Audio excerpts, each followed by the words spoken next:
are proud to add their names to Clippercraft in your suits, top coats, and sport jackets and tropicals. Manhattan is John Wanamaker Men's Stores, Broadway at 8th and 67 Liberty Street.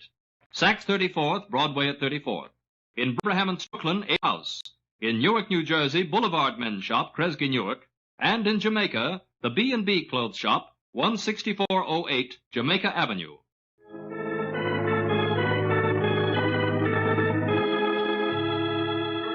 Now back to Holmes and Watson. We find them slinking down a dark and sinister little alleyway.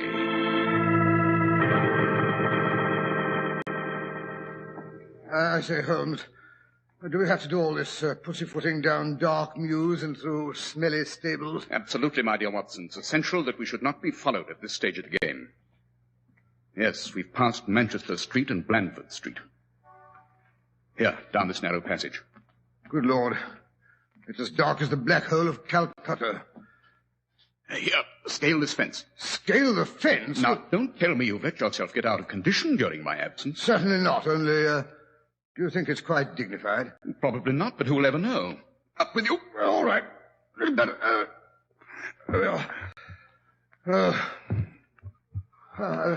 I've ruined the knees of my trousers. Oh, stop burbling, Watson, and come along. We've got to get into this house. Yes, but look here, it's an empty house. Quite. That's why I selected it.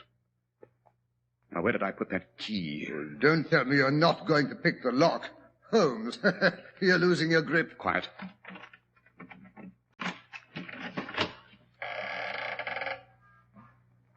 Come in. Easy does it. Shut the door after you. Gently, my dear Watson. Gently. Well, I'm doing my best. It was a draft. Well, now what? Come along upstairs.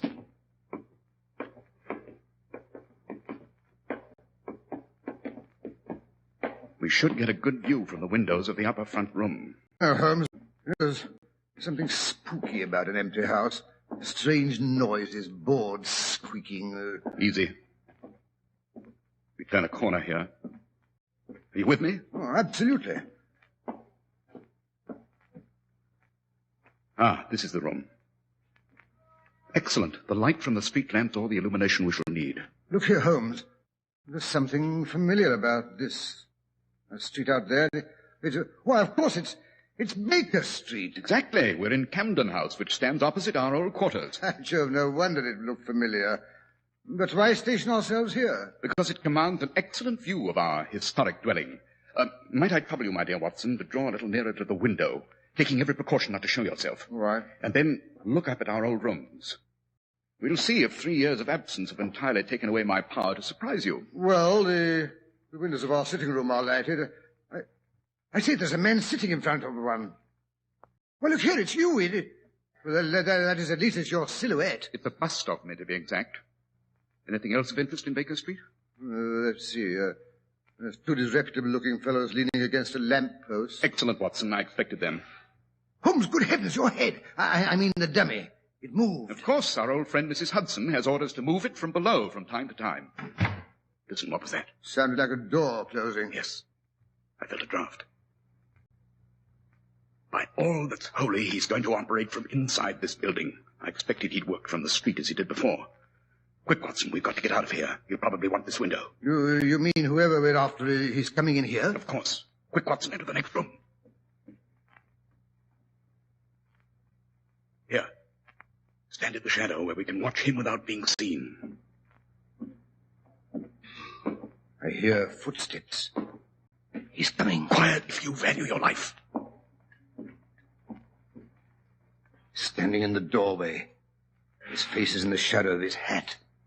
Great Scott, his eyes blaze in the dark like a cat's. Like a tiger's, Watson.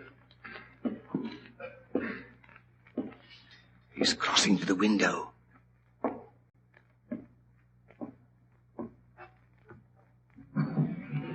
He's raising the window. Not very far, Watson. That won't be necessary. His stick.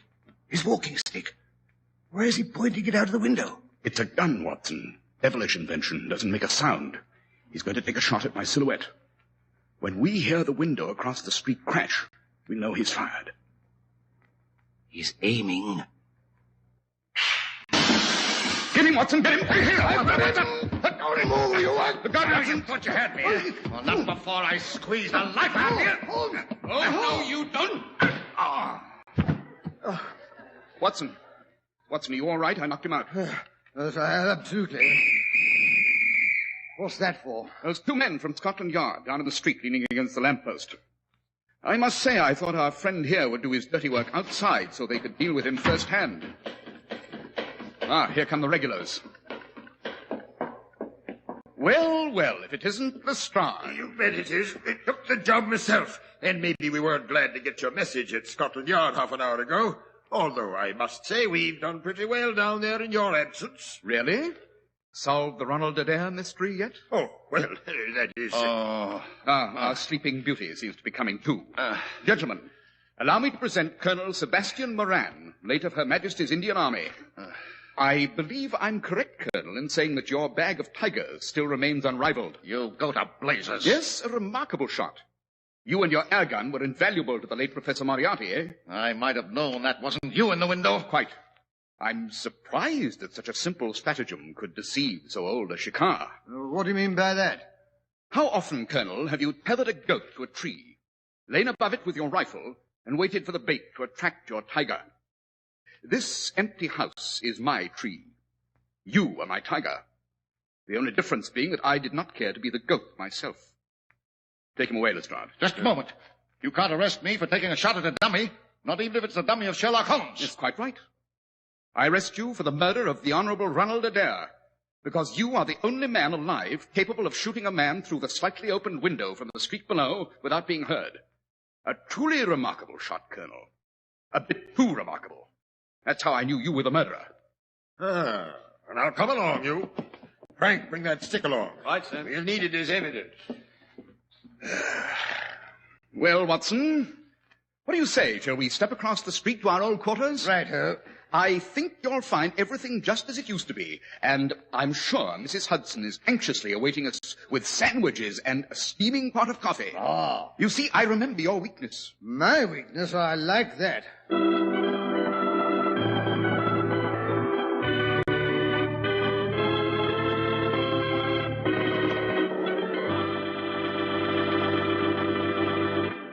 And that, Mr. Harris, is the story of how I went to live in Baker Street again and started another series of incredible and amazing adventures, which I shall tell you about, if it won't bore you. Well, what do you think, Dr. Watson? You know, there's just one thing I don't understand about tonight's story, though. Why did Colonel Moran kill Ronald Adair? Because Adair had discovered Moran was cheating at cards and threatened to expose him. You remember that I said Adair had won £400 at whist the week before with Moran as his partner. Yes. That amount made Adair suspicious. He discovered the cards were marked. The very cards, by the way, which were found beside the dead body. He was examining them again to be sure he'd made no mistake. That's why the door was locked on the inside. He didn't want anyone to interrupt him. I see. Well, what about next week's story, Dr. Watson? Let me think. Next week, suppose I tell you about a rather curious dinner that Holmes and I attended in order to see if we could discover if a world-famous violinist was trying to poison his wife. Did you succeed? In a way, yes. Of course, there was a death. But I'll tell you all about it next week. The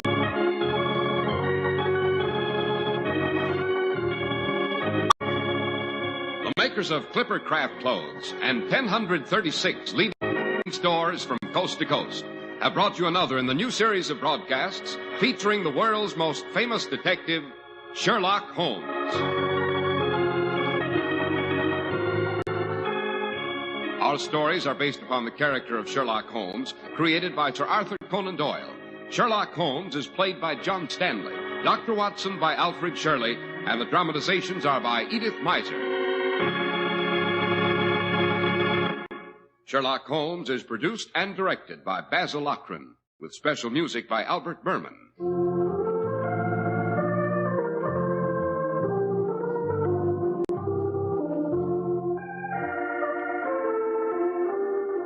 If you don't know your Clippercraft dealer, write Clippercraft, 200 Fifth Avenue, New York City.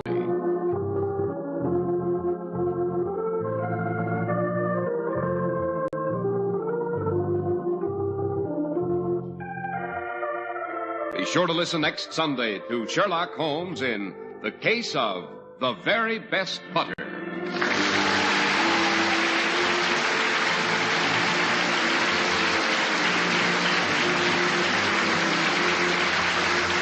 This is Cy Harris speaking for Clipper Craft Clothes. This is the Mutual Broadcasting System. Following station identification, you'll hear Melvin Elliott with a 15-minute summary of the latest news. This is ABN, the Antioch Broadcasting Network.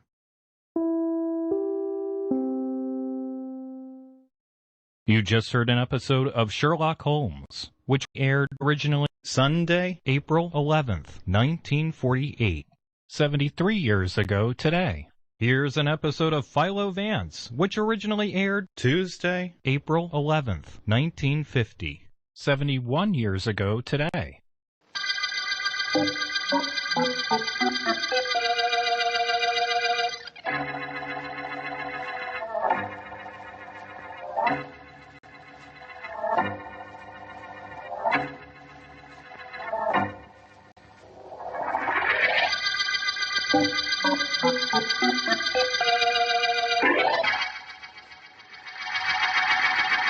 Why, you little twerp! I'll break it up, Doris. Now break it up. I said break it up. Oh, sure enough gets excited, doesn't she, Grace? Oh, why don't you both stop? I won't have you two fighting, do you understand? Yeah. Only why you brought her in with us, I'll never know. There must be so many things you'll never know, dearie. Why pick on little old me? There she goes again, starting in. Oh, for heaven's That sake. phony accent and that phony blonde hair. Oh, the girl carries on. Now, that's enough. Oh, Both of you listen to me. Oh, she's such a... Doris, yeah. you know, I like the way you've been operating. Why, thanks. You look good, you talk good, and you've managed to crash a lot of society parties that paid off. Well? Well, we've been able to fence the stuff you've lifted, Doris, but what do we get for it? Only half of what it's worth. Well, what's... So let's skip that kind of petty stuff. Well, what do we do instead? Well, I've got something big on the fire. Very big. Huh. That the reason you imported this? I sure wish she'd leave poor little old me alone. Now, Doris, I've told you I'm sorry, Grace, but... Look, let me do one more job, will you? What's that? There's a blonde mink coat belonging to a Mrs. Williams that I want for myself. It'll be a cinch to grab, and I want it. Mrs. Marilyn Williams? That's right. Oh, you can never get into her house. Why, it's guarded better than Fort Knox. Oh, I've got a way. All right to try it? Okay. Go ahead. Sure, go ahead. Maybe you'll get caught, and then Grace and I wouldn't be bothered with you all. That did it. Grace, what's she doing here? Who is she, and what do we need this baby-faced dame for? Tell her, Gracie. Doris. Yeah. This, baby-faced dame is Sally Jo Russell. What? I've told you that we were going to branch out, and, we're going to need her. I brought her here because she's wanted. Not by me. No. No, not by you. By the police. For murder.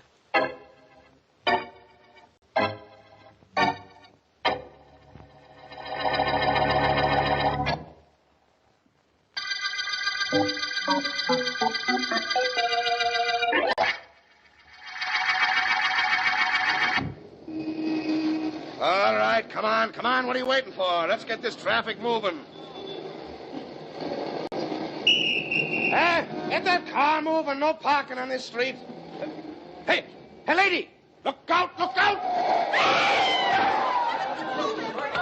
All right, let me through here. She's hurt pretty bad, officer. I guess I'll take care of her. She ran right in front of your car. I saw it. Yeah, I couldn't help hitting her. I stopped as soon as Yes, I know. All right, back up, everybody. I'm going to carry this girl into that big house there and phone for an ambulance. All right, back up. Give me some room. I'm coming through.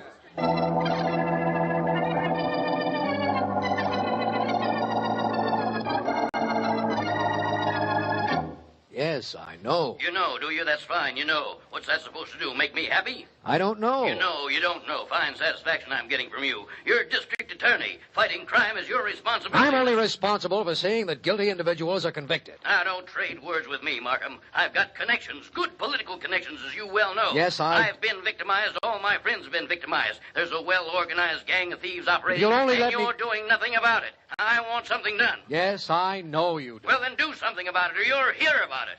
Goodbye.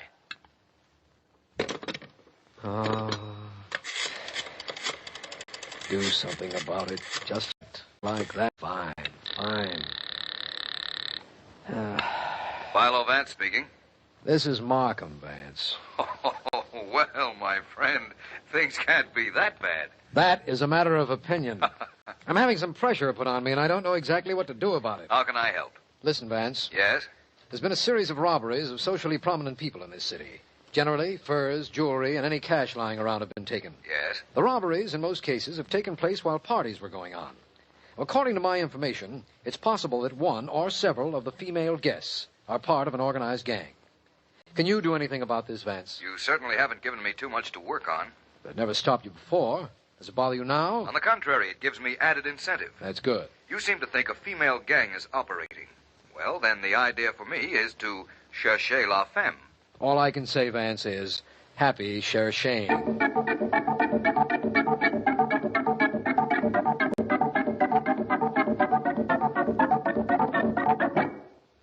Like this coat, Grace? Yeah. Get a look at the bag. It's pretty, Doris. I always wanted Too one. good for whoever's wearing it, if you ask me. And nobody's asked you, Southern Now Comfort. stop it, both of you, before you get started. Okay. We've got some things to talk over. Uh-huh. Look, Doris. Yeah. I let you pull that job where you got the coat. But from now on, no more working solo. Well, I thought I did a pretty clever job. I pretended to get hit by a car, was carried into Mrs. Williams' house, and then while the cop was phoning for an ambulance, I grabbed the coat and went out the French windows. Seems to me the cop could describe you pretty well. But of course, what would little old me know? Little old you would know nothing. Kept my arm over my face when he carried me into the house. I wore a blonde wig. Oh, fine description he'll be able to give. Oh, you probably did something stupid. Darling. Grace, I've taken all I can from this dame. I'm going to tear her apart little by You're little. mighty welcome to try. My hair. Let go of my hair. Oh, let go. I'll rip it out. Stop it, you two. I'll Do you hear jump me? her when I Stop it. scratch my name on her face, you little twerp. Break it up if I ever get this gun out of my You handbag. don't move there. I'll There. give it to me. Give me that gun. No. There. All right, now, both of you. I said stop. She tried, kill me. She tried to shoot me. You think I was going to stand there and get scalped? All right, no, I won't have any more of this. I'll fix you. Gotta stop once and for all. Because we've got a job to do. A job all three of us are needed for. Yeah? And it's a big job. The biggest we've ever tried. Now, listen to me. I'll listen, Grace. But are you sure you and I couldn't do this job alone?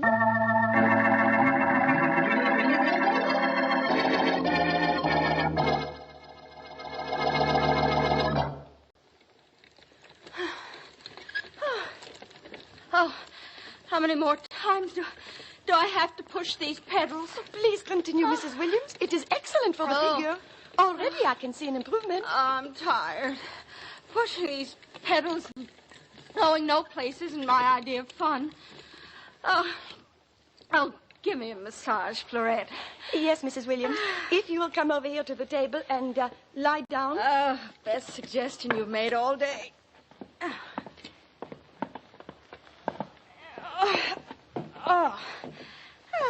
There. How's that? Oh, that is fine. Now I cover you with this sheet, and I work on your shoulders first. Hand me that box of chocolates, Florette. Oh, but Mrs. Williams, your figure. Oh, I've got to give you something to work off, don't I? Oh, chocolates, please. Well, here you are. Thank you. Look good. I wonder if the police found that girl who stole my fur coat. We would have heard, I'm sure. I guess that's right. Oh, who could that be? I find out. I will be right back. You'll have to hurry on my account. I'm enjoying myself. Well, who was it, Florette? I do not know yet. Yes? Well, who was it? Wait here. It was a man outside. His name is Philo Vance. The butler told him you were up here, so he came up. What was that name again? Philo Vance. He is private investigator. He read about your coat being stolen, and he wishes to talk to you about it. Is he attractive? Oh, yes, madame. Very. Oh, let him come in by all means. Yes. Oh, come in, please. Thank you. Hello, Mrs. Williams. I'm Philo Vance. How do you do, Mr. Vance? Chocolate? No, thank you. You don't mind if I have... Oh, go right ahead. Thank you. Mrs. Williams, your fur coat was stolen. A woman faked an accident, was carried in here, and she took the coat and disappeared while the policeman was calling for an ambulance. You read about it in newspapers? Yes. Will you tell me what the woman looked like? I haven't the slightest idea. I never saw her. Policeman carried her into my room, left her there to make the phone call. By the time he came to tell me I had company, she'd vanished. I see. I thought perhaps you might be of some help, but apparently I was wrong. Oh, I'm sorry. Oh, can I get you something to make up for it? No, thank you very much. I have my massages at the club. Vance, there is something I didn't tell the police that maybe you'd like to know. Yes? No. A woman, whoever she was, took a pair of stockings that belonged to me. In addition to the coat, she left a souvenir of one torn stocking of her own. She left one stocking here? That's right. Well, I'll have Florette get it for you if you like. Yes, indeed. Ripped, but it might mean something to you. It certainly might, Mrs. Williams. When she left her one stocking, our thief made her one mistake.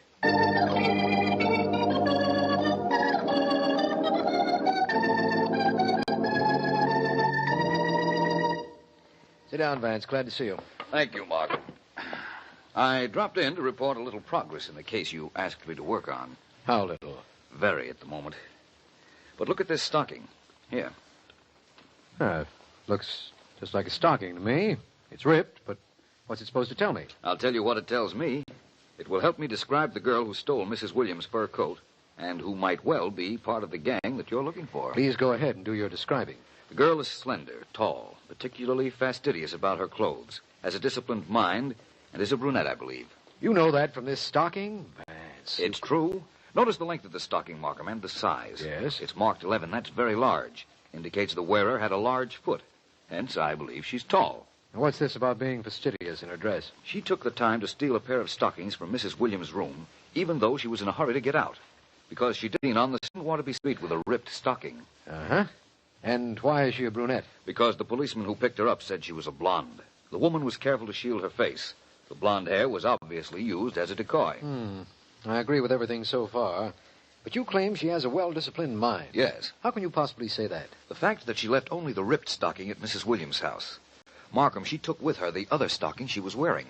What good will one stocking do her? And how does that explain that she had an orderly and well-trained mind? I'll let you know as soon as I know whether I'm right or not. At the moment, I'm going to see whether or not I can find her. And only one thing disturbs me about that. And that is? I haven't the slightest idea where to look.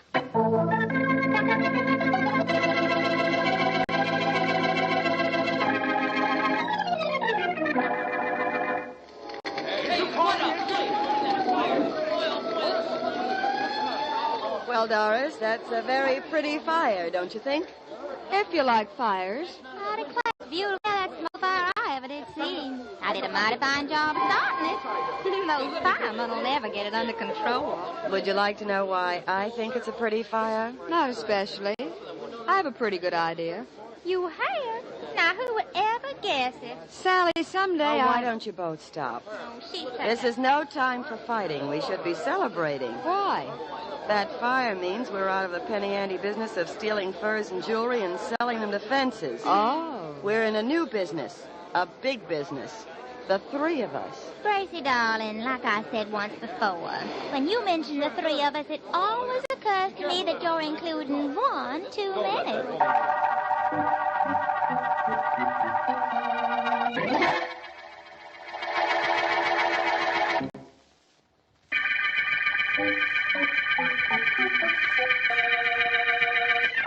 This is District Attorney Markham.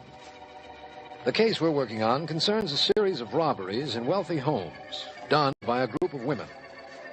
Philo Vance, we believe, is working on the case, But his only result so far is a description he has of one of the members of the gang. A description obtained from a ripped nylon stocking. The last day or so has resulted in no new developments. But the gang is still active, we believe, although we don't know how or where. It might be that... Yes, sir. Mr. Abbott will see you now, miss. Oh, thank you. You wait here, Sally. Sure enough, Grace. I'll wait right here, honey. I've got me a magazine and all the time to All right. Oh, hello, Mr. Abbott. Well, come in, come in. Yes. Sit down. All right. Well, has our enterprise concluded successfully? Oh, yes, quite. Good fire. Very good fire. Glad you liked it. Now, there remains only one little detail. The matter of... Just a moment, please. Yes? Will you want anything more tonight, Mr. Abbott? Why, no. You can leave now if you like. Thank you. Good night. Good night. My secretary. So I imagined. Mr. Abbott. Yes? I was about to say that there remained only one detail of that little job we did for you. Oh, so? You gave us a deposit. We set the fire. You'll collect the insurance. Now we want our money. $20,000 was the balance. Was it? Oh, now don't get cute. Well, is there something you think you might do about it if I refuse to pay you the rest of the money? Don't forget, you committed the crime. You arranged for me to do it. Yes, I wonder how you'd ever prove that. Good day, Miss Dilling. Wait a minute. I said good day. Just wait one moment, would you, please, Mr. Abbott? What do you want me to wait for? You'll find out. Sally? Yes? Come in here a minute, will you? Oh, I sure enough will. What is it, honey? Sally? Yes? Mr. Abbott doesn't think he has to pay us the money he promised for setting the fire. Oh, he doesn't. Convince him, Sally. Now, look here. Neither of you can threaten me. I could put you both in... That gun. I don't think he's convinced, Sally. He's talking about putting us in jail. He is? Well, I declare.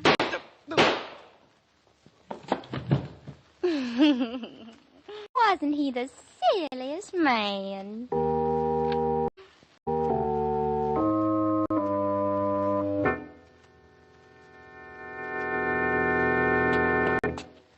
Abbott's office was on the second floor of this building, Vance. It's easier to walk up than wait for the elevator. Well, it's fine with me, Markham. But you've been shot twice, eh? And the cleaning woman found him dead. That's right.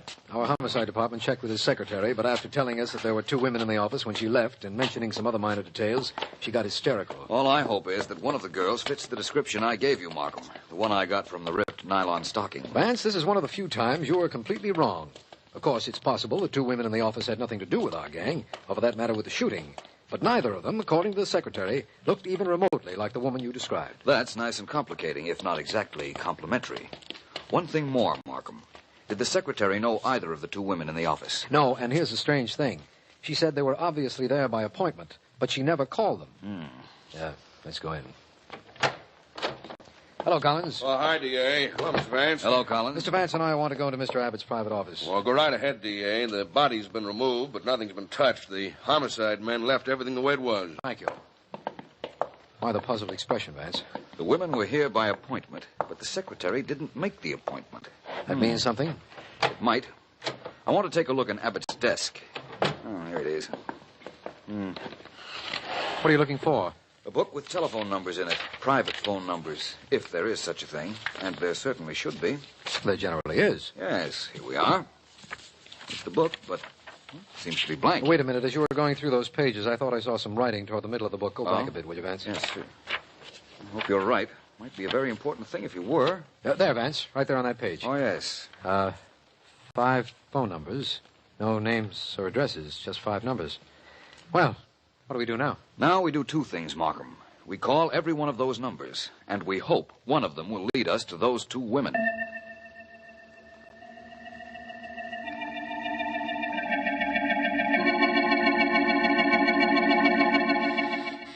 Wait a minute. Well, who are you? Hello, my name is Vance. Philo Vance. May I come in? I don't... Thank you. What do you want? Some information. May I sit down?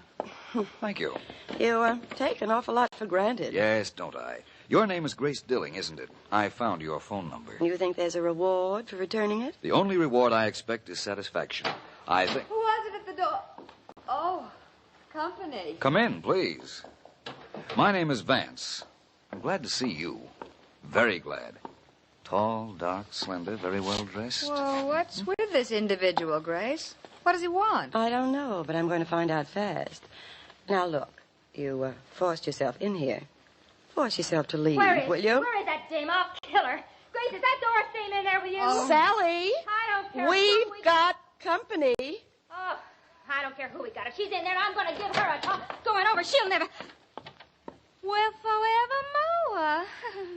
How are you all, sir? Well, that was a quick transition, if ever I saw one. Look, Vance, don't make me get tough. Oh? This is my house. You've got no right here. I could throw you out and be perfectly justified. You know that, don't you? I also know you're big enough to do it. Oh, I'd hate to think you meant anything personal in that remark. Your hat's right there on the table, Vance. Goodbye. Sorry your visit was so short and uneventful. Don't be silly, Miss Dilling. I got everything I came here for.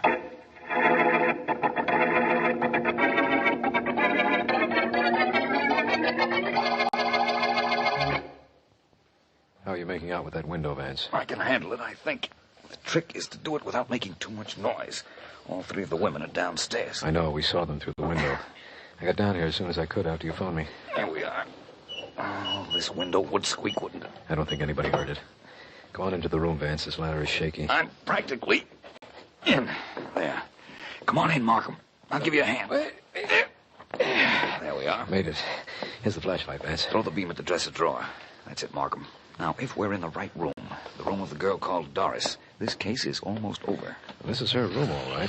Here are a couple of letters to Doris Taylor, this address. And there's a single bed in the room, so she stays here alone. I'm proud of you, Markham. Now look for some stockings. Stockings? Yes, they won't be in this drawer. Oh, what's in this box? It looks like the stocking box my wife has at home. That's what it is. I told you the girl had a well-disciplined mind. The stocking box proves it. Mm-hmm. 6 pair of stockings, Markham. None of them new, and all of them rolled up. This roll looks larger to me than the others. That's what I was hoping to find. Unroll it, Markham, and you'll find 3 stockings, not 2. Well, that doesn't prove these girls are the ones we're looking for, but it's enough to set the stage for a little scene I think you'll enjoy.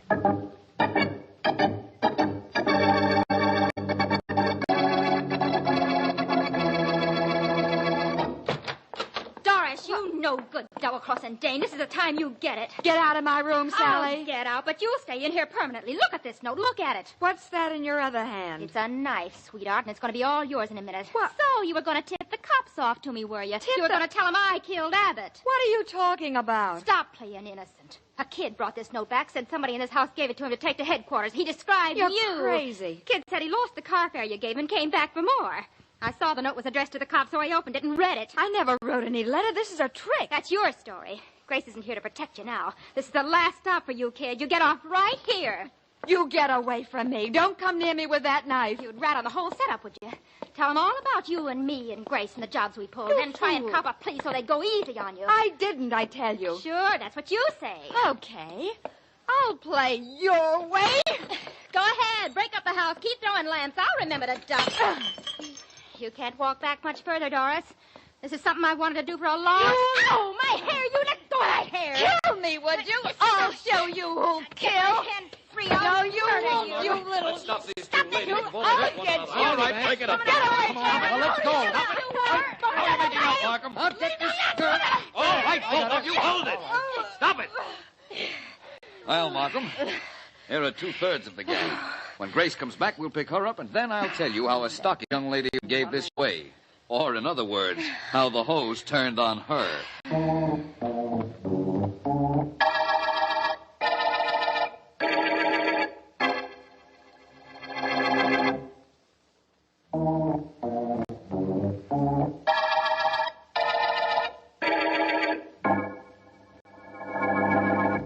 To begin with, Markham, when Doris left Mrs. Williams' house, she took with her 1 stocking. You want to know why? I certainly do. That's the general idea of this, isn't it? After all, the case is over. I have my confessions. Grace and her gang not only killed Abbott, but were responsible for all those society robberies. Now, tell me about this Doris. You remember I said she had a well-disciplined mind? Yes. She was in a hurry at Mrs. Williams' house, but she remembered to take the one good stocking with her. Why? That's where I came in on that. Why, remember? Because she had another pair, the same shade and quality at her house. Most women buy 2 pairs of stockings of the same shade and quality, so that if anything happens to one stocking, they have a pair and a replacement for that pair. Follow? Yes, I do now. Doris thought of that even when she was in a hurry to leave the Williams house with Mrs. Williams' fur coat. Right. Now we get on a little further. Mm-hmm. We found 5 numbers in Abbott's book. You called all 5, found a legitimate connection between Abbott and 4 of the numbers. So I went to call on the name and address of the 5th. I know you did, but what happened there that let you set the trap? I found there was a big feud going on between Doris and Sally. I knew Doris wasn't at Abbott's office. His secretary didn't describe her, remember? So I thought of the note idea, hired a neighborhood boy, and told him what story to tell Sally when he brought the note back to the house. Who wrote that note? My secretary, Ellen. Got a big kick out of it, too. Well, I guess there's nothing more to tell you, Markham, except that finding that 3rd nylon in Doris' stocking box after you and I climbed in the window confirmed my theories, and we were there later when Sally brought in Ellen's note. That's right. You actually broke the case after we got to the top of the ladder. Yes, after we got to the top of the ladder, we came to the end of the nylon murder case.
You just heard an episode of Philo Vance, which originally aired Tuesday, April 11th, 1950, 71 years ago today.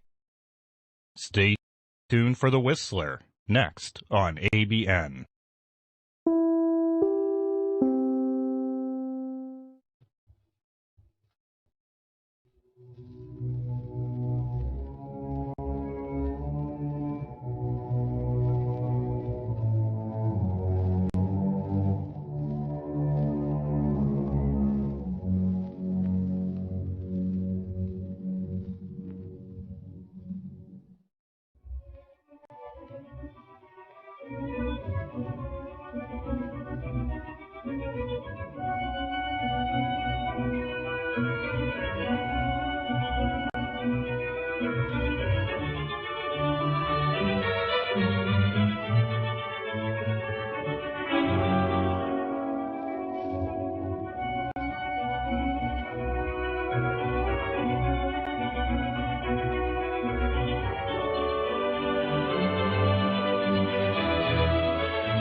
You're listening to Kpnl Radio, Portland, Oregon.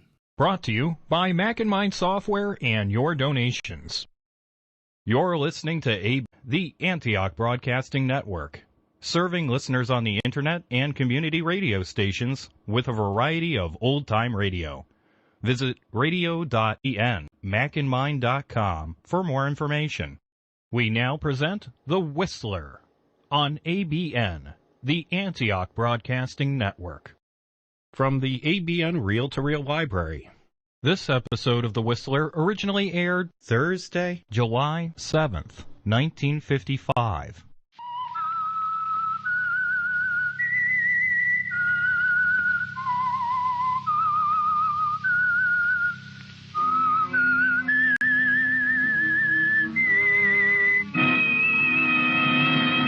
I am the Whistler, and I know many things, for I walk by night.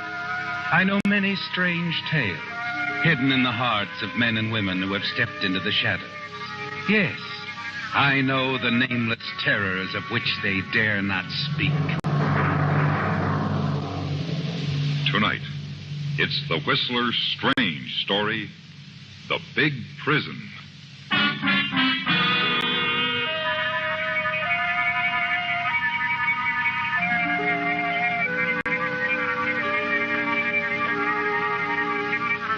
To John Emerson, it was more than a nightmare.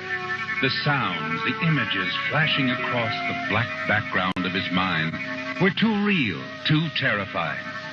At first, nothing was clear to him, but gradually he seemed to be back in Kpnl, Alaska, his mind going over and over that first chance meeting with Willard Crofton. Pompous, jovial, boring Willard Crofton. There was the long, tiresome trip to Crofton's lodge. The days, the weeks wasted looking for game that just wasn't there.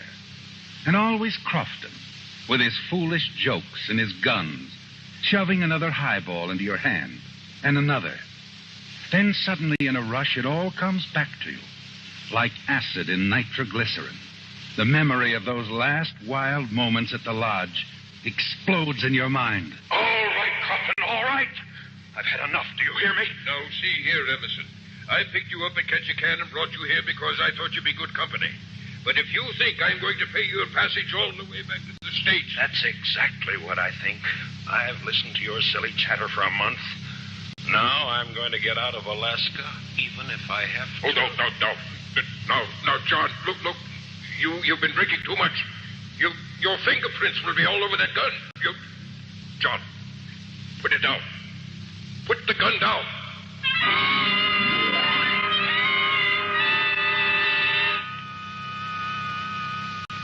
Then it's gone in a red flash. The nightmare, the visions, the spinning, dizzy, sick feeling. You open your eyes and you know it's all real. You discover yourself lying fully clothed on a bed in a hotel room with the morning sun streaming in the window. But before complete panic can overtake you, you're stopped by the sound of voices. Real words, people from real coming in over the open transom. I tell you, Joe, the telegram's addressed to Willard Crofton. And I'm telling you, he's still asleep. I'm not going to wake him up until it's almost time for his train. But the wire's marked deliver personal, and we're supposed to deliver... Now, look, I'll deliver it personally when he wakes up. What difference does it make? Don't ask me. I don't make the rules. You're sure it's Mr. Crofton in there? Sure it is. I've never seen the guy, but he came in drunk late last night. Well, I got an idea. Let's look at the register. No, it won't do any good. He was too stiff to hold a pen in his hand. Something really had the guy going. You know, maybe to be sure, I ought to go on out to that guy's hunting lodge, and if this is the wrong guy Now, in here... Look, why make the trip for nothing? He brought his car. Go out and check the registration. Then if it is Crofton, leave the wire with me and I'll deliver it for you as soon as he wakes up.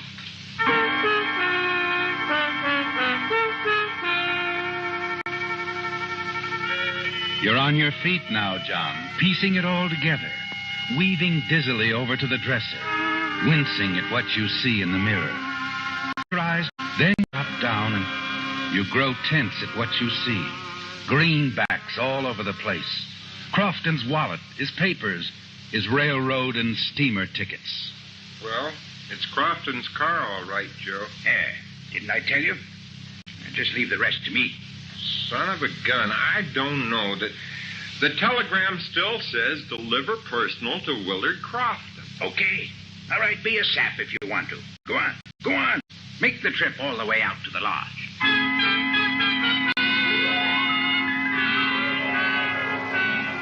You cling to the edge of the dresser as for the first time the full realization hits you.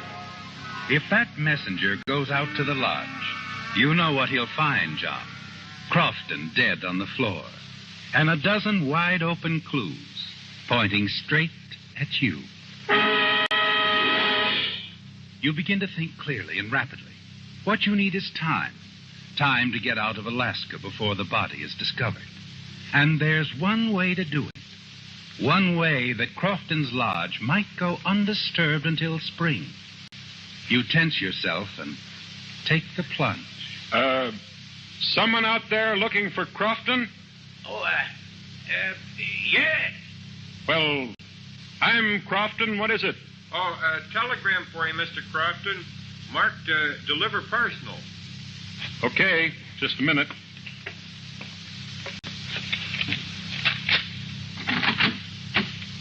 Well?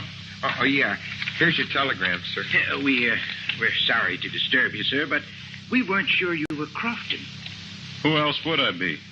Well, I don't know, sir. It's 8:15, Mr. Crofton. Your train leaves at 9 sharp, you know. Yeah. Don't worry.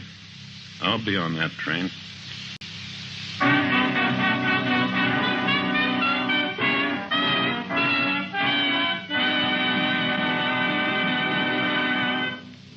And now, back to The Whistler.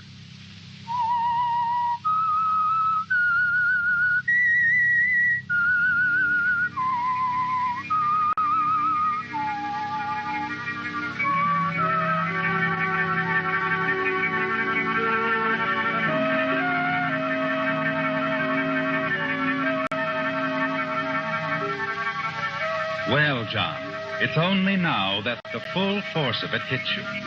The thing so many men have felt about the North in years gone by. For the guilty, Alaska is a gigantic prison with the only real avenue of escape to the south. The railroad to Skagway, the sea lanes beyond, all carefully policed by watchful eyes. You have only one hope now to escape this Alaskan prison before Willard Crofton's body, with all the evidence pointing to you, is discovered. Going back to cover up would be too dangerous. And that means 5 terrible days traveling on Crofton's tickets. 1 by train to Skagway, 4 by boat to Vancouver. 5 days in a trap that may be sprung at any moment.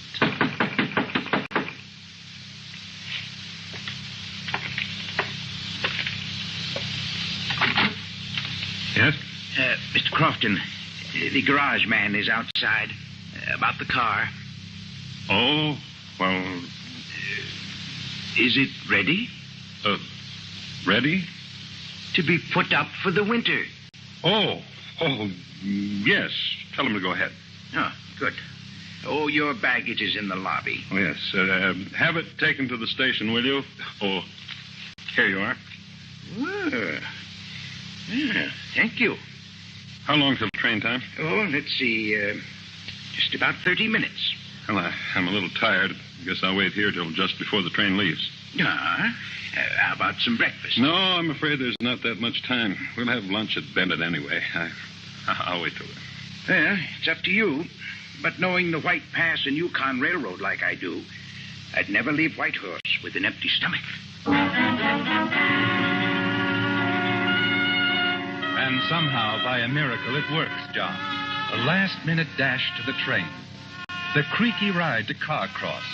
Then lunch at Bennett. And the dizzy, winding descent to the little village of Skagway, nestled under their glacier at the water's edge.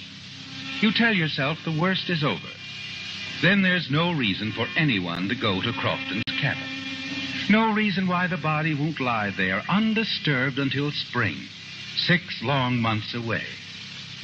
You begin to relax in Skagway as you walk up to the steamship clerk to check your reservation. Well, now, let me see. Let's see your ticket, sir. When does the boat leave? Tonight at 7. Oh, well, Crofton. Huh? You remember me, Jim Carroll? I talked to you on the way up. You came in about 3 weeks ago, didn't you? Yeah. Could you... Sure. You were with another fella. Or, oh, say, now, wait a minute. I guess it was your pal I talked to. Yeah, it must have been. Say, by the way, where is he? He decided to stay up there for a while. Oh, well, now, that's funny. He told me he was due back in the States in a few weeks. Well, the guy can change his mind, can't he? Oh, sure he Fix can. up the tickets, will you? Oh, say, I know why he's staying up there. Why, sure I do. What do you mean? Your partner, Mr. Crofton. Didn't he let you know? My partner? Yeah, Williams. I got a reservation wire here. He's due next Monday on the Nora. Going up to the lodge for a fling at the hunting racket himself. Oh, that. Well, yeah, he sent me a wire about that. When does he get here? Monday. He'll be up at your lodge by Tuesday night. You think you might change your plans, Mr. Crofton? I could cancel his ticket. No. One of us has to be on the job. What time do I get down to Vancouver? Well, leaving tonight, you'll be there Monday around 5 in the afternoon. That's okay. Fix up the ticket. That's a funny one, isn't it? That is a funny one. You and your partner will pass each other on the way. Ships that pass in the night. The ticket, will you? Fix it. I'm sorry. I am in a hurry. Oh, well, sure, Mr. Crofton. I'll fix it for you.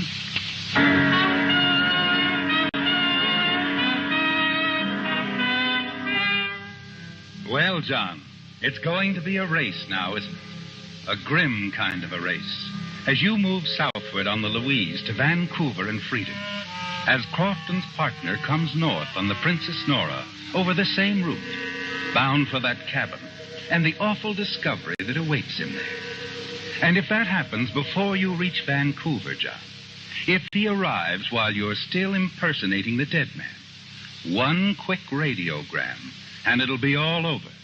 And you, John, the murderer of Willard Crofton, will be apprehended in a matter of minutes on a ship at sea with no escape.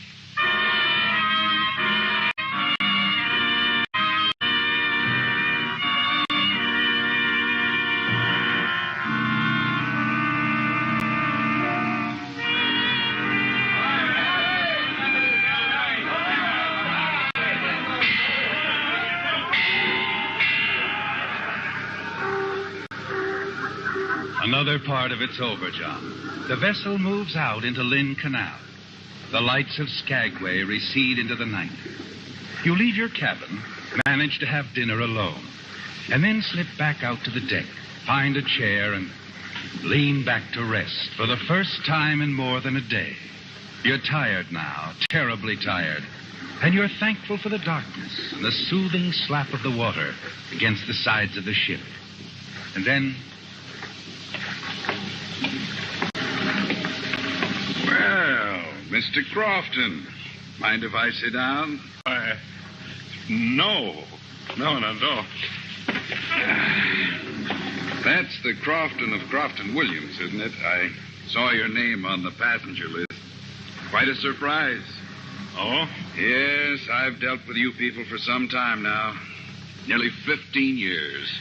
Well, I'm Dr. Prentice, Alaska Medical Mission. Oh, it's a real pleasure, Doctor.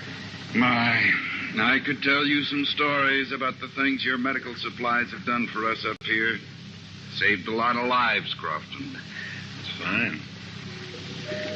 Oh, you'd better hurry if you want dinner. That's the last call.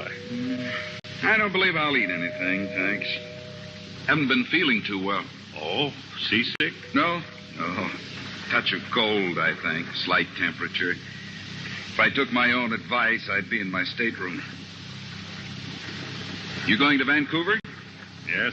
I have to get back, give my partner a chance for a vacation. Good. Vacation. Oh, That's what I need.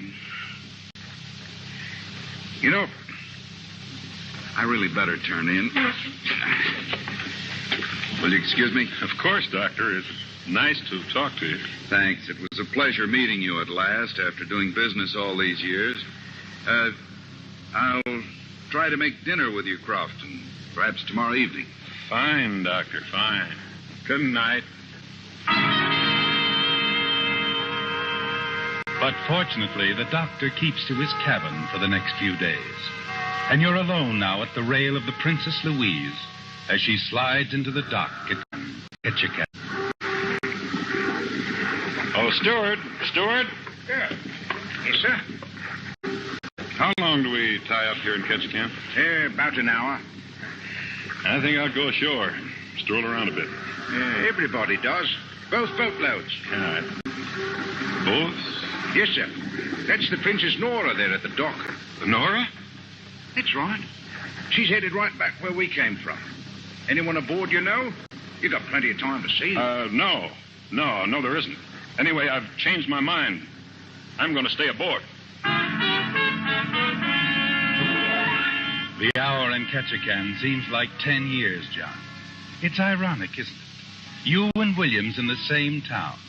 Williams on his way north, where he'll find his partner murdered. You on your way south to find freedom with a slim slice of time. Only a few hours still tipping the balance in your favor. Then finally the tension eases a little, and you stand at the stern rail of the Princess Louise. Watch the Nora back slowly out of the harbor and steam away toward the north. And then... It's strange, isn't it? Huh? Watching a boat move away like that gives you a lofty feeling. Oh, I didn't see him. It's like being separated from someone in a crowd. You wonder if you'll ever see them again. Yes, it is something like that. And that boat going where this one came from. Well, what's it like there? In Skagway, I mean. Oh, didn't you just come aboard? Yes, this is the farthest north I've been. Well, it's much the same. Oh, not as many people. You live there? No, Vancouver. Oh. Seattle. You know someone there? No, I don't. I come from a large family. We have relatives in Vancouver, too. You know anybody named Lockwood? Lockwood? As I say, I come from a large family. Oh, you going inside? Yes, excuse me. It's the wind. My throat. It's dangerous for me to be out here. You're trembling inside as you hurry away, aren't you, John? Yes, because it suddenly came home to you. This girl from Seattle. She's someone you know. Someone who knows you. You're thankful for the darkness at the ship's rail. But some pretense. Now, and you've got to remain in your stateroom for the next 2 days. Until the boat reaches Vancouver. Steward, if you don't mind, I'd like my breakfast served here in my stateroom this morning. Yeah, right, sir. Are you feeling all right? It's nothing serious. If you'd like the ship's doctor... No. I tell you, it's nothing serious. I'm just playing safe. Yes, sir. I'll bring you breakfast right away.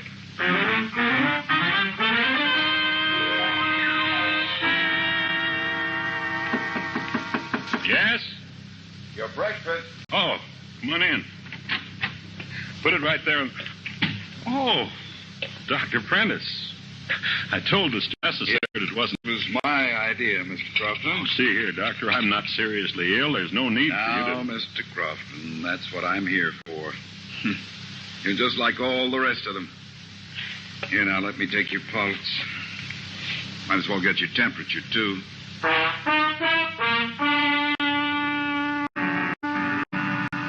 A sense of anger mixes with fear as the doctor stands over you. Above all, you can't have him meddling, telling you to get out on deck. As he turns away for a moment, you remember his first conversation. Something about a touch of cold, a slight temperature. Your eye strikes the pot of hot coffee on the tray right next to your bed. And an idea comes to you that almost makes you laugh out loud. It's so simple, isn't it, John? To take the thermometer from your mouth, dip it for an instant in the coffee, and put it back before the doctor turns. And you know in advance what he'll say. Now, Mr. Crofton, if you'll let me take a look. 102. Mr. Crofton, I'd say you should stay right in bed for a while. Nothing serious? I don't think so. However, I'm glad I checked. Oh, sorry I was short with you, Doctor, and don't you worry. I'll stay right here till we dock.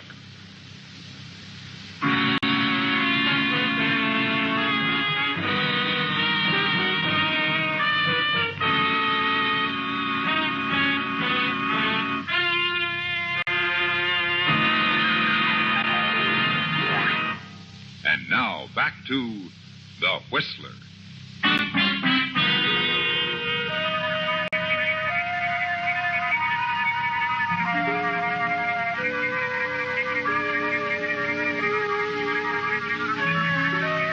Well, John, it's almost over. The nightmare from which you've never really awakened. It's a real frightening thing, this delicate schedule you've been forced to follow. Just 12 hours from now, the body of Willard Crofton will be discovered at his hunting lodge near Whitehorse. And only moments later, the wires will be crackling with orders for your arrest as the murderer. But that's 12 hours from now, John. And long before that, you'll be off the ship, miles out of Vancouver on your safe hiding place.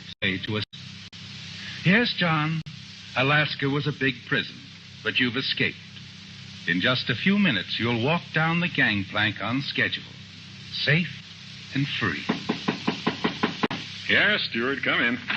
My baggage is on... Oh, Doctor, look, it was nice of you to come again, but I told the steward I was feeling much better. He told me.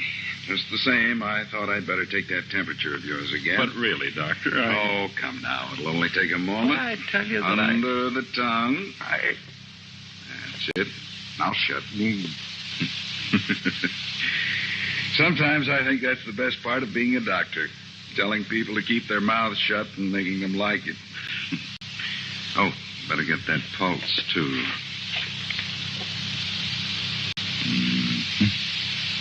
No, not bad at all. A little rapid, but that could be nerves. All right, let's have a look at that thermometer. Look, Doctor, I was trying to tell you this is all foolishness. I'm feeling fine. Yeah. But what's the matter? Nothing. Quite the contrary. Your temperature's normal again.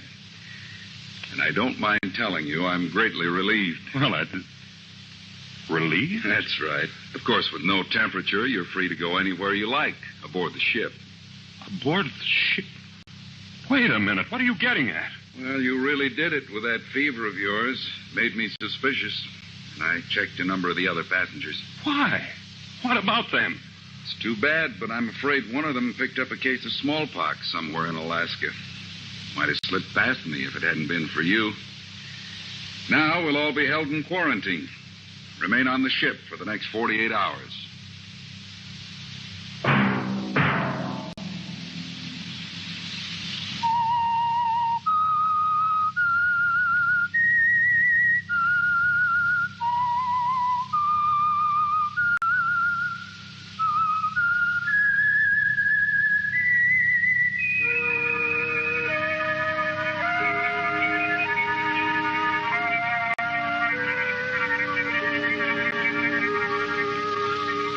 Featured in tonight's story were Bill Foreman as the Whistler, Lou Merrill, Mary Lansing, Pat McGeehan, Jack Moyles, Howard McNear, and Vic Perrin.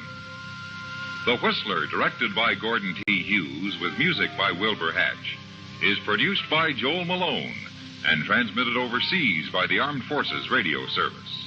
The Whistler was entirely fictional, and all characters portrayed on The Whistler are also fictional.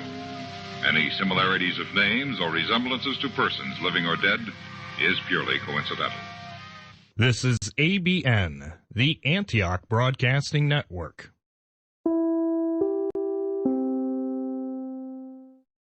From the ABN Reel-to-Reel Library. You just heard an episode of The Whistler, which originally aired Thursday, July 7th, 1955. This episode of The Whistler originally aired Sunday, June 18th, 1950.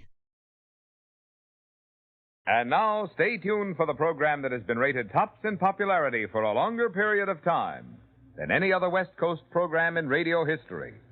The Signal Oil program, The Whistler.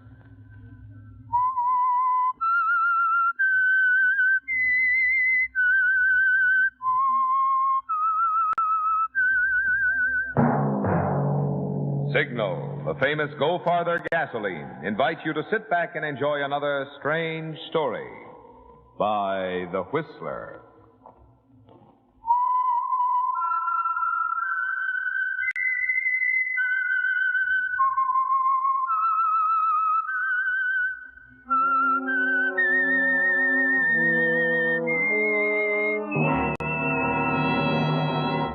I am the Whistler, and I know many things, for I walk by night. I know many strange tales hidden in the hearts of men and women who have stepped into the shadows. Yes, I know the nameless terrors of which they dare not speak. And now for the Signal Oil Company, The Whistler's strange story. Jessica.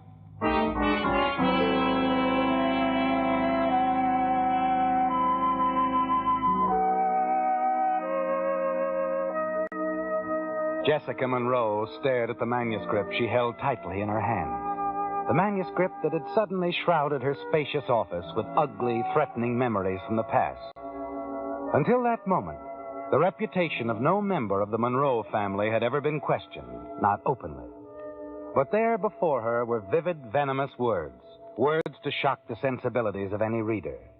To Jessica Monroe, the editor-publisher of Monroe House, these words produced a curious challenge. Slowly, she closed the manuscript and faced the man who had written the words, Joe Arnold. Why did you write this, Joe? For money, and because it's a great story.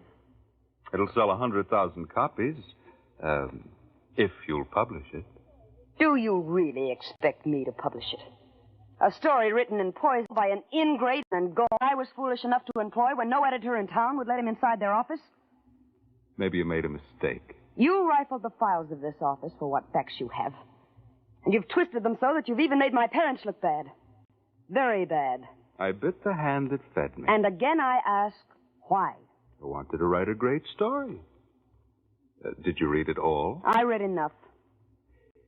If I were you, I'd finish reading it, Jessica, word for word, the entire manuscript. It might affect your attitude toward it. All right. How much do you want for this manuscript, Joe? Well, as I see it, there are two prices on the manuscript, Jessica. There's one if you want to publish it, and another if you want to suppress it. I'm talking about publishing it, of course. You wouldn't dare. It'd crucify you and your family name. You better read the rest of it. We'll have plenty of time to talk, and you'll need plenty of time to think about how much this is worth to you. How much time? All day. I'll be back tonight for an answer. I don't have to ask if you'll be here. I'll be here. Fine. Oh, and, Jessica, you'll find this out as you read. You're in that manuscript. In a big way.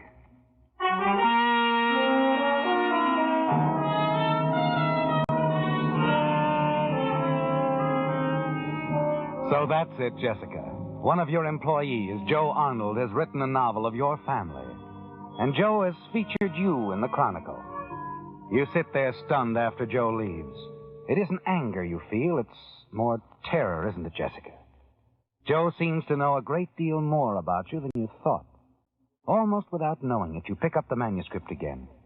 Begin reading where you left off. Searching for further incidents from your past. You read on and on, unaware of time. Unaware, too, that you have another visitor. It must be a bestseller. Oh, Mark. I was reading. Oh, good for you. Always meant to learn myself. Mark, did you want something important? Doesn't your ever salesman want anything important? Oh, look, I'm not in much of a mood for games, Mark. Oh, I see you're not. I'm quick that way. Okay, we won't play games, boss lady. I'm sorry, Mark. I was... I know. You were reading. That's where I came in. Maybe you ought to buy it, Jessica. What do you mean? Just that if any manuscript can hold your interest this much, it must be worth the asking price. But then, that's your business, Jessica, isn't it? Yes, Mark. I guess it is my business.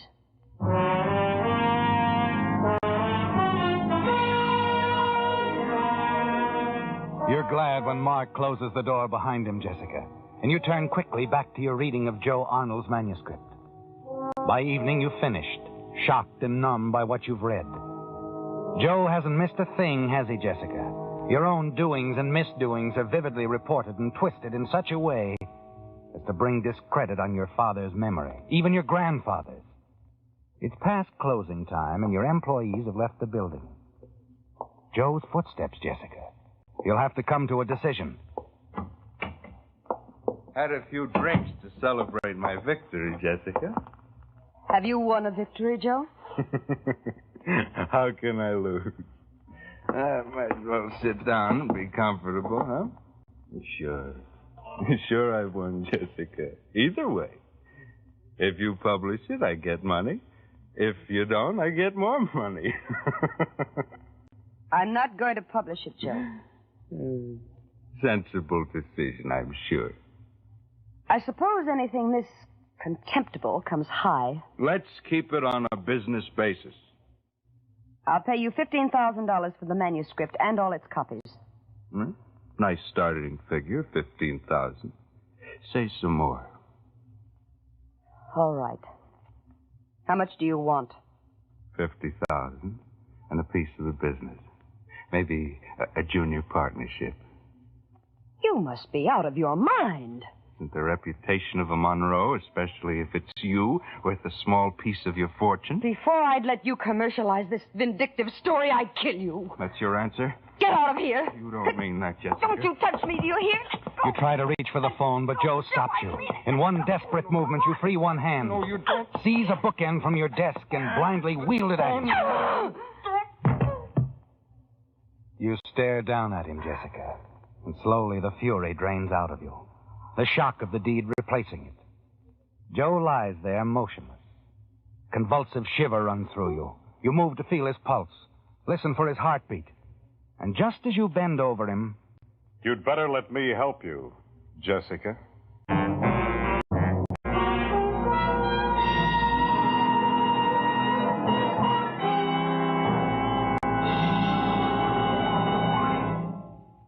Last Thursday, the $10,000 Signal gasoline contest came to an end.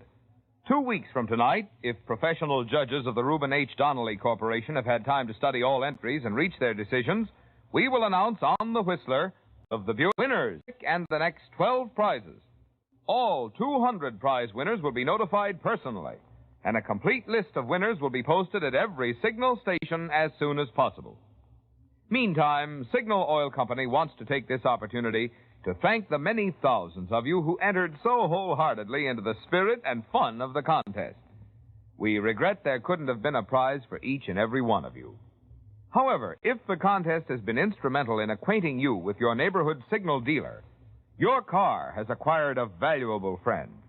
You see, Signal dealers are independent businessmen with sufficient experience and genuine interest in cars to invest their own money in the business of serving you. We hope you'll give your Signal dealer an opportunity to prove how his conscientious service, plus fine quality Signal products, can help your car run better, look better, and last longer.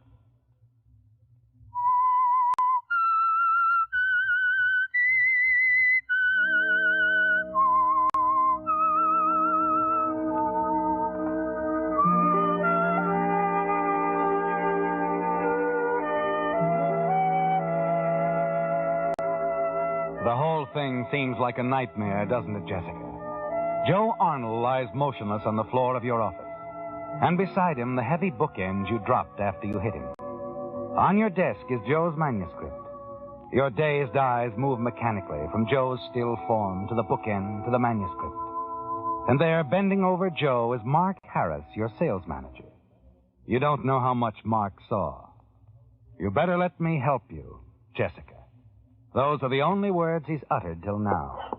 He gets up, looks at you, his eyes expressionless. I'll handle it from here, Jessica. I didn't mean to, Mark. Now, take it easy, take it easy. Guess it's a good thing you hit him instead of using that gun of yours. How did you know I keep a gun? I saw it in your desk once. Sometimes I snoop. Now, look, you're in a lot of trouble, but I'm going to help you. The reason I'm going to help you, you'll find out later. But we're not going to the police with this. Yes, Mark. Now, listen to me. You'll go home now, just as if nothing had happened. Elliot, the night watchman, will let you out of the building. You'll walk a block to the cab stand. Get in one, go directly home. And say nothing to anyone, do you understand? Yes, Mark, I understand. You'll go to your room, go directly to bed. Relax, even if you have to take a fistful of sedatives. You'll think of nothing and do nothing. I'll do the thinking and the doing from here on in. But, Mark, I don't know what you're going to do. I don't either. I'm going to start figuring it out. I'll call you later or drop in after I've gotten rid of him. I'll leave now. Here?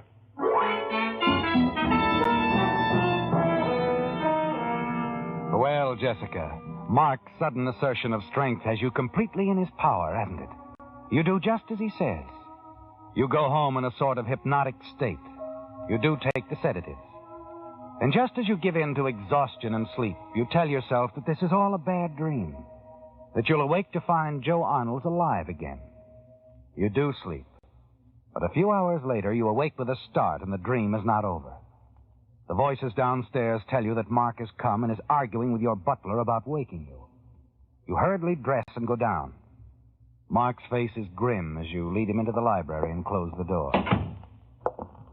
You fixed him up pretty good, Jessica. What shall I do, Mark? Nothing. It's been done. I carried him down the back way and loaded him in my car and got away without the watchman or anyone seeing me. I don't think they'll ever find him. But what will they think?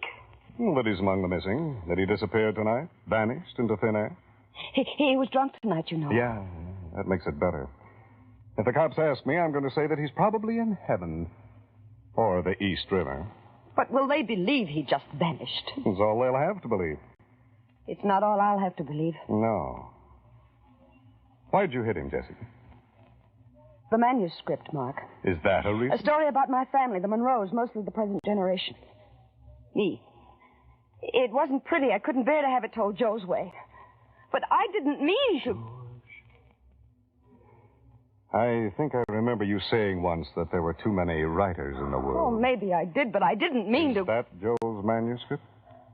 That's the original. But there must be copies, probably in Joe's apartment. All right. I'll get them. Now, that's part of it. Part of what? Part of the deal I'm about to make you. For getting myself into this mess and you out of it. Why are you doing it? For a loan of $25,000. Loan? Which I doubt that I'll be able to pay back. This loan, do you ever intend to pay it back? Frankly, no. Well, I'm the best book salesman in the country. You owe me a raise. All right, Mark. I'll have the money for you tomorrow. Thanks. And I'll see you tomorrow. With all the copies of Joe's message. Mark, I've got to know. What did you do with Joe? What do they do with the dead? Bury him. Where? The less you know right now, the better it is for me. Where, Mark? Where is my secret. Good night, Jessica.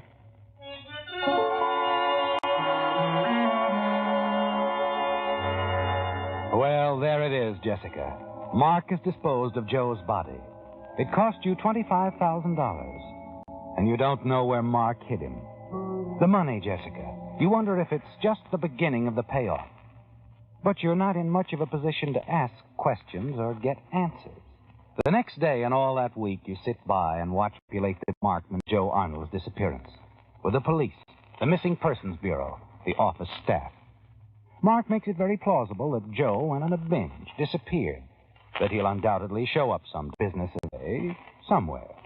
And everyone seems satisfied, Jessica, except Lieutenant Hennigan from Homicide, who's been snooping around the office quite a bit this past week. And then one day, the lieutenant comes to you with a disturbing piece of information. Arnold's landlady said he was writing a book, Miss Monroe. You know anything about it, ma'am? Oh, no, I don't. Of course, Joe often worked at home on his book reports, but I know nothing of a book of his own. Well, the landlady seems to. The last morning she saw him, she warned him to come home with the rent or get thrown out. Arnold waved a copy of a manuscript before our eyes and said he was going to see his publisher. That would be you. Well, he may have said that, but he didn't come to me with it, Lieutenant. I wonder who he took the book to. That's what we're all wondering. Funny he wouldn't bring it to you. Yes, it's strange. Yeah, well, don't worry, Miss Monroe. We'll find him, or his book that disappeared. In time, we find everyone, even some people we're not looking for. Oh, by the way, ma'am, you're not thinking of leaving town for any reason, huh? No, I hadn't thought of it. Well, just check with me if you do, will you?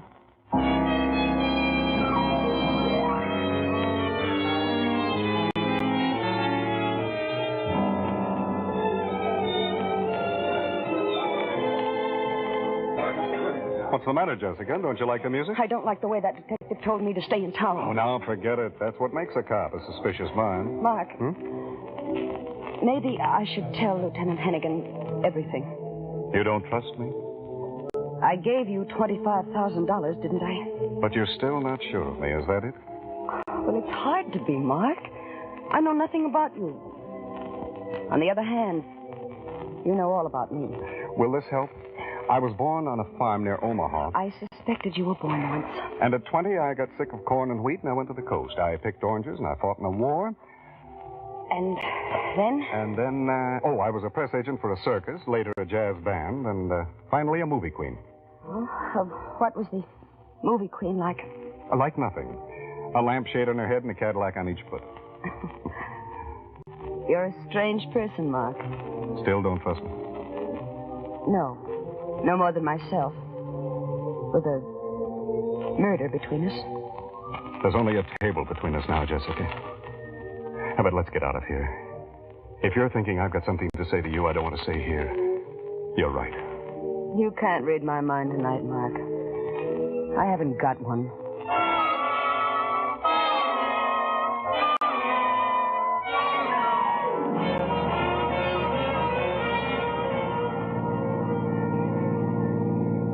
I once saved a guy from drowning. I jumped into the lake after him and ruined my best and only suit. And when I got him to the shore and revived him, what do you think he did? Oh, it's your story. He busted me in the mouth. He was committing suicide. Is there a moral to your story? Mm-hmm. I should have thought a long time about it before jumping in after him. Maybe you better think some more before you tell the cops what happened to Joe. This is an interesting side to your character, Mark. Now that we're alone, here's another side to it. I'm in love with you. What? I don't mind repeating if it's really necessary. But, Mark... I'm in love with you. When did this romance overwhelm you? The day I came to work for you, a year ago. If that's true, you've concealed it better than you think. Oh, yeah. Yeah, I concealed it all right. You had $1 million and I had 30 cents. I was standing on the earth looking at Venus. We were just about the same distance apart. And now you feel you can tell me why? Because you know what I've done? No. Because now I have $25,000. And I'm in a different financial bracket.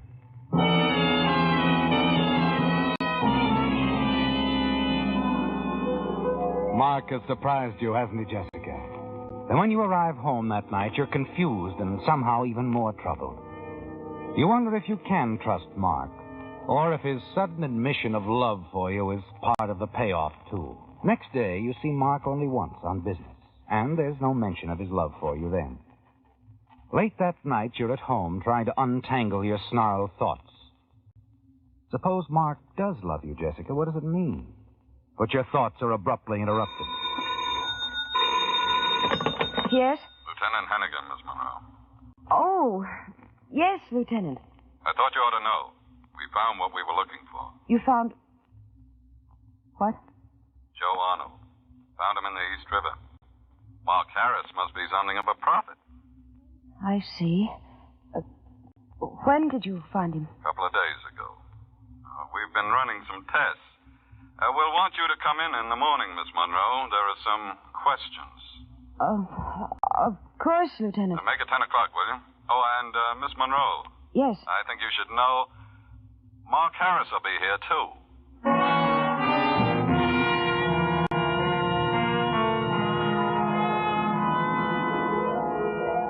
So there'll be questions at the police station tomorrow morning, Jessica. And Mark will be there, too. It's a tormenting thought, isn't it? What Mark might say to Lieutenant Hannigan tomorrow. Has the lieutenant talked to Mark? And if he has, what has Mark told him? You move to call Mark when... Yes, hello. This is Mark, Jessica. Has Hannigan talked to you? Yes, he just called. You'd better get over here, Jessica, quick. I've got something important to tell you.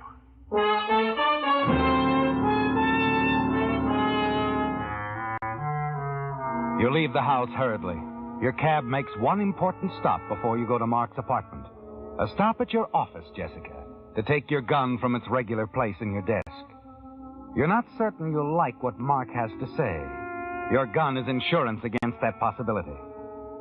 When you arrive at Mark's apartment and he meets you at the door, you instantly notice that there's something different about him. The way he looks, his manner, the way he treats you.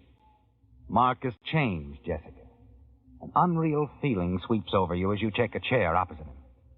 I've been afraid this time would come, Jessica. I thought about it a lot and dreaded it. You thought about it. What have you decided to do? There's just one thing I can do. But before I tell you what it is, I want you to understand I am in love with you, Jessica. Go on. Well, when we see Lieutenant Hannigan in the morning, I'll have to tell him the truth, exactly what happened. Somehow I knew you'd say that. Well, it wasn't easy to say. It wasn't easy to decide, but I want you to know now that... The devil are you doing? You're not going to tell Hennigan or anyone the truth, Mark. You're Wait, not. Don't use that gun, silly little fool. You don't know what I... You stare down at Mark, dead on the floor. No, Jessica. Mark won't tell the truth of Joe's killing to Lieutenant Hennigan or anyone, ever.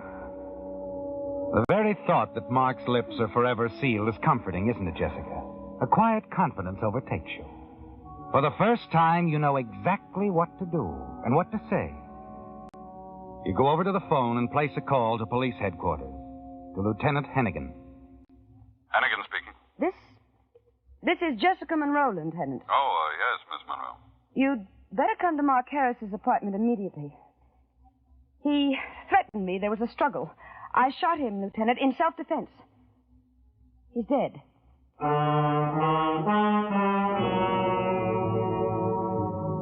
You know it won't take long for Lieutenant Hennigan to arrive. And when he comes, you'll have your story ready for him. You're composed, Jessica, quite sure of yourself. When the lieutenant arrives, completes his examination of Mark's body, you know that you must play very convincingly the role of a woman who has recently defended her own life. How'd it happen, Miss Monroe? He's been threatening me all along. I've been so afraid of him. Tonight, when I told him I was going to tell you the truth tomorrow, he came at me. I knew he meant to kill me, so I shot him. I see. And what is this truth you were going to tell me in the morning? That I saw Mark murder Joe Arnold. I've lived in fear of my life ever since then. We were pretty sure it was Mark Harris all along. What we needed was a witness or something as incriminating. Well, he won't threaten you anymore, Miss Monroe. You're going home to bed now. You've been through enough. Oh, thank you. Our session tomorrow morning will just be routine. We'll try to spare you everything we can.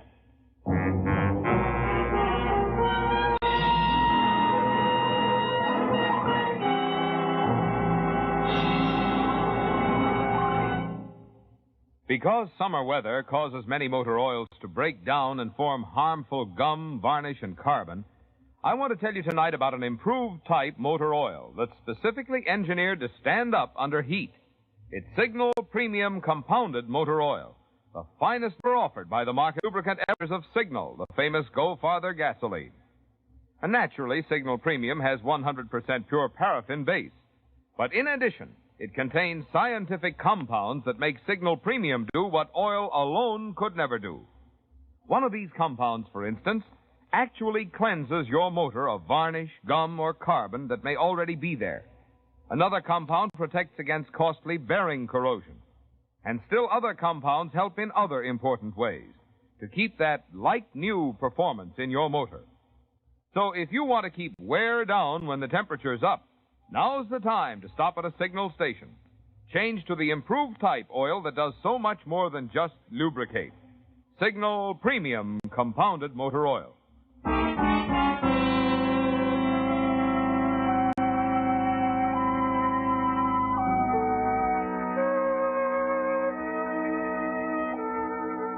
Well, Jessica, your ledger is balanced out nicely, hasn't it? Joe Arnold, the writer whose novel was a convenient means of blackmailing you, is dead. And his manuscript is destroyed, too. Mark Harris, the one man who could have betrayed your secret, is also dead. And Lieutenant Hennigan of Homicide seems convinced that your story of killing Mark in self-defense is true. The next morning, you make the trip to police headquarters for the routine investigation Lieutenant Hennigan promised you. It won't keep you long, Miss Monroe. Everything seems to piece out okay. This gun you shot Harris with, your gun? Yes, it's my gun. How long have you had it? Well, I've had it for some time. I never expected to use it. The gun's been in your personal possession? Yes, at all times. Okay. Now, tell me again, exactly what did you see, Miss Monroe, the night Joe Arnold was killed? Well, I just happened in on them, Lieutenant, on Mark and Joe. Yeah. They were having a heated argument about something. I don't know what. They were struggling when I came into the room. I called to them, but they didn't hear me. And then Mark picked up a bookend and hit Joe. He fell, dead. Then Mark saw me and threatened to kill me, too, if I came to the police. And that's all you saw, Mark hitting Joe with the bookend? That's all I saw, Lieutenant. Now, that's what's so confusing, but I think I see it all clearly now, Miss Monroe. Oh? Oh, what do you mean? Joe Arnold was on the head, all right. But that isn't what killed him. But I saw... The thing that killed Joe Arnold was a .38 slug in the chest. Joe was shot? And he was shot, all right. Mark.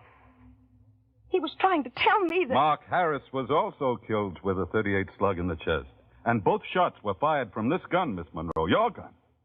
The gun you say has been in your possession at all times.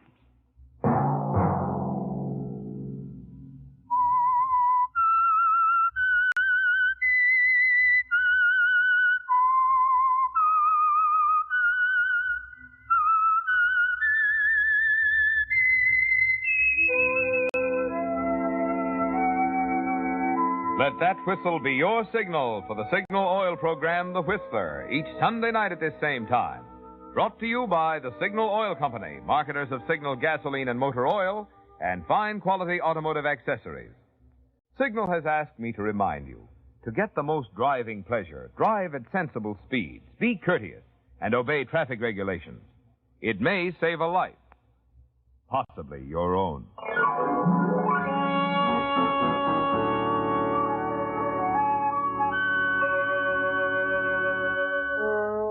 Featured in tonight's story were Bill Foreman, Joan Banks, Bill Boucher, Shep Menken, and Ed Max. The Whistler was produced and directed by George W. Allen, with story by Jack Leonard, music by Wilbur Hatch, and was transmitted to our troops overseas by the Armed Forces Radio Service.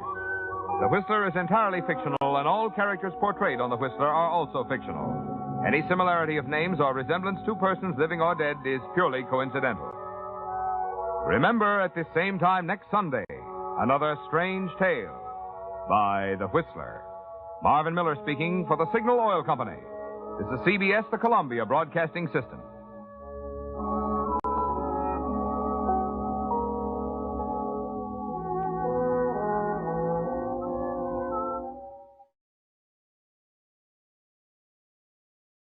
You just heard an episode of The Whistler, which originally aired Sunday, June 18th, 1950.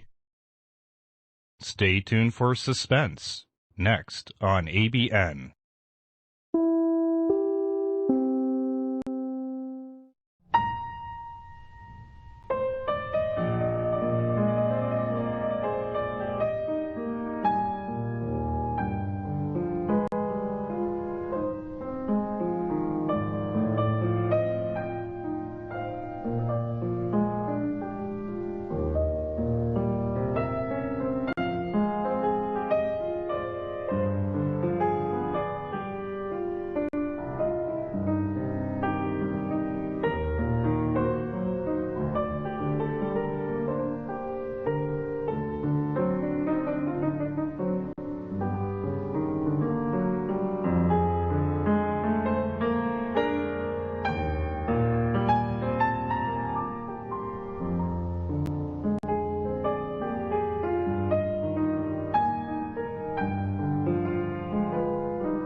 You're listening to KPNL Radio, Portland, Oregon.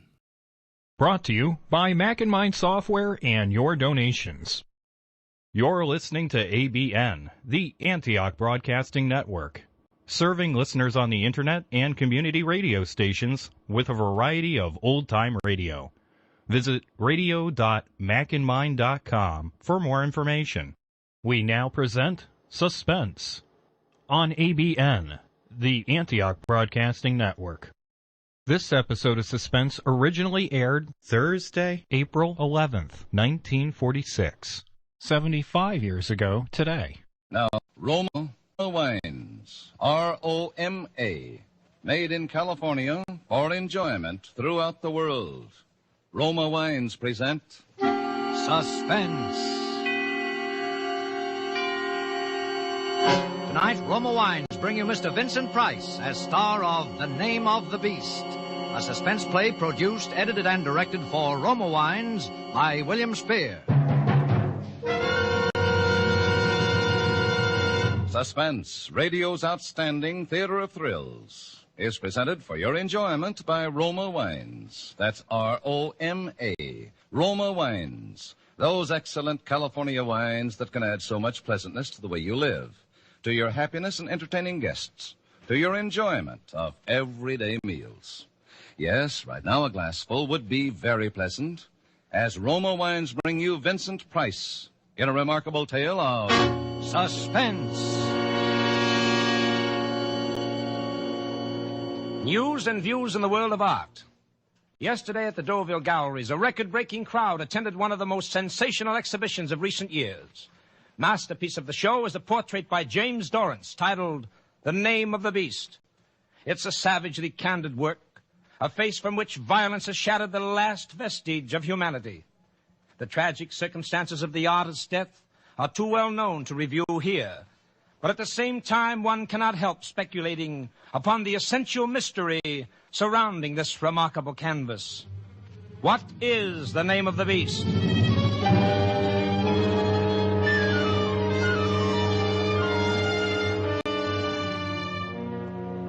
The name of the beast was Krebs, Elmer Krebs.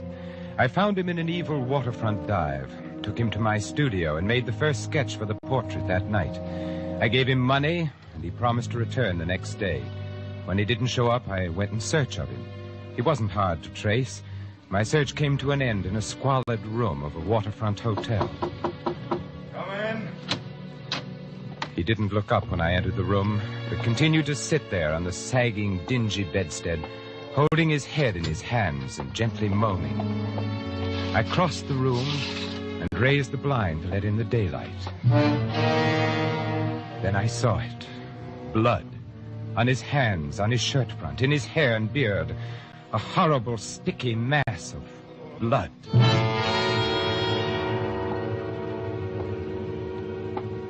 You didn't show up for our appointment today. I'm the painter you met last night, remember? You were going to sit for a portrait. What do you want? You want your money back? Certainly not. I want to finish my painting. I want you to come back to the studio. You must be crazy. Look here, it's very important for me to finish that painting. I'll make it worth your while. Money? I don't need money. Not anymore. Maybe I can help you in some other way. You're in some kind...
to paint this picture. Everything I've ever painted has been merely the preparation for this. I've worked alone, never exhibited a single canvas. Do you know what it is to work alone? Yeah, I know. Nobody knows your name, but one day, quite suddenly, a masterpiece explodes in the face of a jaded world. Like your murder, Elmer. After a life of petty crime, at last an act of yours really means something. Newspapers will headline it. The whole world will be clamoring to know your name. Exciting, isn't it? Exciting? Well, that's the way I feel about this portrait. I must finish the job. Just How as do you I had to know finish- you won't take those clothes to the cops instead of dumping them? I'm taking a terrible chance walking out of here with a bundle of blood-stained clothes as it is. They'd fit me about as well as they fit you. Okay, that's fair enough. By the way, where did it happen? The Hawk Shop, number 23, next to the alley. Was it necessary? The old man came in and started firing a revolver right off. I don't pack no rod. There's nothing else to do. I grabbed the fire axe off the wall. Oh, my. And I suppose the police have your fingerprints on file? Yeah, I done time once. What did you do with the axe? Just dropped it there. I was sick, all that blood. I suppose you left nice red fingerprints all over the place. I didn't touch nothing. Maybe the windowsill going out. That's the first place they'll look. And you're obviously in no condition to go back What there are now. you trying to do? Buy yourself a nice murder rap? My dear fellow, any intelligent man can get away with murder if he keeps his wits about him. You ought to be very grateful to me, Elmer. I'm going to take your clumsy crime and make it into a work of art.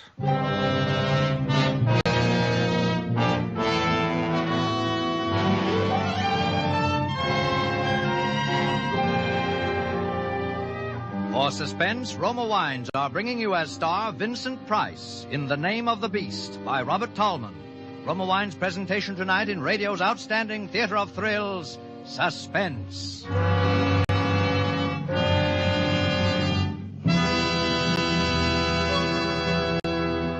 Between the events, this is Truman Bradley for Roma Wines.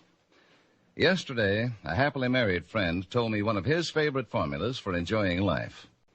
He said he never eats dinner while still burdened with the pressures of a busy day. Instead, he sits down for a few minutes, takes it easy, chats with his wife, and enjoys with her a glass or two of Roma, California sherry, the perfect first call to dinner. Yes, Roma sherry before dinner is a pleasant custom millions now share with family and friends. For Roma sherry is a glorious golden amber wine, soft and mellow on the tongue, so inviting with its pleasing nut-like taste. Roma sherry makes mealtime more welcome, helps you anticipate the good food to come. And when friends drop in, there's no more gracious greeting than a glass of Roma sherry. Tomorrow night, before dinner, share Roma sherry with your family. It costs no more to serve Roma, America's favorite wine. So insist on Roma, R-O-M-A, Roma wines. Remember, more Americans enjoy Roma than any other wine. And now Roma Wines bring back to our Hollywood soundstage Vincent Price as James Dorrance with Elliot Lewis as Krebs in The Name of the Beast, a tale well calculated to keep you in suspense.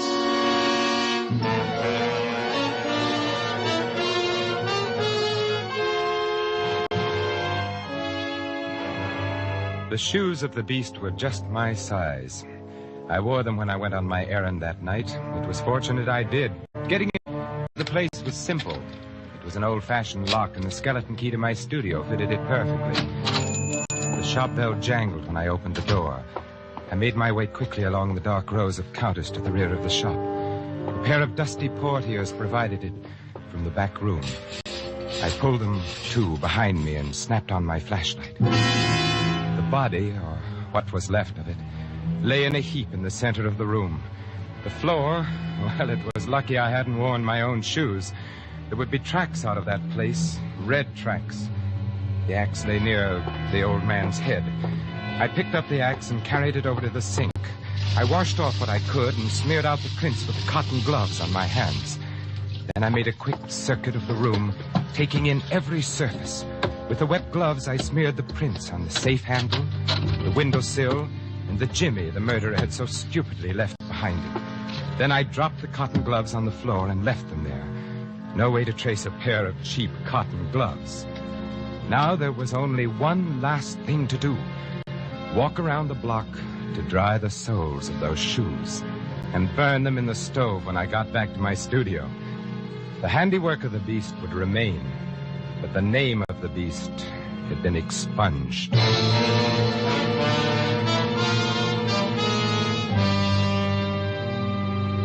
But I didn't burn the shoes, nor did I throw that bundle of clothing into the river as I had first planned to do that night.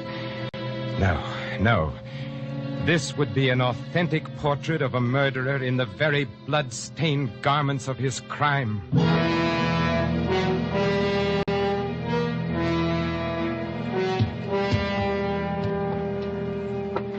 That will be all for today, Elmer.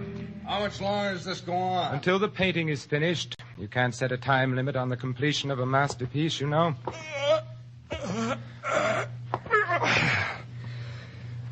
Don't look much like me. You've forgotten. I made the first sketch before you shaved off your beard. I don't like this picture. Did you have to paint in all that blood? My dear fellow, no one in the world would ever recognize you as the man with the beard in this I don't painting. like this picture. I don't like staying here. Look, what about that stuff? When can I start cashing in on it? I should have thought I was paying you enough to live on. Suppose I want to get married. Well, what? Oh, good Lord, man. You mustn't even consider it. In the first place, I can't afford to support another person. And Who's in the asking second you place, to support anybody? I got that stuff, haven't I? Well, I'm going to cash it in, that's all. Listen to me, Elmer. If you try to unload as much as one piece of that loot, the police will be on your tail so fast. Oh, no, my friend. That stuff has got to stay where it is for some time to come. You just say that, so I'll have to depend on you. So you can paint that lousy picture. Maybe. Oh, by the way, Elmer, I've never said anything about it before, but you never told me exactly what you did do with the loot. It's a suitcase, I told you. Yes, I know, in a locker at Grand Central, but where's the ticket? That's one secret I'm Well, keeping. Right. But you will promise me not to unload those jewels. Not for a while She keeps yet. asking me, when are we going to get married? What am I going to tell her? Oh, by the way, who is the lucky lady? Jeannie. Her name's Jeannie Baker. Hey, wait a minute, though. She don't know anything about me. Not anything. If I ever catch you talking to her, so help me, I'll kill you.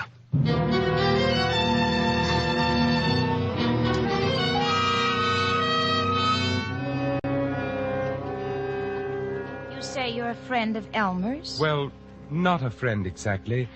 I'm afraid this will be rather a shock to you. You're very close to Mr. Krebs. Well, we're engaged to be married. What is it? Is he in some kind of trouble? Are you a detective? Well, not exactly. You see, I represent the insurance company. What insurance company? State indemnity. Our policyholder doesn't want to prosecute, but at the same time... Prosecute?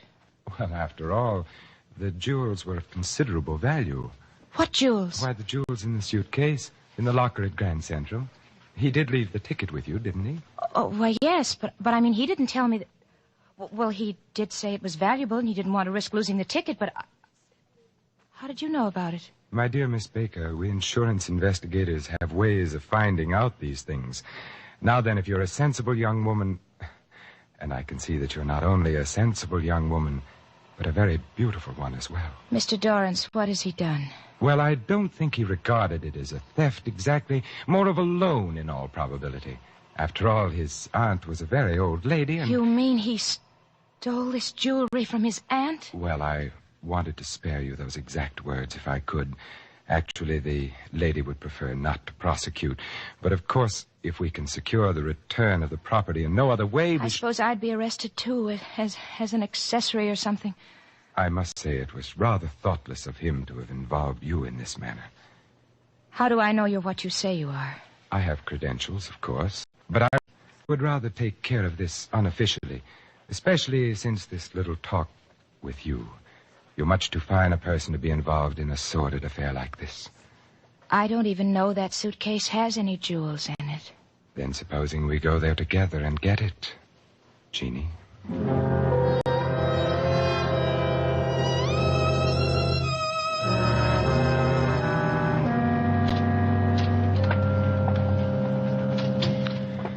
Well, now let's have a look. How are we going to... Well, I think I have a key here that'll open it. Those must be worth a fortune. Yes, they are, Miss Baker. You understand our concern? Yes. Close it up. I don't want to look at it anymore. I'd like to have spared you this. You understand, of course, that I wouldn't dream of prosecuting. Not now that I've met you. I don't know how to thank you, Mr. Dorrance. This is such a shock to me. How could he? How could he? There.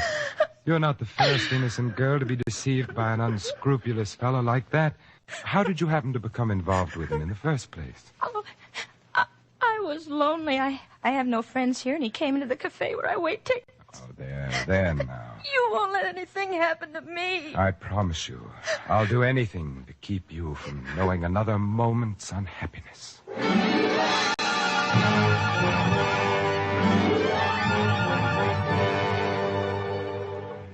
That night, I worked feverishly, like a man possessed. But as I worked, an uncanny change came over the man in the portrait. There was something about it, something that terrified and at the same time fascinated me.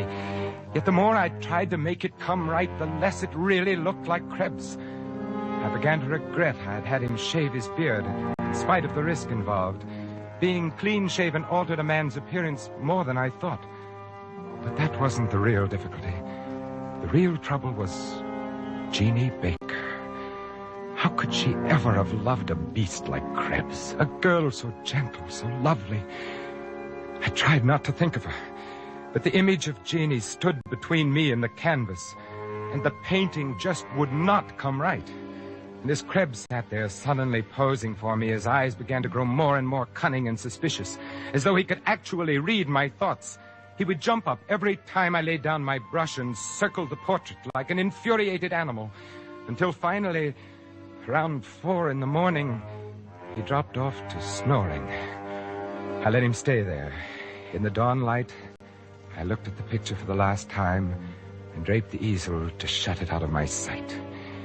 My masterpiece, for which I had become accessory after the fact of one murder and sowed the seeds of a second, was, I knew it now deep in my heart, a failure. I was obsessed now with only one resolve: to prevent the second murder, which by some instinct I knew was in Krebs' mind. At whatever cost to myself, no harm must come to Jeannie.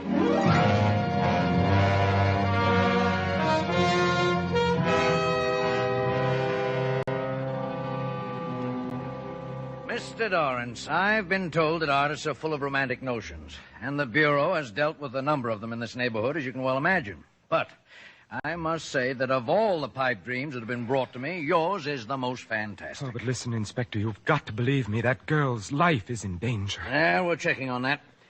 Now, let's check on a few other things, Mr. Dorrance. You say that on the night of the 12th, you met this man Krebs at a place called Louis. Yes, sir. And afterwards, you went with him to your studio and made a sketch of him for a portrait. All right, so far so good. He promised to return the following day and sit again for the painting. Well, he failed to show up, so you sought him out at his hotel. Now the story really becomes incredible. He tells you he's committed a ghastly murder. He's covered in blood. You offer to help him get away with the murder in order to finish the portrait. Oh, now really, Mr. Dorrance. You painters need publicity as bad as all that. But, Inspector, I tell you, I have all the evidence. Where? At my studio. Where's this man Krebs? Except for the portrait you say you painted of him, I can't find a shred of evidence that he exists. Now, just a minute. Yes, Sergeant. They've picked up the girl. Good. Send her in. Oh, she'll tell you. She'll tell you who... Oh, come in, Miss Baker. We won't detain you long. Miss Baker, do you know this man? I say, do you know this man? It's all right, my dear. Speak up. Yes. His name is Elmer Krebs. A few minutes later, they let me go, dismissing me as a harmless crackpot. Jeannie walked out of the station with me, clinging to my arm with solicitude, as one might act towards a beloved and mentally ill relative. Why did you do it? Elmer came to my apartment last night. He told me the whole story. But then why? He was boasting about how he's pinned the crime on you. Don't you see? Everything you've done to save him has incriminated you. The bloodstained clothes, even the loot. Oh, I'm tired. I don't know. Oh, listen to me. He'll always be a threat to us, to our happiness. He's safe. The police don't even know he exists. They don't even know what he looks like. There's still the portrait. It's not a masterpiece, but they can identify him from it. I see. Darling, you didn't mind my rechristening you? You once loved a man named Krebs. And I still love a man named Krebs. And it's all right. For that, I'd do anything. Put this in your overcoat pocket. It'll keep you safe, darling. What? Oh, no, It'll keep you safe, darling.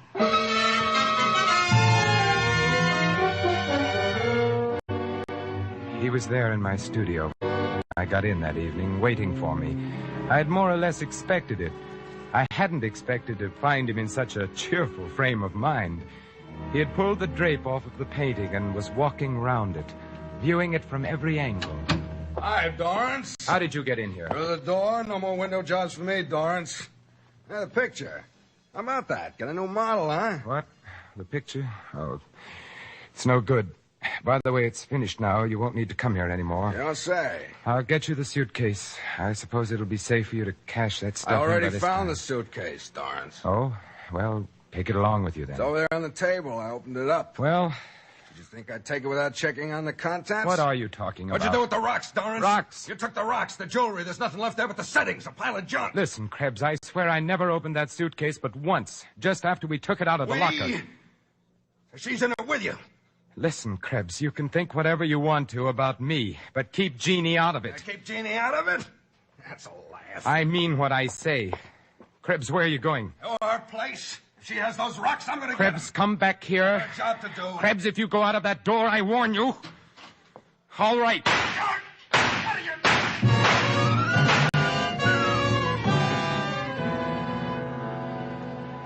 I dragged his body inside the door and left it there.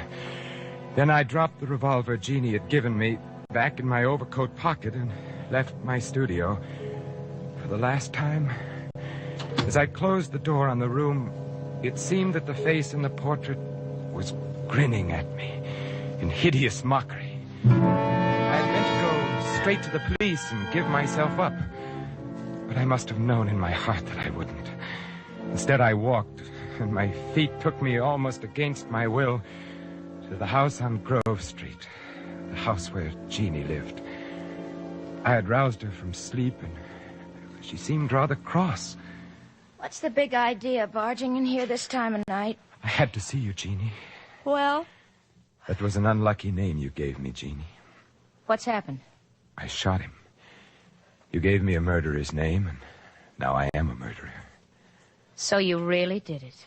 I wondered if you'd have the guts. Jeannie! Oh, Jeannie. What do you want me to do, put on black and cry myself to death? You loved him once. Who said so? You were going to marry him. Maybe. I thought he was smart once. I said I'd marry him if he pulled a really big job. I might have kept my word, but he bungled it. What's worse, he involved me. When I found out he'd planted that stuff on me... You knew all the time. Oh, so what? You'll get your cut. Oh, Krebs was right. You did take those stones, and I killed a man for you, to save you. What did you do with the gun? It's in my overcoat pocket. I was going to the police. Oh, you sap. Why didn't you leave the gun there? Make it look like suicide. It was, in a way, wasn't it, Jeannie? I'm Krebs now. Dorrance is dead. You planned it very nicely. Oh, stop. Stop trying to be deep. Doesn't matter what your name is. Either way, you've messed it up. Anybody have a key to your place? No. And we still have time. Time for what? The body. Any intelligent person can get away with murder if he keeps his wits about him. You told Elmer that. Yes, I told Elmer that.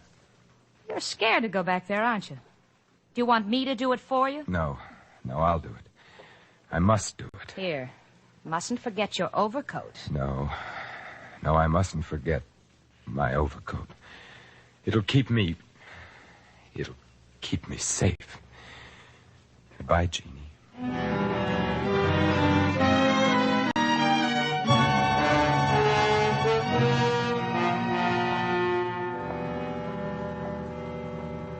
Two stiffs. What a shambles. Looks as if he shot this guy and then bumped himself off. Who are they? I don't know the other one. This is a guy that came into headquarters Saturday. You know, the artist. Huh? Well, there must have been something to his story after all. Here's a note he left. You see. Dear Inspector, the portrait I told you about is standing on the easel facing the window so you can see it in the light. James Dorrance. I guess this must be it here. He said it identified the murderer. Is it a good likeness? Gee, I don't know. You look at it. Ah. Why, it's a woman. Yeah, it's that dame we picked up. The little waitress. Hey, but look, it's got men's clothes on. Bloody. And the way he's made the face all twisted and ugly. She was a good-looking kid. Yeah, she was. He must have been cracked. I guess it must have been. A thing like that makes you wonder, don't it? Yeah, a thing like that makes you wonder.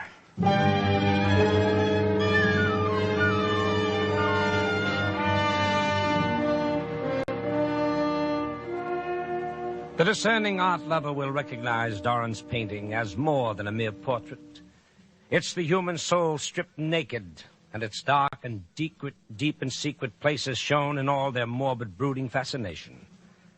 But still one cannot help wondering, what is the name of the beast? Did the woman in the portrait exist, or was she only the creature of the artist's fevered imagination? Our only clue is in a quotation which the artist caused to be printed in the exhibition catalogue. And he causeth all to receive a mark in their right hand or in their foreheads, and that no man might buy or sell, save that he had the mark, or the name of the beast, or the number of his name. Let him that hath understanding count the number of the beast, for it is the number of man.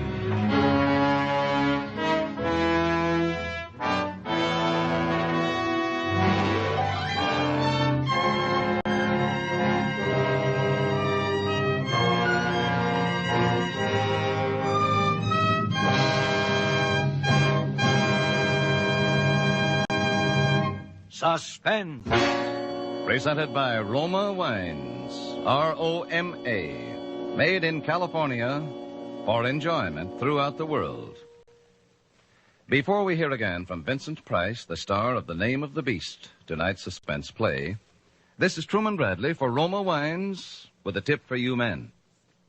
Every wife loves surprises, little unexpected deeds that reflect thoughtfulness. So tomorrow night, boost your stock with her. Solve her problem of how to brighten weekend dining. Add to your own mealtime pleasure, too. Take home a bottle of delicious Roma California Burgundy. One sip will convince you both that red, robust Roma Burgundy is the perfect table mate for stews, spaghetti, or baked beans. For Roma Burgundy brings out hidden flavors, adds rare goodness to every morsel.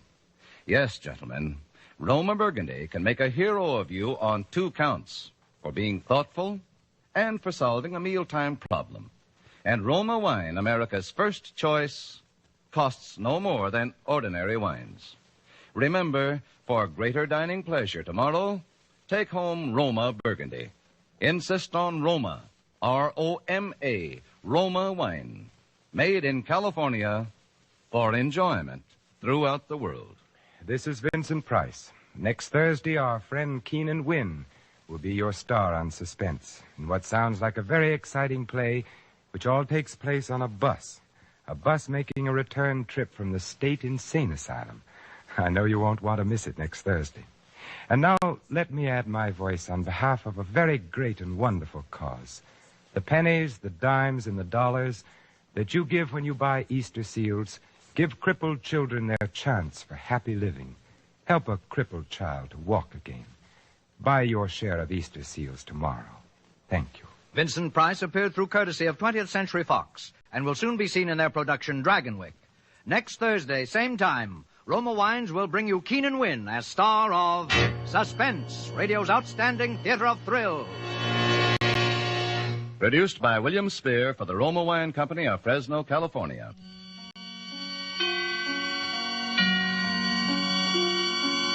This is CBS, the Columbia Broadcasting System.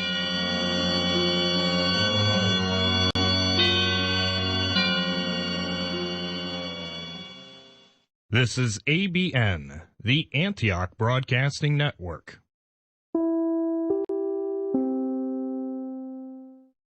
You just heard an episode of Suspense, which originally aired Thursday, April 11th, 1946, 75 years ago today. This episode of Suspense originally aired Sunday, July 26th, 1959. Nightman, starring Miss Marcia Hunt. A tale well calculated to keep you in suspense.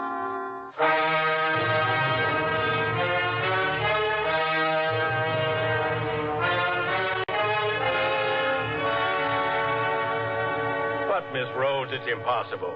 This is a maximum security prison. We haven't had an escape in years. Well, you have one now, Warden. Tom Nixon. How can you be sure? I saw him in New York City 2 days ago. Did you know him well? Well enough. He was my mother's star boarder for years. Why, I sat opposite him at the dinner table from the time I was a girl of 15 until he murdered her. And now, somehow, he's escaped from here and he's after me. Miss Rhodes, it's impossible, I say. Warden Graves, 10 years ago, when Mother was found murdered, I knew it couldn't have been anyone but Tom. I testified against him.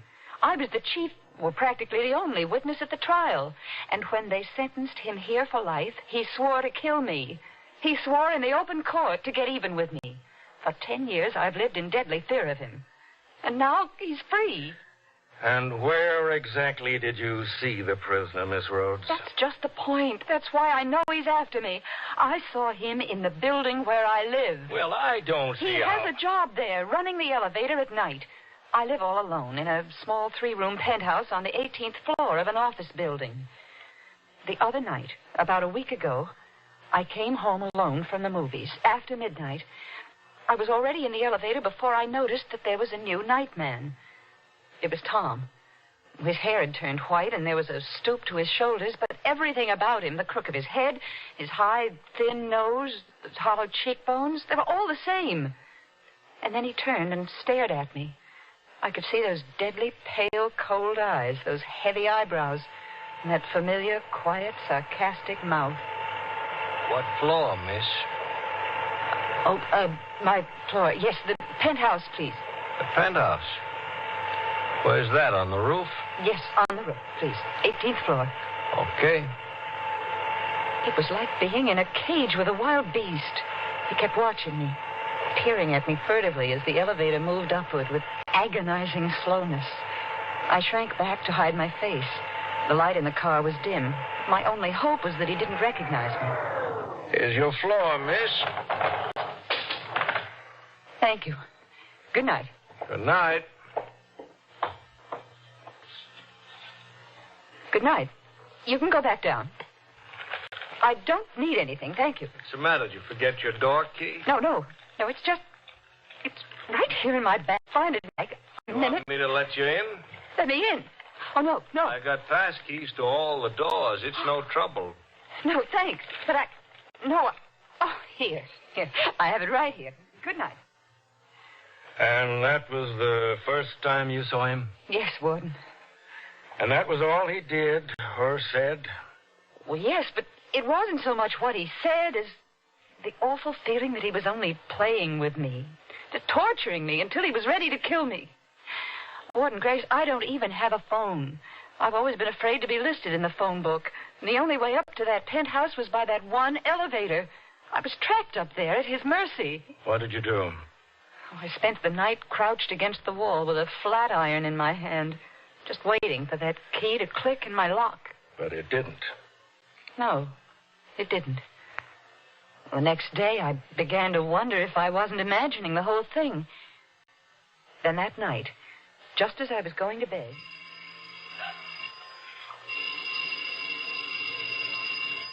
Who is it? Who's there? Oh, excuse me, Miss Rhodes. There wasn't any answer to my ring. What do you want? What are you doing here? Oh, it's just your laundry. They told me to put it inside in case you weren't home. You might have given me time to answer the door. Well, I'm sorry, Miss Rhodes. I'm very sorry. Well, don't let it happen again. Good night. I was just thinking, you got no way to get up here or to get down except in my elevator. No. Even the service elevator doesn't get up this far, does it? No. You're alone up here, aren't you? Really? Yes, Tom!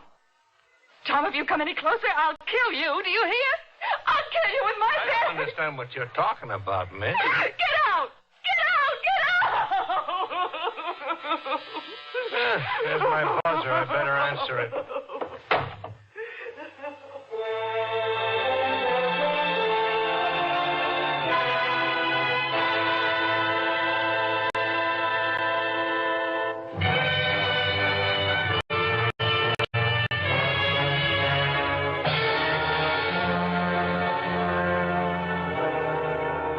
I haven't seen him since, Warden.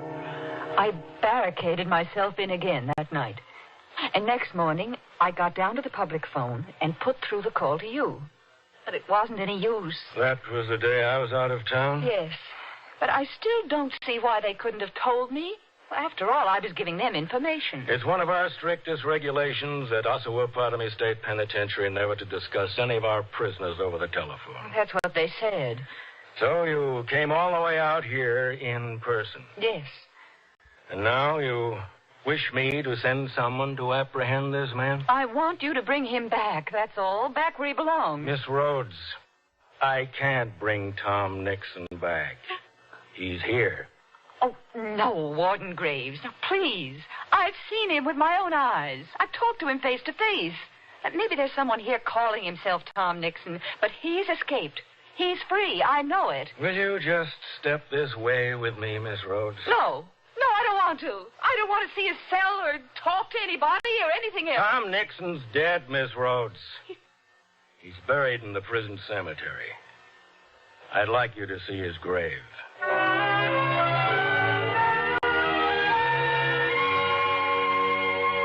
Now, this is a photograph taken of him just a week before he died. You see, he wasted away quite a bit. He was in the infirmary all last year. Became very religious, too, toward the end. Spent a good deal of his time praying. Praying? Yes. All the fight seemed to go out of him as soon as he knew he was seriously ill. But you'd say this was his picture, wouldn't you, Miss Rhodes? Yes. Yes, it's Tom, all right. And these little personal belongings? Ordinarily, we turn these over to the family, but in Tom's case, well, we couldn't trace any family. You'd recognize these as his? Yes, I don't know them all, but with that gold watch, he used to wear it every Sunday at Mother's. He wrote a couple of notes before he died to a fellow prisoner and to the prison chaplain. You recognize this handwriting? Yes. Yes, this seems to be Tom's. Well, Miss Rhodes, feel a little better about your elevator operator now? Oh, you must think me a fool, an awful fool. Not at all. But the likeness was so extraordinary. Oh, it was almost like seeing a ghost. A ghost? Oh, come, Miss Rhodes.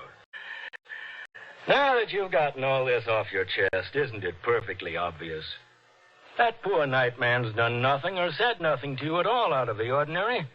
It's only that, well, you seem to be the victim of some kind of guilt complex. Guilt complex? Well, I'm not guilty of anything. Oh, what I mean is, Tom has been on your mind now for 10 years. You testified against him. He threatened you. Gradually, you came to see him everywhere. No. Only this once. Only these last few nights. All right. But now you know the truth. That should clear your fears forever. Tom's dead and buried. Go back and take a look at this nightman again. Now that you know Tom's dead, I'll lay odds the whole resemblance will vanish. I hope so. My advice to you, Miss Rhodes, would be to go straight home. Use that elevator as much as possible. Get acquainted with this nightman. For your own sake. Try to get the better of these hallucinations. Well, that's all they are. Just hallucinations.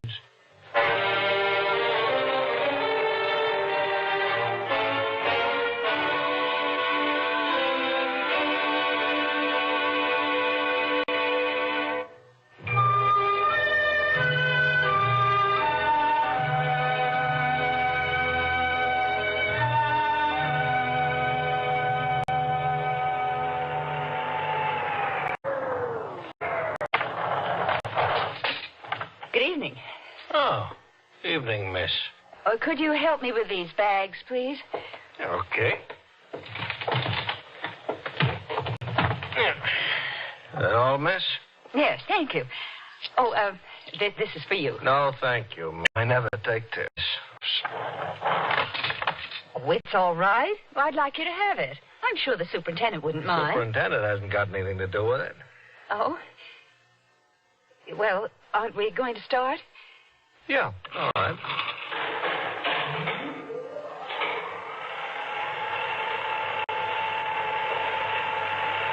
Been out of town? Why, yes. Yes, I have. Yeah, I haven't seen you for a couple of nights. I was in the country visiting a friend. Oh?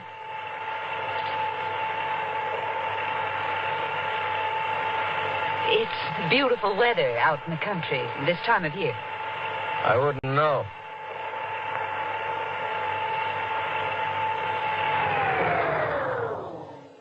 Well, is this my floor already? No, it's not. Then why are we stopping? Elevator's stuck. Power's cut off. Cut off? Mm-hmm. But how could that happen? It's never happened before, as long as I've lived here. Well, sooner or later, I guess it had to happen. Isn't there some way we can get it back on? With some buzzer for the cellar or something. If the power is off, the buzzer isn't working. So one of the lights is still on. The lights? Yeah. They'll probably go out in a minute, though. And then it'll be black in here. Black as the grave. Well, let's get out of here. Open the door. Can't. Won't budge. But you haven't even tried. I don't have to try. We're stuck between floors. The door's flush with solid wall. Solid wall? Yeah. It's kind of like being bricked up in a cell. But there must be some way out of here. Isn't there a little door in the roof? Something you can pry open. Something you can climb up out of into the shaft. I don't see any. Well, what are we going to do? What are we going to do? Wait. Wait. Until somebody comes along downstairs and finds the elevator stuck and then rings up the superintendent. But that might be ours. Might be. No! Help! Help! Somebody! Help! Wasting your breath. Oh. Everybody's left the building. I know, because they've all signed out. Nobody's down in the basement, and there won't be any passengers ringing for an elevator this time of night.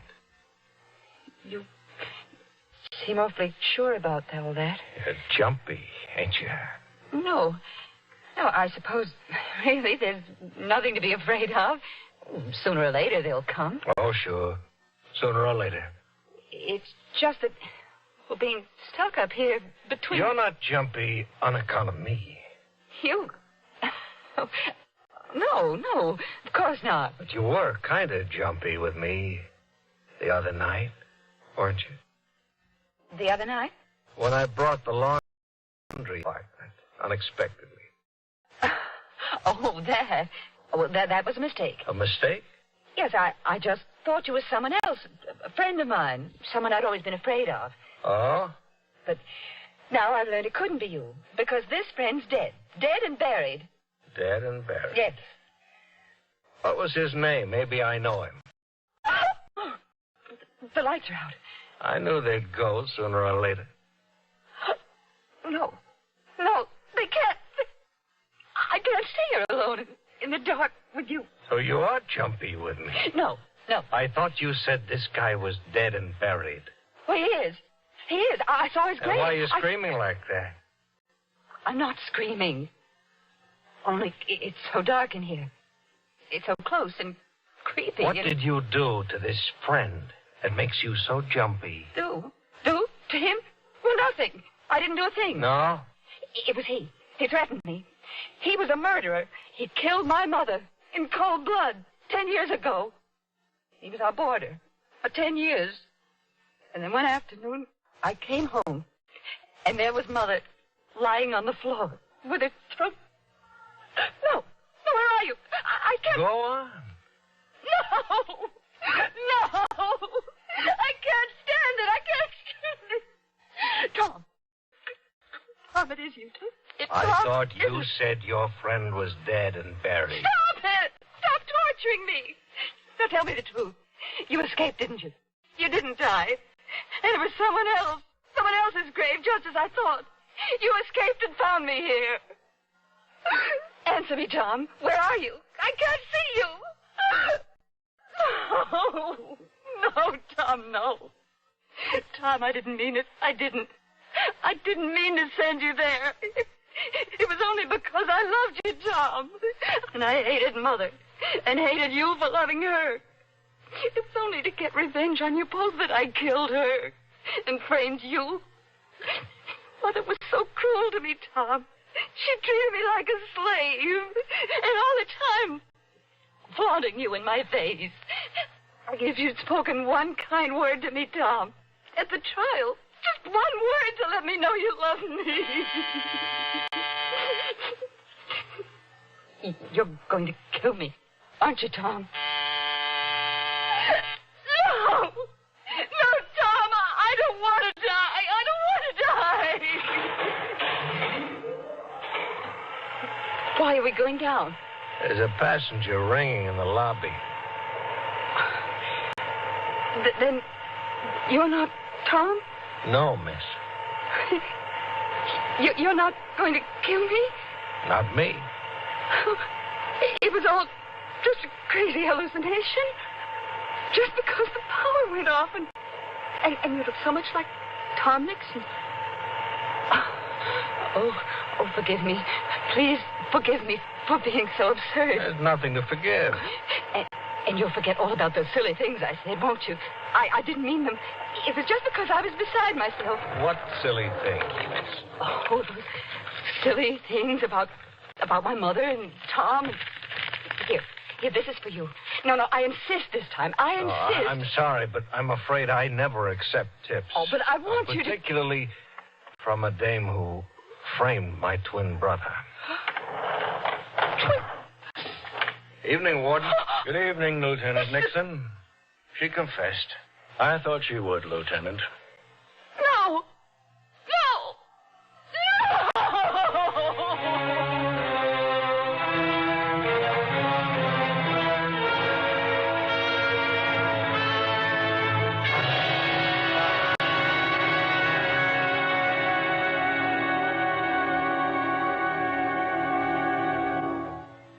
Suspense, in which Miss Marcia Hunt starred in William N. Robeson's production of Nightman, written by Lucille Fletcher.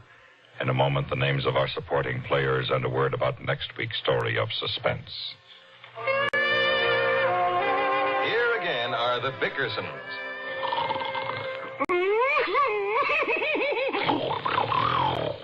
John Bickerson, you've got to stop it. Stop it. Stop it, Blanche. What do you want? I'm going to the seashore. Have a good trip. Put out the lights. Don't be so funny. I mean on our vacation. Vacation? Yes, vacation. Hey, what do you mean, seashore? We agreed on the mountains. The mountains are all uphill. Can our car make it? Of course our car can make it, Blanche. It runs like new ever since I took it into our General Motors dealer for a performance service special. Good night. But that was last week. Blanche, believe me, a Guardian Maintenance Performance Service Special means worry-free driving all summer long. Now, put out the lights. Yes, for worry-free driving this summer, take your Chevrolet, Pontiac, Oldsmobile, Buick, or Cadillac into your dealers now for a performance service special. Supporting Miss Marcia Hunt in tonight's story were Lawrence Dobkin and Charles Seal. Listen. Listen again next week when we return with Mr. Joseph Cotton starring in Red Cloud Mesa. Another tale well calculated to keep you in suspense.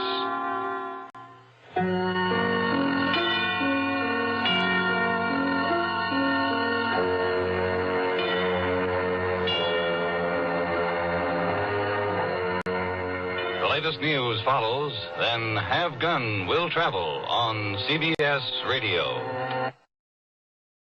You just heard an episode of Suspense, which originally aired Sunday, July 26th, 1959. Stay tuned for Mystery and Thrillers, next on ABN.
You're listening to KPNL Radio, Portland, Oregon.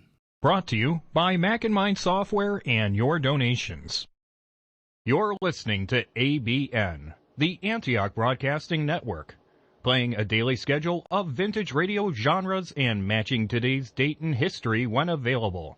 Visit radio.macandmind.com for a schedule. We now present Mystery and Thrillers on ABN, the Antioch Broadcasting Network.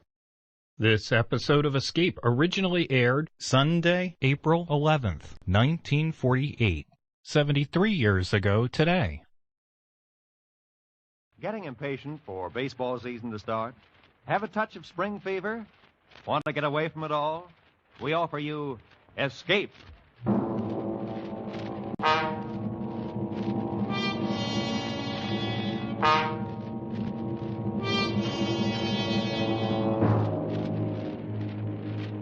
You are in mid-ocean, aboard a Jinx ship. Already 9 men have died. And you know that some malignant force is aimed at you, from which you cannot escape.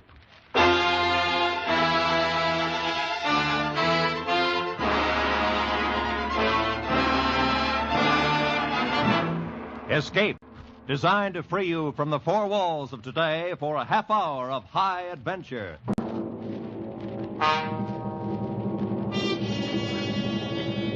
Tonight, we escaped to the North Atlantic in the year 1900, and to a sailing ship whose very name struck dread in sailors' hearts, as Joseph Conrad told it in his famous story, The Brute.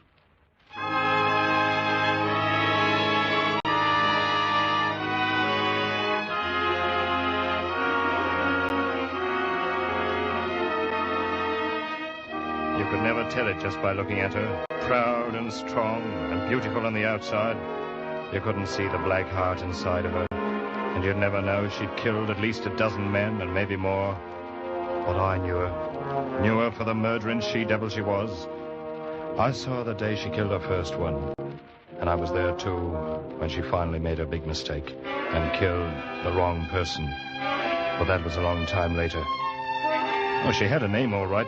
But after that first day, her first killing, nobody but the family ever used it again. Everyone else from that day on would look at her, half afraid and half snarling, and they called her the Brute.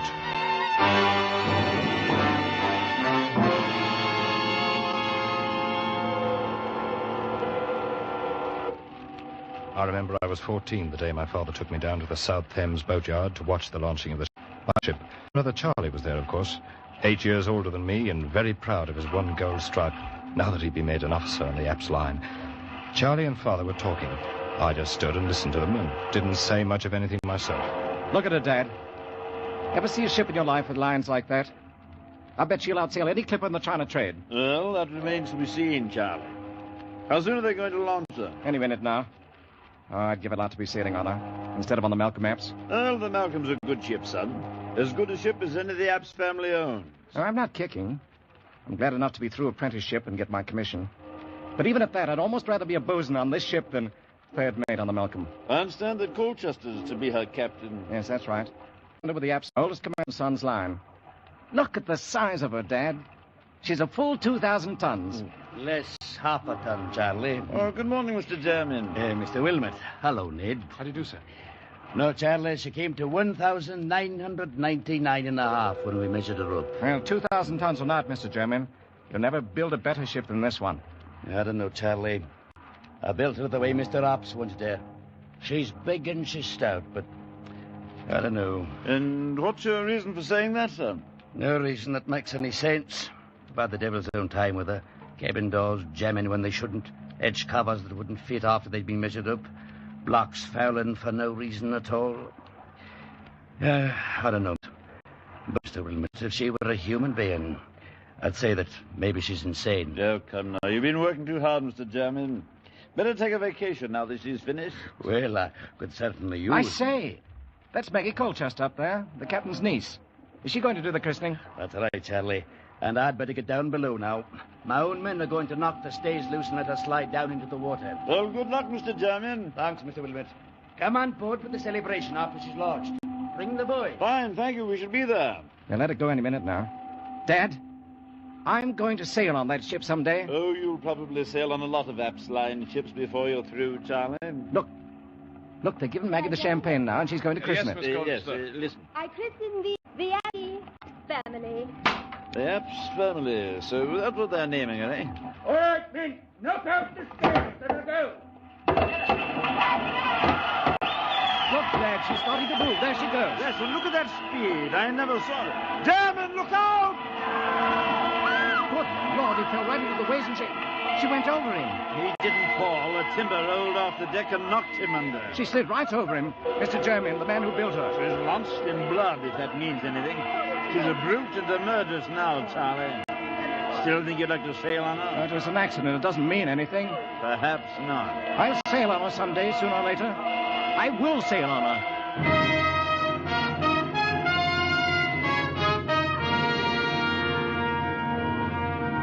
Well, the way things worked out, I was the one to sail on her first instead of Charlie. He'd gone on out to the Orient aboard the Malcolm. And 6 months later, when I started my apprenticeship, I found the company had assigned me to report to Captain Colchester on the Apps family, or the Brute, as everybody was calling it privately. There was some kind of mix-up in the sailing orders, and by the time I came on board, the tug already had a line on the big sailing ship and was starting to ease her stern first out into the channel. All right, now. Ease ahead there. Pick up the slack. Captain Colchester was at the taffrail shouting orders to the tug captain, and the mates were forward somewhere, handling the check line. You've got the slack now. Haul away. I stood at the waist, waiting for a chance to report in, and watching a young fellow about my own age, who was doing something or other up aloft on the mizzenmast above me. The tug had drawn the line out taut, but the ship hadn't started to move yet. You've got no way on her yet. Turn your engine up to full speed. The tug was churning the water to froth, and the hawser was tight as a bowstring, but we still didn't move. Keep her up. Hold that on full throttle. Then suddenly the ship gave a lurch and started back like a bucking horse. The men forward had no chance to ease the check cable, and a second later it snapped.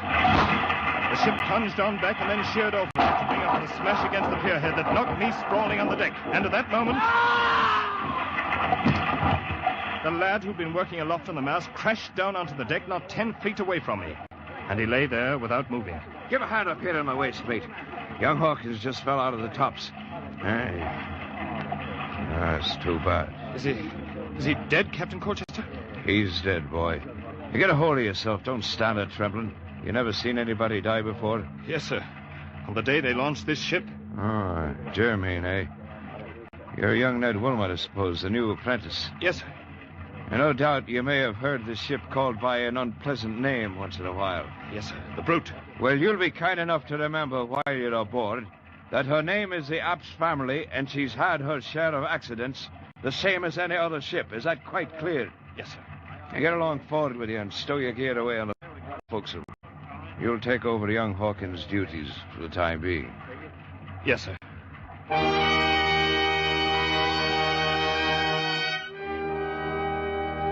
I sailed aboard the Brute for the next 4 years and watched her kill 9 men during the time. We got so we tried to outguess her, try to figure how she'd do it the next time.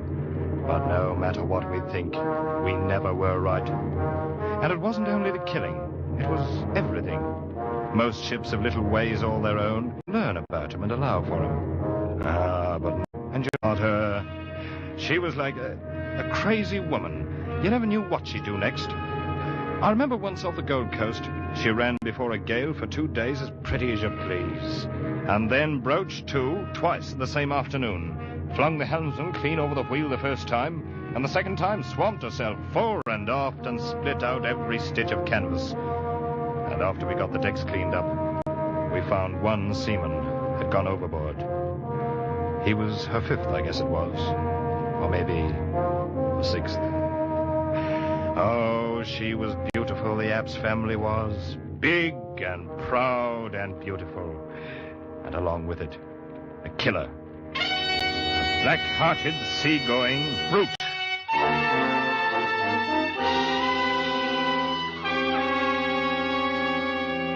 My brother Charlie was on the China run all that time. First on the Malcolm and later on the Lucy Apps. But we never happened to hit port at the same time. Finally, the time of my apprenticeship was up. We boomed into London at the end of the trip, and I went before the board for my papers. I guess they figured anybody who could stay alive for 4 years on the Brute must be a seaman. Anyway, I passed, and Mr. Epps handed me my sailing orders along with the commission. I was assigned as third mate to Captain Colchester on the Epps family. Well, congratulations, Ned. Glad you're going to stay with us. Thanks, Captain Colchester. You've been a hard-working apprentice, and I've no doubt but you'll be a good officer. In fact, we have a man on board who'll make sure of that. Why? What do you mean, Captain? Got a new first mate on this trip. Come in, Charlie. Charlie? Well, hello there, youngster. I say, you've been doing a bit of growing the last 5 years. Charlie, I didn't even know you were in port. Been in for a week down country, though. I hear you fooled the board. Careful, man. You're talking about your own third mate. Yes, so they tell me. Well, you'll be jumping lively on this trip, my boy. Easy, easy. Don't forget I know this ship and you don't. And I'll learn it quick enough. Been wanting the chance for a long time. And between us, I think we can even break this jinx. Lads, there'll be no talk of a jinx on this trip. At least not in the cabin, as long as Maggie's going along. Maggie? Who's Maggie? Ask your brother. I think he's the one who talked her into the trip. Though she claims it's for her health. I'll leave you two to get acquainted. We'll be about 10 days loading if you've got any plans. What's he talking about, Charlie? Who's Maggie? His niece, Maggie Colchester. You remember her, the girl who christened the ship? Of course. Ollie, Well, you're hasn't not... Dad told you where I've been spending shore leaves for the last year and a half? No, Charlie, I didn't know anything about it. Well, then let me show you something. Here. Now, if I have my way, Mag will be wearing this before the trip's over. Here, take a look. Blimey, that's all right. Yes, I bought it in Cape Town. It's a blue-white diamond set in platinum. Is it big enough to go on a finger? Oh, it's big enough, all right. And that's where it's going if I can talk her into it. And who's going to talk who into what, Charlie? Maggie, I was, saying that, I hoped I could talk you into going ashore for dinner with me. Oh, where are you now? You big liar. Oh, Maggie, this is my brother Ned. Ned, this is Maggie. How do you do? And are you one of the officers, too? I'm the new third mate. Well, I certainly hope you're more truthful than your brother. Maggie. Whose invitation to dinner I am accepting with pleasure. Oh, really? See you both later. All right, you are. About an hour. Charlie, she's lovely. Well, she's more than that, Ned. She's everything as far as I'm concerned. Well, in that case, good luck. I hope you get her. Well, we'll see about that. Anyway, with Maggie aboard, we've got to make sure this jinx ship stays on good behavior for once. It'll be the first time if she does. And it's the first time we've had both the Wilmots on board together. We'll tame her down, Ned. We'll make her calm and peaceful as an old workhorse. Just you wait and see if we don't.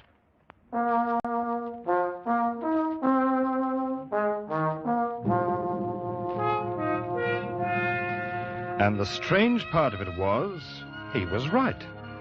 We stood out past Gravesend and made the passage to the China coast in 121 days of the finest weather you could ever hope to meet. And for the first time in her bloody life, the old ship settled down and sailed herself as neat as you please. Charlie and I had talked about this sometimes when Maggie wasn't around, and he'd always laugh and say the brute knew when she'd met her match that she didn't dare try to buck the two of us. But I was more ready to give the credit to Maggie, to think maybe she'd charm the old murderess the way she'd charmed all the rest of us. On the second day out, Maggie was the secret darling of every man on board. She was all over the ship, here, there, and everywhere, with red tam and her bright blue eyes, never still a minute, and having the time of her life. If she'd come along for her health, she'd found it before we passed Gravesend.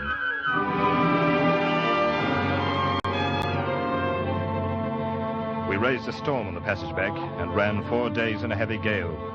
I stood by and held my breath, ready for anything, and nothing happened. The old lady, App's family, held up her head and sailed along like a seagull.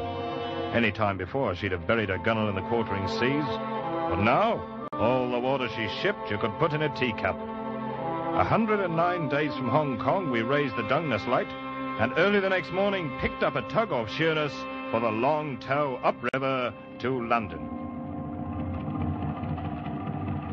The ship followed trot along on the tow line like a puppy on a leash, and we moved slowly up the river past Gravesend. All of us were glad to be home, but Maggie most of all, I think, because she'd never been at sea so long before. I had to smile at the way she danced around in the bows, picking out one landmark after another as we came to them, sometimes standing up on the spare anchor we'd taken in on the foredeck in order to get a better look at the riverbanks ahead. She wasn't wearing the ring yet, but I knew she was going to and was only teasing Charlie as long as possible. What's wrong, Ned? That tug stopped her engines. Collision up ahead in the channel, Charlie. Looks like a yawl and a schooner fouled together. Oh, yes. Well, looks like they're clearing it up now. Guess we can move again in a couple of minutes. Maggie, why don't you go on the afterdeck? You're on the way up forward there. Oh, I'm all right, Charlie. Stop worrying. We're almost home. Better save your orders for the crew, Charlie. She outranks you. Oh, I'll take orders from her any day. Yes. We are almost home, Ned. We've had a lucky voyage. It's the first halfway peaceful trip I've ever made in the old brute. Oh, I told you we'd tame her down. She's turned over a new leaf, Ned. Well, it won't last long if she keeps on sheering off there and drifting back down the channel. Huh? Oh, yes. And we're heading straight for those fishing smacks. Better have the tug start up and hold a taut line on her. I've seen her do this before. Yes. Ahoy, the tug! Take up the slack and get her straight in the channel. Hold it against the current. Any other ship would have held steady the minutes we stopped, but not the old Epps family. And now when the tug tightened up in the hawser, pulling at an angle across her for the two of ours, she wouldn't respond, wouldn't budge. The old girl wanted her own way. She was just as stubborn as ever. Ahoy, the tug! We're still drifting. Up and up to full speed. Confound her. Never saw a ship act like this. The heavy hawser was pulled so tight it was humming, and Tug's pedals with her engines full whipped up the water like a mill race. And then it happened. The heavy towing chock tore loose from the deck. The hawser began sliding across the bow, ripping out rail stanchions like matchsticks. Then I thought it was going to sweep under the flukes of the spare anchor. Maggie was standing anchor. Maggie! Get off that anchor! Look out! She tried to jump clear, but she was too late. The great anchor had tipped up on its side, clasped her about the waist like a monstrous arm of steel. It had carried her with it, and swung down and over and smashed against the side of the ship. She went into the water. Take charge of the deck, Ned. I'm going in after her. Ned, was that Maggie? Yes, sir. She's overboard, Captain Colchester. Maggie. Oh, the dirty, murdering brute. Now it's women she's killing. Let go the port anchor! Hold the ship in the ears and get the boats over! I hadn't told Charlie, and I didn't say anything about it to Captain Colchester. But I stood there, and I knew it wasn't any use. Because I'd seen the way the heavy anchor had carried her over, and then swung in to smash her against the bow before it dropped her into the water. And I'd seen the way that water beneath the bow was all colored red.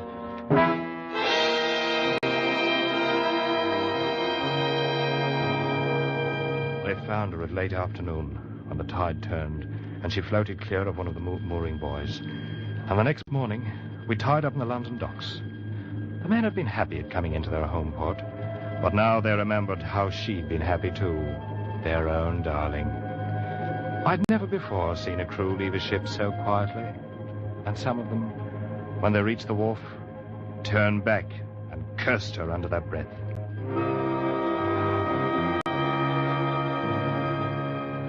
Finally, it was only Charlie and I, alone on the quarterdeck, and Captain Colchester was below somewhere in the cabin. She never wore it, Ned. The ring. She never wore it. But she would have, Charlie. I know she meant to. She was just having a little fun with you, that's all. With all of us on board, why did the brute have to go for Maggie? Why? I guess there's not much answer for that. She's everything I wanted. Everything. Yes, Charlie. I know. I talked her into marriage. It was my idea. It's no good, Charlie, this kind of thinking.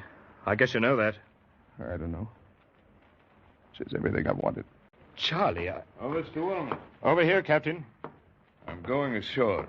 The shipkeeper's come aboard now. The two of you are free to go whenever you like. Thank you, sir. Charlie, Nothing. I'm resigning command in the morning. I'll never set foot on board her again as long as I live. I feel the same way, sir. Well, come into the company office in a day or two and sign out for the log. Good day, gentlemen. Charlie, we'd better go ashore, too. We're done here. Yes, I suppose we are. I'll arrange to have our gear picked up later. There's no use of... Captain, look out! Missed him! That yardarm off the mainmast fell right behind him. Ah, you missed me, you murdering brute! And that was your last chance, too! Ned, that yard was made fast to Dungeness. And now it falls out of the tops with the ship lying still at the wharf. Yes, Charlie. Come on, let's go ashore. Wasn't the devil satisfied for one trip? Is there no way of stopping her? How many more does she want to kill? Charlie? Oh, Ned. Ned, take me home.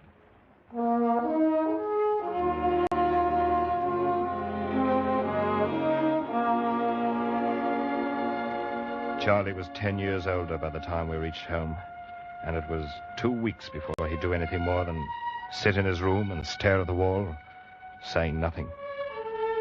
Captain Colchester carried out his threat and resigned from the company the morning after we docked, and I filed my application for a transfer.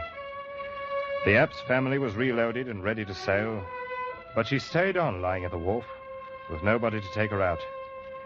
And that's the way things stood for 2 weeks, until one morning a bombshell dropped.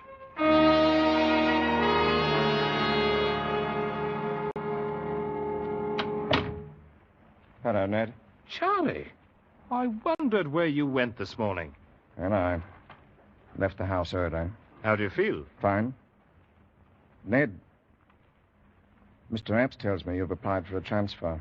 Another ship.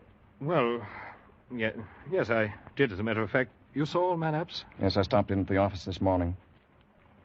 Ned, it's up to you, of course, but I hope you'll change your mind. Not a chance. The ship sails tomorrow morning. Oh, so they finally found somebody crazy enough to take her out? Yes, they did. Me. You? You're going to skip with the Brute? That's right, Ned. But I it's a short voyage, North Atlantic run. Be awfully glad to have you along. Somebody I could depend on if you feel like signing on again. Charlie! Of course, it's up to you. All right, Charlie. I'll sign on again. Be glad to.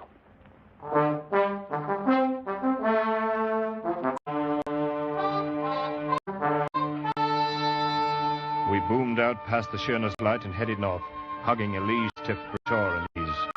The ship drove ahead as steady as a barge, with scarcely a roll or a quiver.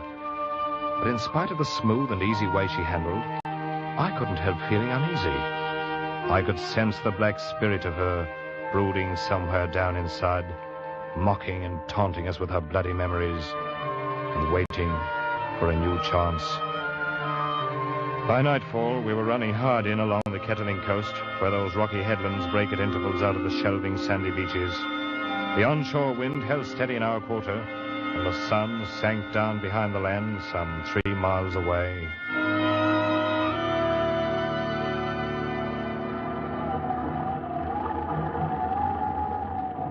It wasn't quite full dark yet for me. I came up to where he and Charlie was standing alone near the wheel. Is that you, Ned? Right, Charlie. Bosun said you wanted to see me. Yes.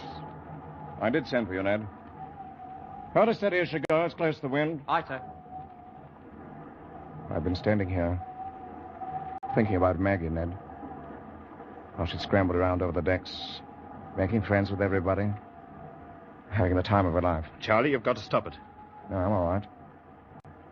I like to think about her. It's this ship and all the memories around it. It's what I was afraid of. No, it's all right. Ned, I want you to take charge of the crew and give an order. Of course, you'll question the order, but you'll carry it out anyway. Do you understand? What's the order, Charlie? Have all hands prepared to abandon ship. What? But why? There's nothing wrong. Mr. Wilmot, it is not an officer's place to question an order by the captain. You'll do as you're told. Yes, sir. You can give the order now, Mr. Wilmot. Charlie, I can't let you... Very well, Captain. All hands on deck! Stand by the boats! Prepare to abandon ship! All right, helmsman. Find your place at the boats. I'll take over the wheel. Aye, sir. You don't know what you're doing, Charlie. We're in no danger. There's no reason to abandon ship. You're always in danger aboard this black-hearted brute. I'll put on the quarter now. You can get the boats in the water when she yields. Hurry on. Steady! Going on the quarter! Easy on. All right. Now. All hands! Lower boats! Trouble running. Shouldn't have any short of that beach there at the south. Hey, what about you? I'll hold her steady until everybody's clear. You'd better go over the side. Your boat's standing there. Oh, no, not until you do. I'm staying with you, Charlie. Don't be a fool, Ned. I'm doing this alone. No, Charlie, not while I'm here. Mr. Wilmot, you will abandon ship and take charge of the boats in the water. Charlie, And that's an... Mr. Wilmot! Very well, Captain. That's the spirit, lad. Learn to obey orders and step lively. And you'll be a seaman yet. Good luck, Ned. Thanks, Charlie. We'll stand by for you in the boat. Of course, lad. Bye. Bye. I slipped over the gunwale and dropped down into the boat that trailed alongside on a line from the rail. I'd hardly hit the bottom when the line slackened. I knew Charlie had cut us loose from the ship. He was alone on her now, alone in the night sea, with a black brute.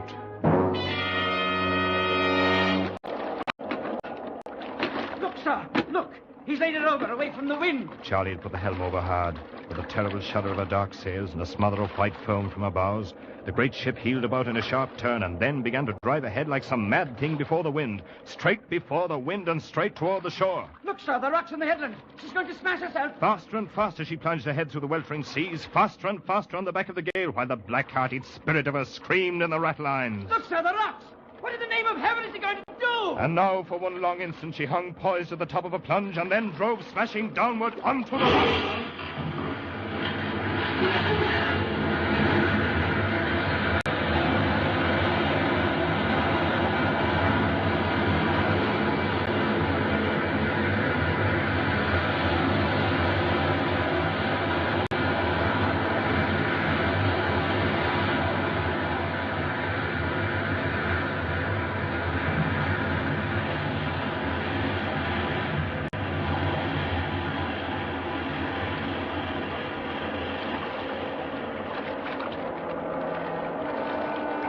We stood by, as close as we dared, for 3 hours, while the killer's ship pounded herself to bits in the surging sea. But we didn't find my brother Charlie. And from the first minute, I knew we wouldn't. Because just before I'd left the ship, there by the helm, in the light of the binnacle lamp, I'd seen the thing he was holding clenched tight in his hard brown fist. It was a tiny platinum ring set with a blue-white diamond.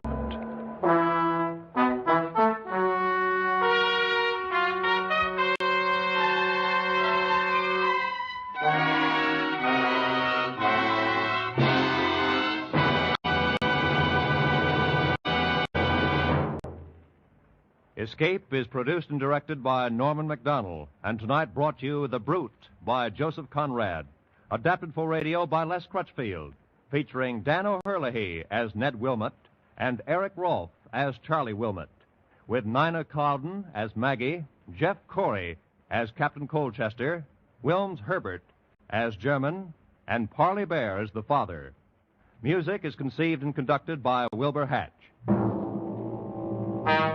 Next week. You are far into the remote hill country of Afghan.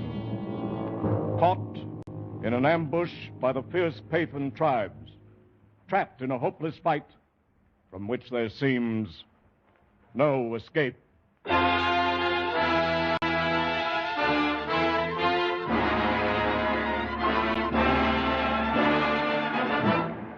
Next week, we escape with Rudyard Kipling's gripping story, The Drums of the Fore and Aft.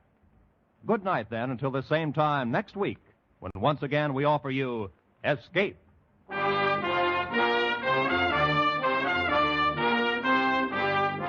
This is CBS, the Columbia Broadcasting System.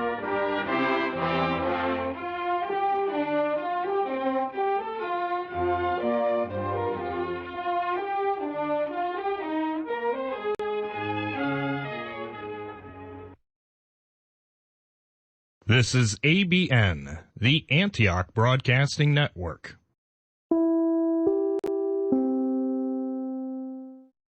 You just heard an episode of Escape, which originally aired Sunday, April 11th, 1948, 73 years ago today. This episode of Inner Sanctum first aired Monday, April 11th, 1949, 72 years ago today.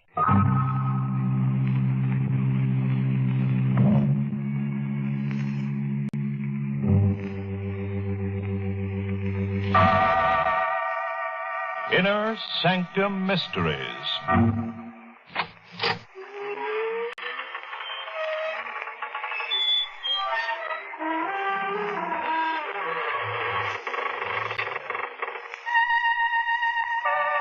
Good evening, friends of the creaking door. This is your host to welcome you once again into the Inner Sanctum. Come in. Don't hesitate. Come right in. Once you get accustomed to our surroundings, you'll never leave. Nobody ever does. Once you're in, you're out. This is the kind of place that grips you. The kind of place where the bars hold and no holds are barred.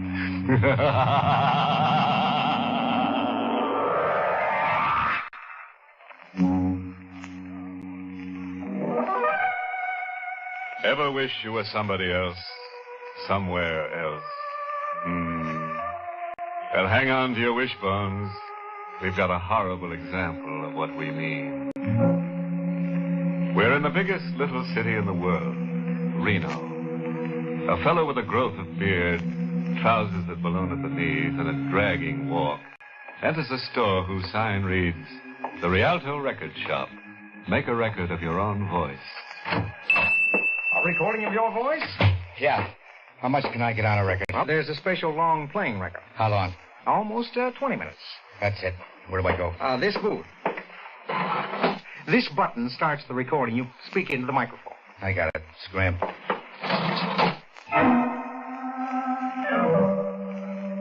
To the Chief of Police, greetings. This is Happy Dolan, age 26, citizen at large, USA, occupation, drifter. I rode into your merry little burg on the wrong end of a locomotive. That was yesterday. I came here to change my luck, and I did. My luck was bad. I changed it to terrible. I almost got knocked off twice for nothing, and I got a complaint. The weighing machine at the historic drugstore ought to be declared out of bounds because that's where crazy things began happening to me. I put my last copper penny in the machine just to see what not eating did to the human figure. Besides my weight, the machine stamped out a card for my penny. One of those little white cards with your fortune on it. The card read, Danger, fortune, and marriage await you. Danger, fortune, and marriage. The machine had me confused with somebody else. The only thing that ever happened to me was being born.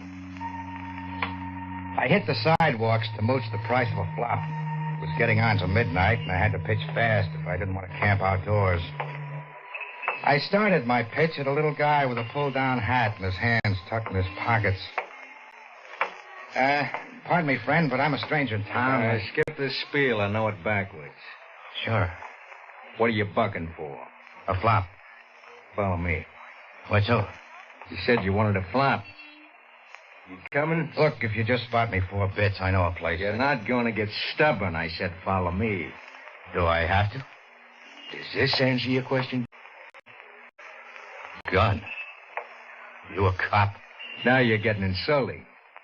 Start walking or you flop right where you stand.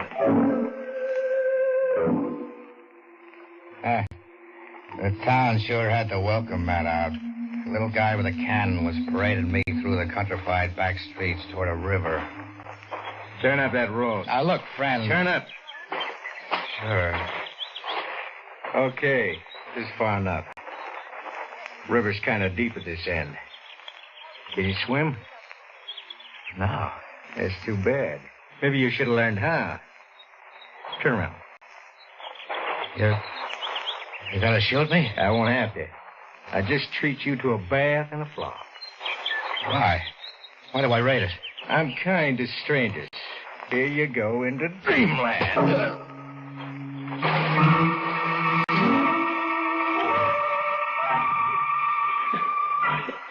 I was going down for the third time when I heard an angel's voice. Mister! Try to reach the side of the boat. Grab the sides and hold on. I can't. I'm too big. All right, I'll help you. There. Ooh. I'll row to the bank. You sit bending forward. You swallowed a lot of water. A whole river.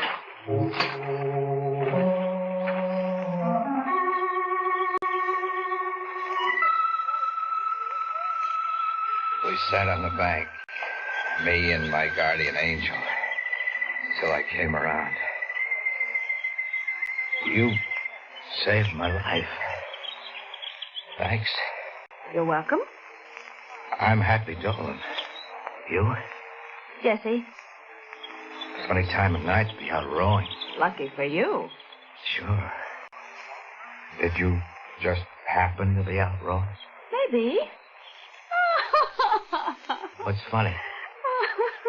I won you in a weighing machine. Did you say a weighing machine? Yes? Over at the Stork drugstore. I got my weight in this card. You want to hear my fortune? Go ahead and read it to me. Cast your troubles on the waters if you want to see your future. You're my future? Happy Dolan, a stumblebum who gets slugged and tossed into the river. Throw me back in, why don't you? Well, you sound like you're fully recovered. So long. I'll be seeing you. Hey, wait. Jesse, wait. She was gone. I had something more to think about. I hit back toward the lighted-up sections of town and ran into brain teaser number 3. Number 3 commenced with a wallet. A fat, cushy wallet lying in the middle of the street, begging for a taker. I grabbed the wallet and started to leave fast, but not fast enough. Just a minute, my lad. Out of my way, mister. This might persuade you. What's the gun for? To reclaim my property, a wallet. I was knocked down and robbed a few minutes ago. Not by me, Mr. O'Toole, Simon O'Toole. I didn't see my assailant. Have any objection to being searched? What for? To establish your innocence. Turn your pockets inside out. Look, Mr. O'Toole, I've got your wallet. So? But I found it on the street. Honest, I did. Here, I'll give it back. Where were you taking yourself in such a hurry? Places. Square meal first, then a room and a bath, then maybe to the casino. To try your luck? Yeah. I figured to see if a weighing machine had some of the answers I'd been trying to find. Did you say a weighing machine? Yeah. Don't tell me you got one of those little white cards at the Stork drugstore, too. But I did. Card with a prophecy of fortune. Here, I'll read. Have it right to you. Any investment you make will be wonderfully successful. What are you eyeing me for?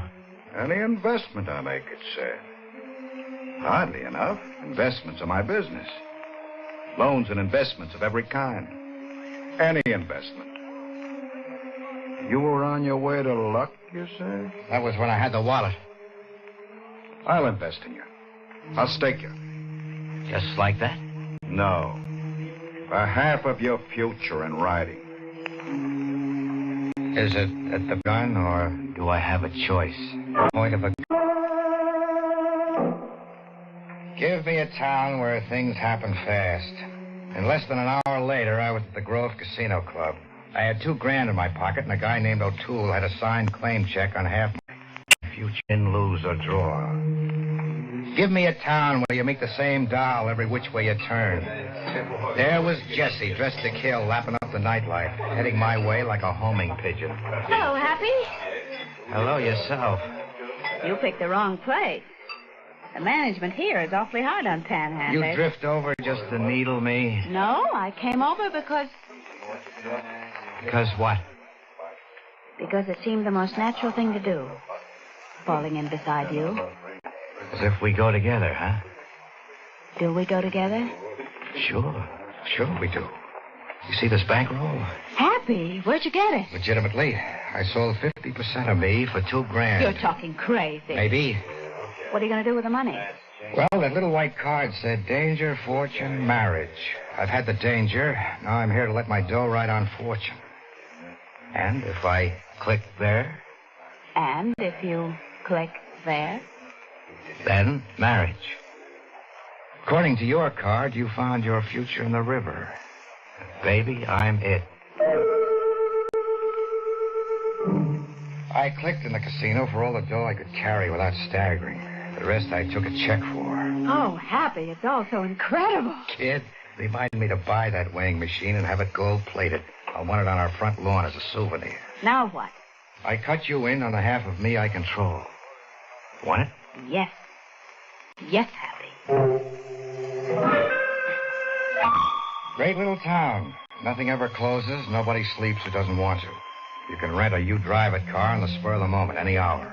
Even the Justice of the Peace has his neon sign on until all hours to catch the marrying trade that won't wait until the sun comes up. And, you happy, Doran?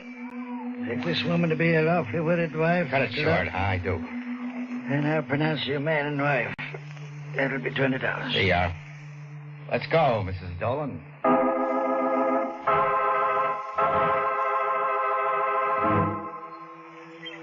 Oh, I got a room reserved at the Stanbrook Hotel.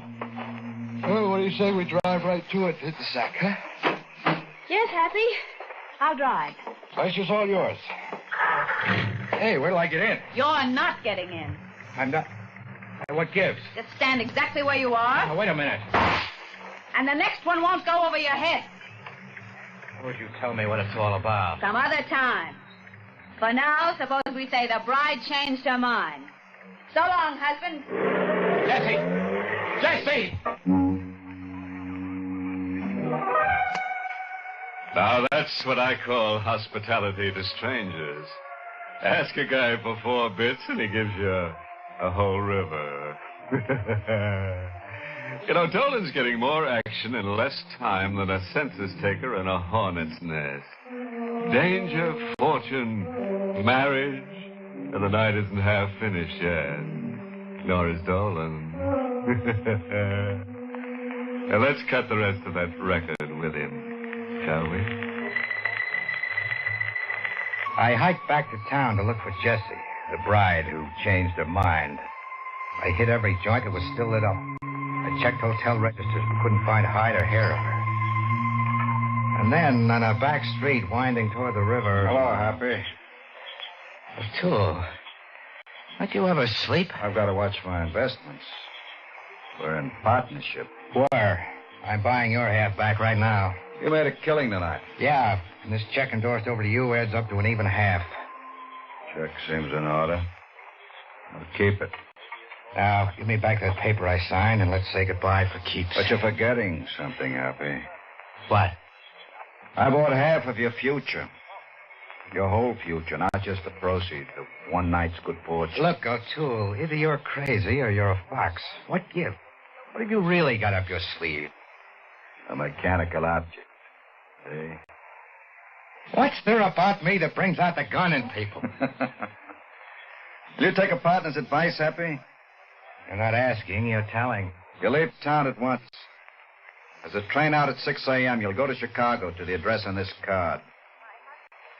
1275 Rutgers Drive.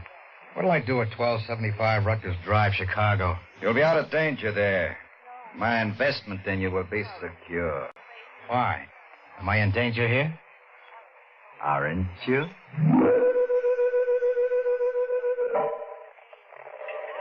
I wasn't going to Chicago. I was just ducking O'Toole's gun. When the train was half a mile out, I went to the rear platform. One pull on the emergency cord, and the train would make an unscheduled stop just for Happy Dolan. Get away from that emergency cord, Dolan. Yeah, hello. I didn't get your name last night. Smith. Why do you keep tailing me? For exercise? You're a hard man to kill. Then why don't you give up? You had 2 tries. One more try. You're gonna kill me out here? When the train goes through a tunnel. Why are you out to kill me? I told you, for the exercise. Now freeze where you are. You make a move and I won't wait for a tunnel. Why should I freeze? What's the percentage? What if I get it now or in 2 minutes? Okay, if that's how you want it. That's how I want it. That ain't Smith. I'm hard to kill. You were wrestling for the gun, rocking on our heels while the train swirled around to make a turn. Then suddenly we were midair over the railing, as if shot from a catapult, falling to the track.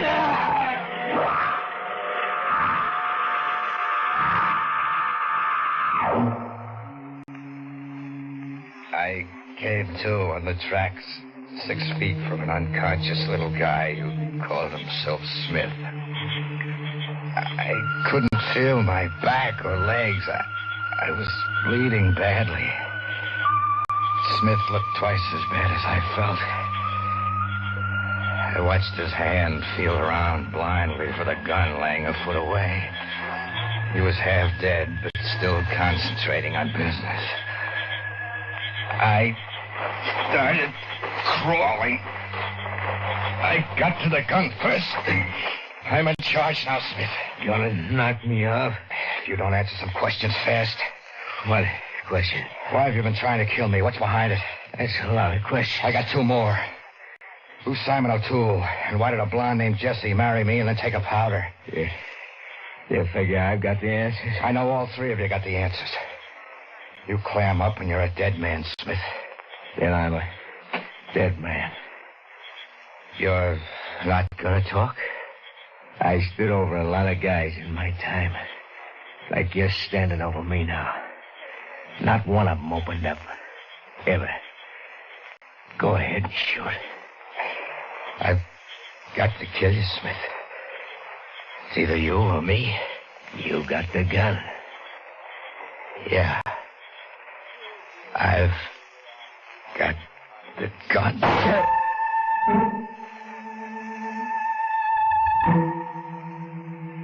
I'd killed the killer. I kept telling myself it was self-defense, that I'd exterminated a rat, that somebody should pin a badge on me for doing it.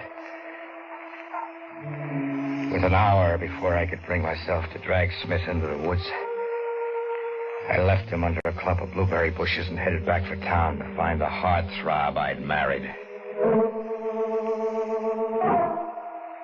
I found her in the last place I expected her to be. Right in my room at the Stanbrook, curled up on a sofa like someone catnapping. Jessie. Jessie.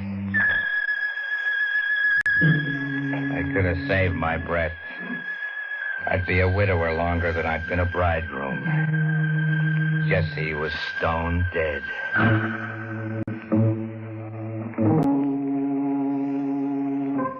Haven't you been traveling in the wrong direction, Happy? O'Toole, how did you get in here? I came to persuade the young lady to annul our marriage to you. Quit alibying. You killed her. No. I might have, if she'd remained stubborn. Someone reached her first. Smith? Uh-huh. Why did Smith kill her? Isn't death the usual fate of double crosses? She recovered you from the river after he'd thrown you in.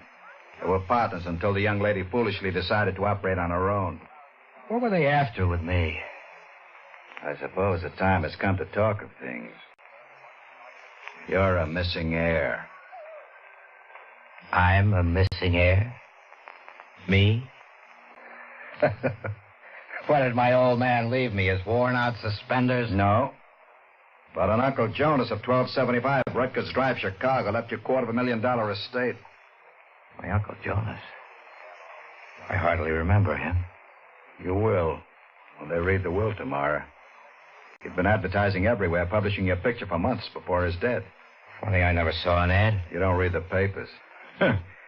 You just sleep under them on park benches. What was Smith's angle? Smith is Michael Dolan, a distant relative of yours, and an aspiring heir who wanted desperately to succeed you. That is, over your dead body. The girl's angle was obvious. Yeah. Marry me, let Smith knock me off, and be my legal widow. Yes. And, my angle explains itself. You cut in for hair. And those weighing machine cards were just a way of getting me to play sucker. Yes. The hotel management ringing happy. They're curious about seedy overnight guests who check in without baggage. They'll be barging in shortly, drawing conclusions about a drifter who murdered his new bride. You threatening me with a rap? Ask yourself, how much credibility will you have with the authorities? Better get back to that railroad station as fast as you can. We'll meet in Chicago. You still see me as an investment, huh? A gilt-edged one now. Now that I can be framed for murdering Jesse. And charged with the actual murder of Michael Dolan, alias Smith. How could you know about that? I saw Smith get on that train with you. You can only be here alive over Smith's dead body. Get going while you can. What about the corpse on the sofa? Leave the disposal of your bride to me. I've had experience in similar matters.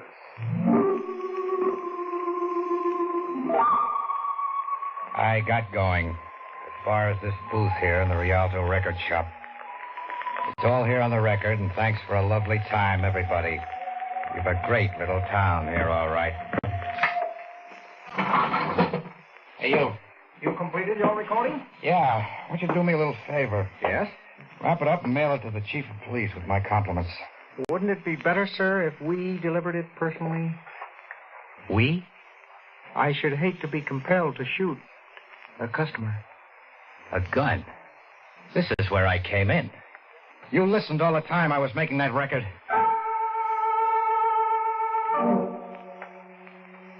Well, I'm in the cooler now. O'Toole's in the cell right next door to me. I've been here a day and a half. Mr. Dolan... Big deal for you, huh? Catching a killer? Bet it's good for the record business. But you're not exactly a killer. Maybe you can prove to the DA that shooting that man Smith was justifiable homicide. Justifiable, huh? Smith's not going to like that wherever he is. Nor is he going to like another thing, wherever he is. What other thing is he not going to like? His inability for Uncle to claim Jonas's fortune. You see, the will was read this morning, and you were left your uncle's library in a 1928 Nash automobile. The rest of the estate went Don't tell me. Yes. It went to your cousin, the late Mr. Smith. And now, with his death, his share reverts to charity. Charity? The late Mr. Smith, wherever he is going to die all over again. Of enlargement of the heart.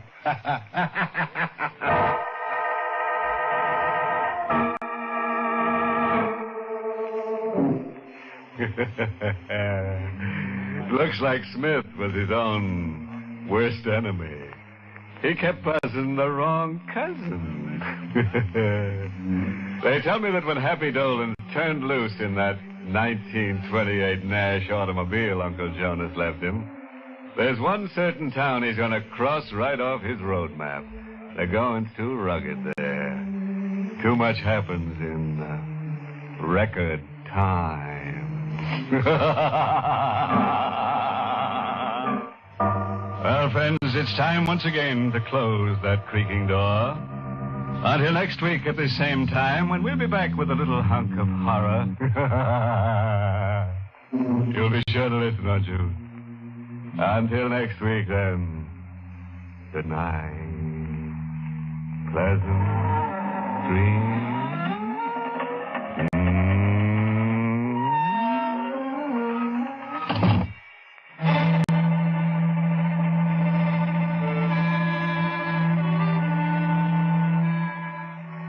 Inner Sanctum has come to you through the worldwide facilities of the United States Armed Forces Radio and Television Service.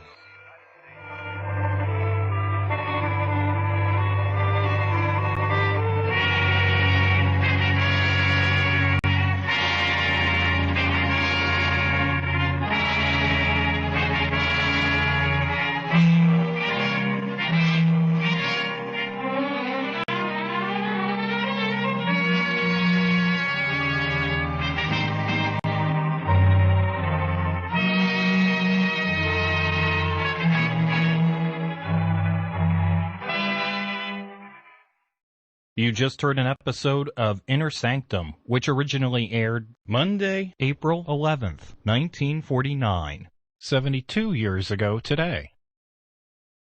Stay tuned for Shandu the Magician, next on ABN.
You're listening to KPNL Radio, Portland, Oregon. Brought to you by Mac and Mind Software and your donations. You're listening to ABN, the Antioch Broadcasting Network, playing a daily schedule of vintage radio genres and matching today's date and history when available. Visit radio.macandmind.com for a schedule. We now present Chandu the Magician on ABN, the Antioch Broadcasting Network. This episode of Chandu the Magician first aired Monday, December 6th, 1948. Chandu the Magician.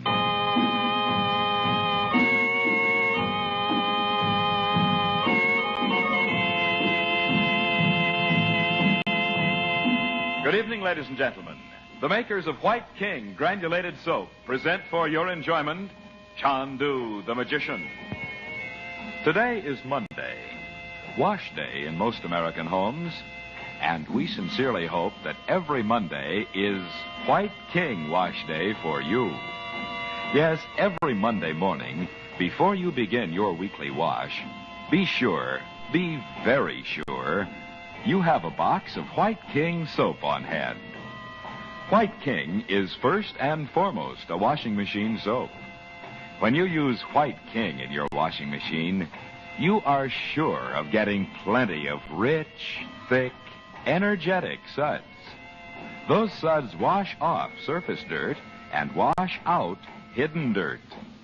White King studs stand up even when you cool the one to safely wash dainty undies, fleecy blankets, and bright-colored cottons. And White King suds rinse away freely and completely in your rinse water, leaving your clothes free of both suds and soil, clean as clean can be. So remember, water down, please. No washing machine works better than the soap you use. Nothing washes like soap, and there is no like White Soap King.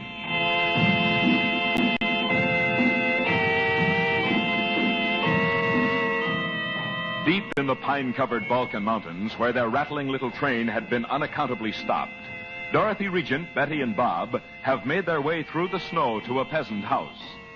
To their astonishment, the door is opened by Nicholas Korowitz, formerly the crown prince of the tiny country, who had been expecting Frank Chandler. In growing alarm, the Regents and Nicholas realize they have all been decoyed to this lonely mountain village by the sinister Roxor.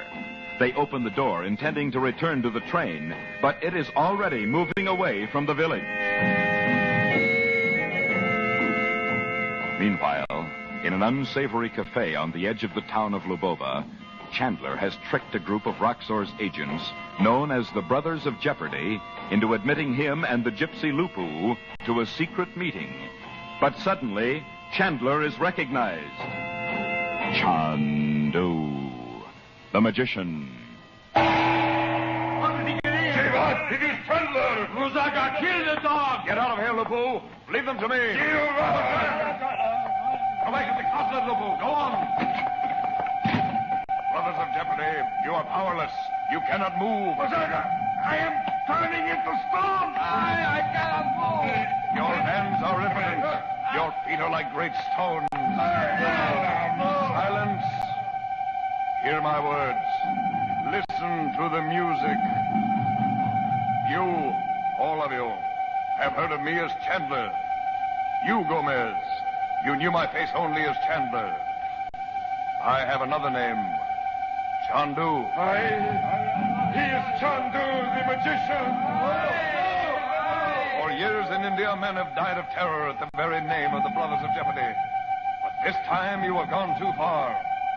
You see what it means to oppose Chandu. You are a demon yourself. Be still. You have listened to the voice of Dmitri. You have allied yourselves with Roxor. But this is the end for you. Now you will call your men, each of you, from the secret places in the forests. You will go by the secret ways you know. These mountains will not see your evil faces again.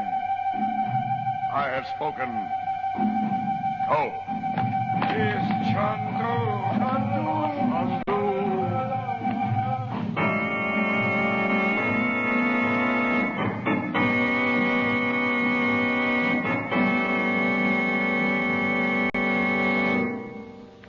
evening, Pan Chandler. Your family reached the railway station safely in the storm? Yes, thanks, Otto. I asked Lupu to meet me here. Has he come yet? The gypsy, Pan? Yes. No, Pan. But in this small room, there is a message from Pan Mason. Oh? It is on the desk with the newspaper. Oh, yes, I see him. Well, that fire looks good. It is cold tonight after the snow. I will bring coffee. Thank you. And, Otto, bring Lupu in here when he comes. No, Pan.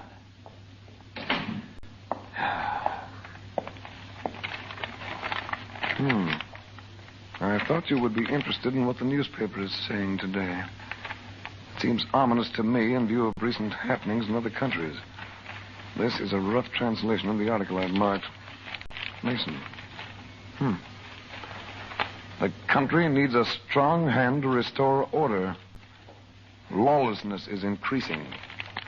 The assassin of the foreign minister has not yet been found. What's this? Help from the outside may be necessary if the disorders continue. Nestor. Crystal must be some... Oh, here. I am listening, my teacher. What? Well, that's not Tibet. It's a peasant hut in this country. Dorothy! Close the door, Bob, quick. And put that bar across it. No, you might be outside. Okay, Mom. What are you doing in a place like that? But you know what I was thinking? Even if Roxor did fix it so we'd be stuck here, what can he do now? Oh, Bob, you know he can do whatever he wants to. Uncle Frank hasn't any idea what's happened to us. Nobody could get over those trails from Labova. I'll bet the snow's 6 feet deep in the valleys. Anyone could have come here yesterday before it began to snow. Why did I get off the train? Dorothy, I can't help you as long as you're afraid. Listen to me. We should have stayed right there in Labova. Dorothy, if you'll just free your mind from fear. Or at least I should have left you two there. Oh, not me, you couldn't. I want to talk to Dad myself. If Roxor's done anything to him, I'll take him apart. Oh, I wish there was some way to let Uncle Frank know where we are. Well, there isn't. I asked Nicholas when we first came if there was a place to send a telegram. Nicholas, too? Where is he all this time? I must know what's going on. Dorothy, you must listen. Why, you know, Mom. Dorothy. He went out to... Listen, Bob. Oh, I don't hear a thing. Oh, it's Mrs. Novak in the kitchen. No, I don't mean that. Can't you hear me, Dot? I thought for a moment I heard Uncle Frank's voice. Oh, but he couldn't possibly know where we are. But I do, Dot. Let me help you. What in the world are we going to do? Heaven only knows what's happened to Robert all this time. Dorothy, let me help you. Don't close your mind. Oh, it's no use. This time, exactly what he Roxor's planned to do. And he's got Nicholas. Otto. I am sorry to have been so long, Pan Chandler. Here is your coffee. You were listening at the door. It is not so, Pan. Let me have the coffee. It's cold. I am sorry, Pan. I will take it out. Never mind. Who else are you working for out home? Besides Mr. Mason? I have served Mr. Mason for 15 years. Otto, where is Roxor? I do not know the name of Roxor. Where is he? I do not fear you, Pan Chandler. Araignée has told me that... Araignée the dwarf? Aye. He has told me how you force men to look into the crystal ball and see devils. But I have looked into it when you are not here. There is nothing to see. Look at me, Otto. Shall I show you what Araignée saw in that crystal? Look at me. All right, then. Where's Roxor? Busaka. He is in the house where Jan Metzos died. I thought so. Now listen to me, Otto. I'm going out again. You are going to Roxor. But you won't rush over and tell him. You're not to leave this house. I'll speak to Mr. Mason about you when I come back. Prosim, ne, pa, ne. Better sweep up that china, hadn't you?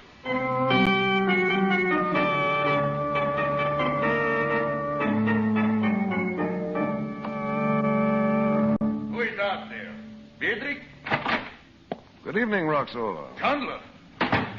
The snow's pretty deep in the garden. This is another of the tricks you call magic. There is a guard outside the door. There was a guard. He was called away. What? Alexei! Beatrix! Wait. Before you get them all in here, wait. For what? I want to talk to you. You're not afraid of me, are you? Roxor is afraid of no man. But you did not come to speak to me. You thought Mitri was still here. You thought I was dead in the well in Malta. Until yesterday, I did, yes. Sometime you must tell me how you got out of it. No other man could have done it. Only my knowledge that I am to rule the world kept me alive in the tunnel until they came to find me. So that's it. You were right there in Malta all the time. Of course. The newspapers, They said I was dead, that I was dying, that no one knew where I had gone. But even from my bed, I continued my plans. And now the moment has come. Then you've decided to go ahead even without the Regent formula. I do not need it now. You did not know that. So you found something better. Or worse. I will have all his notes on his new experiment. From the secret laboratory in Paris. I will make the antitype myself. You know what it is, then? All knowledge comes to me. But it's too late. Is this what you have come to say? To stop Roxor with words? When all over the world men are waiting only for my signal to rise? But not unless you bring off this coup in Montalbania. And you won't. Not now. Roxor, the Brothers of Jeopardy, have deserted you. What devil's work is this? You're lying. No. And if you knew what I know about them, you'd be glad of it. They've been at the root of every sort of evil for years in India. Evil, good, right, wrong, The only right is what a strong man makes. Then you're wrong, Roxor, because you've failed. Failed? Your eyes will be opened tomorrow. I tell you, the Brothers of Jeopardy have deserted you. Instead of sweeping through Montalbania until you stand on the Mediterranean, your men will be picked off in the mountain passes one by one. You're a fool who could recruit an army here overnight. Those tough gypsies Mezzo trained for himself. They'll be fighting for their country now. And for Nicholas, their king. They only joined Mezzos to fight you. What are you saying? Nicholas will be back in Lobova tomorrow. You think I have not seen to it that there would be no leader to resist me? You do not know where Nicholas is. By the time he's found, these Montalbanians will be slaves. I have. He'll be here to find him tomorrow. He could be here tonight. From Sokoliev? You're lying. Your only hope is in surprise, and that's failed. From the moment I knew you were alive, your plan Chandler, you shall die here before my eyes. That won't help you. There'll be other men to take my place. Nonsense. Why can't you see that you're doomed to fail? Give up this insane scheme to rule the world. Insane? You dare say that? Oh, it isn't. Could have struck this blow long ago. I know before you knew I was alive. But you didn't. And now I tell you this. If this is not a time or place, there is another and another. Until the world is mine to hold in my hand like an apple. Once you are dead, it will be easy. Eric! Alexei, here!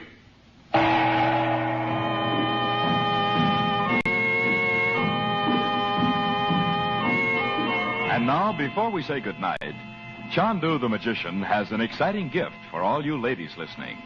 The gift of a helpful wash book prepared for you by the makers of White King soap. The name of this book is Washing Made Easy, and it is yours for the asking in exchange for just one White King soap box top. Washing Made Easy is written just like a cookbook. It gives you rules and recipes for every type of wash day problem. It tells you exactly how much soap to use, how to overcome hard water problems, how to use and care for your automatic washing machine. And now this White King wash book is yours as a gift from Chandu the Magician in exchange for one White King soap box top, mailed to Chandu, Los Angeles 21. If you are having any wash day problems, send in the questions you would like answered by White King's staff of wash day experts. Mail in your questions and your White King soap box top to Chandu, Los Angeles 21. And remember, nothing washes like soap, and there's no soap like White King.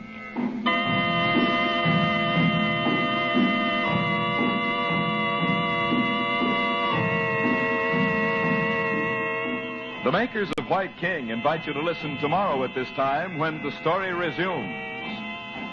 Chandu, the Magician. This is the Mutual Don Lee Broadcasting System.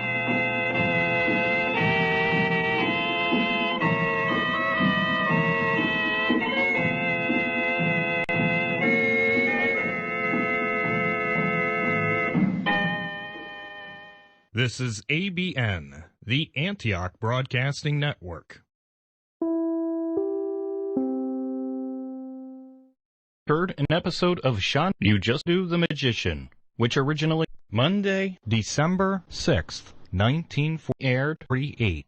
This episode of Shandu the Magician first aired Tuesday, December 7th, 1948. Chandu, the Magician.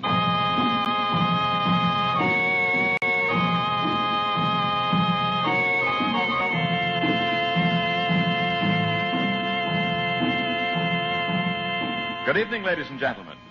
The makers of White King Granulated Soap present Chandu, the Magician. But before our play begins, may we say a word about a century-old tradition. The tradition of Ironing Day. Yes, Tuesday is Ironing Day in most American homes. And more than 3 generations of homemakers here in the West have discovered that clothes washed with White King are wonderfully easy to iron. That's because energetic White King suds not only wash off the surface dirt, the dirt you can actually see, they dig right, wash out the deeply impound and wetted dirt, the dirt you cannot see. Then they rinse away both suds and soil in your rinse water freely and completely. Yes, free rinsing White King leaves your clothes so clean, your iron glides over the surface with the greatest of ease. Your clothes iron up quickly and slick as you please.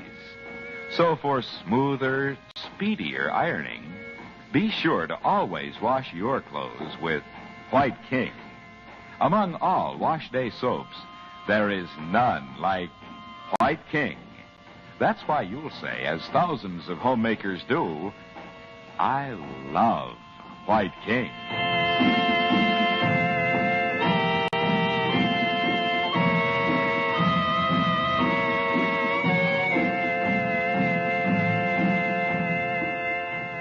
By his occult powers, Frank Chandler has dispersed the organization once known to him in India as Daku Kapai, Brothers of Jeopardy. Roxor has counted on the ruthless brutality of these men to paralyze resistance to his long-planned invasion of the Balkans. Later, in the home of the foreign minister from which Roxor is secretly directing his agents, Chandler confronts him and convinces him the scheme has failed.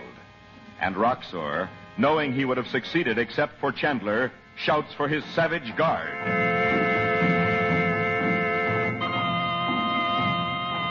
Meanwhile, the regents, who had been tricked into leaving the train on which they had started for Paris, and former Crown Prince Nicholas, decoyed by a false message, are marooned in a tiny snowbound mountain village. In the peasant cottage where they have been taken refuge, they are seated now before the fire. It is night. Chandu, the Magician. There must be something we can do, Mom. We're not going to sit here all winter, are we? Oh, Bob, I've never felt more helpless in my life. No way to telephone or send a wire or even get a letter out of here. We might be back in the Middle Ages. That's precisely what these mountain villages are like in the winter, Mrs. Regent. But, Nicky, what do the people do all winter? For food, I mean. They store it up during the summer, Betty. We won't starve. Just ask Mrs. Novak to show you her cellar. I didn't mean we'd starve. I never even thought of it. Look, Nicky, how far do you think we are from Lobova? By railroad. Oh, I don't suppose it's more than 30 or 40 miles, Bob. I ought to be able to hike that in, let's see, 3 days at the outside. Oh, Bob. After all the hiking I've done in the mountains at home, why not? Walking on a railroad track's a lot different from a mountain trail. I know that. And what would you do at night? You can't walk 24 hours a day. Well... And in those clothes, without even a heavy coat. I keep warm walking. What about your shoes? You'd freeze your feet in no time. I bet it's 30 below outside. All right, you think of something. You think we'll get help by sending up smoke signals? Oh, don't be silly. No, I'm the one who should think of something.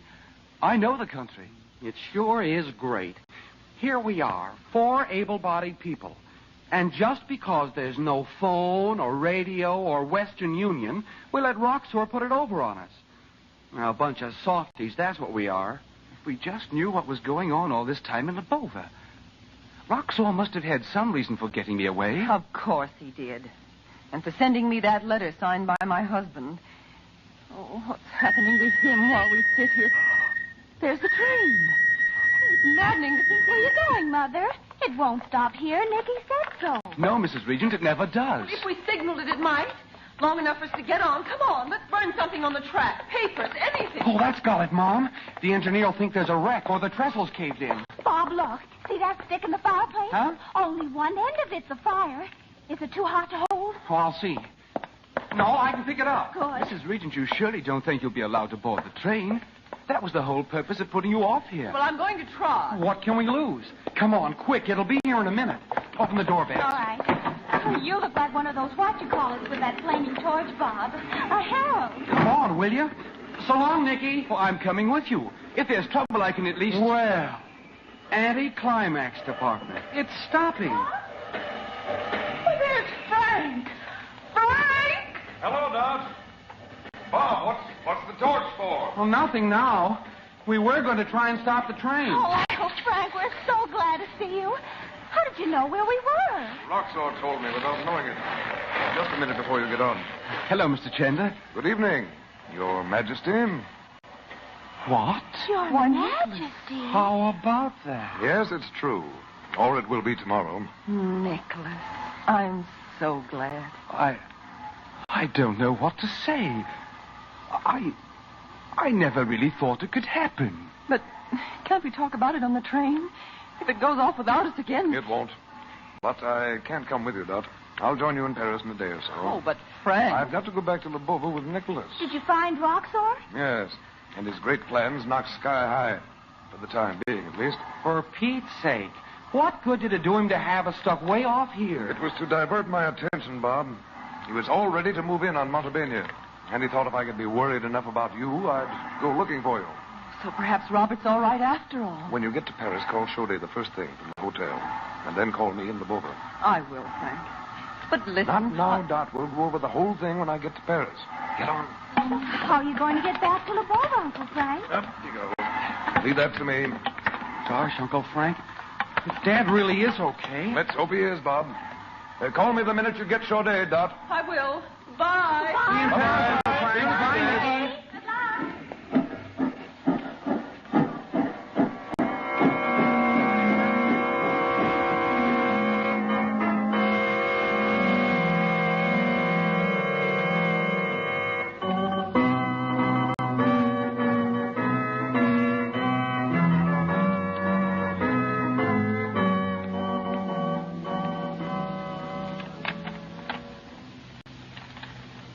Well, that's it, Nicholas.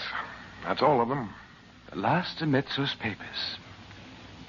Oh, look at the time. We've been talking all night. Oh, so we have. It's almost 8 o'clock. Let's let in some daylight. I'll blow out the candles. Fancy my sitting here in Metzo's place, where everything once seemed so hopeless. Look out there on the street. The people are already beginning to gather. What? Well, how could they know? Rumors travel fast. What a pity my father couldn't have lived for this day. Yes. Nicholas, you won't understand this, but I'm sure it was meant to be this way.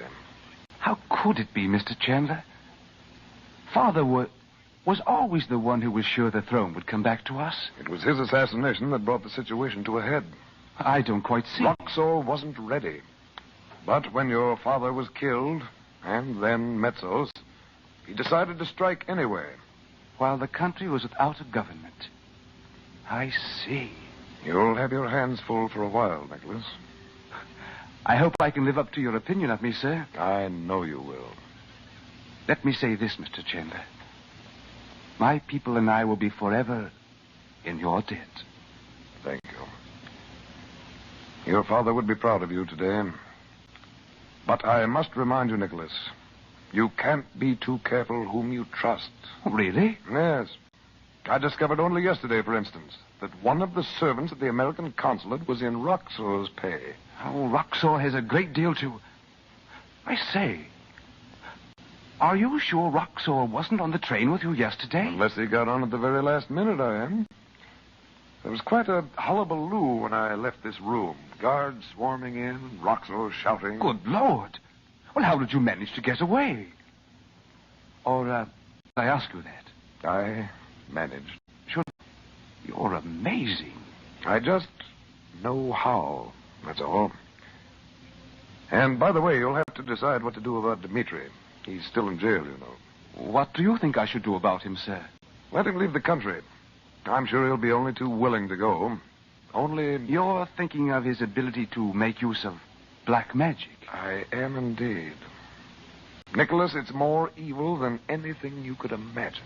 But he has no reason to use it against me. Don't give him any reason. And if he should ever attempt to use it, close your mind to him. But how? You can if you refuse to accept it. Be on your guard. If anything goes wrong, I'll send for you. I wish you needn't go. Well, perhaps we can come back for a visit when my brother-in-law finishes his work in Paris. Please do, sir. You know you're always welcome. You know, I dread to think of the possibility that Roxor may be on the train with your family. We should be in Paris by this time. Oh, yes, that's so. Oh, won't you come home with me now and have some breakfast? Well, I'd like to, Nicholas, thank you, but there's no phone there. And I'm expecting a call from my sister at any moment. I'd forgotten. I hope I shall be able to bring things up to date a bit now. Nicholas the King. Nicholas the King. That's for you, Nicholas. So it is. Why not open the window so they can see you? They've seen me in the streets for years. I can't help being pleased, though.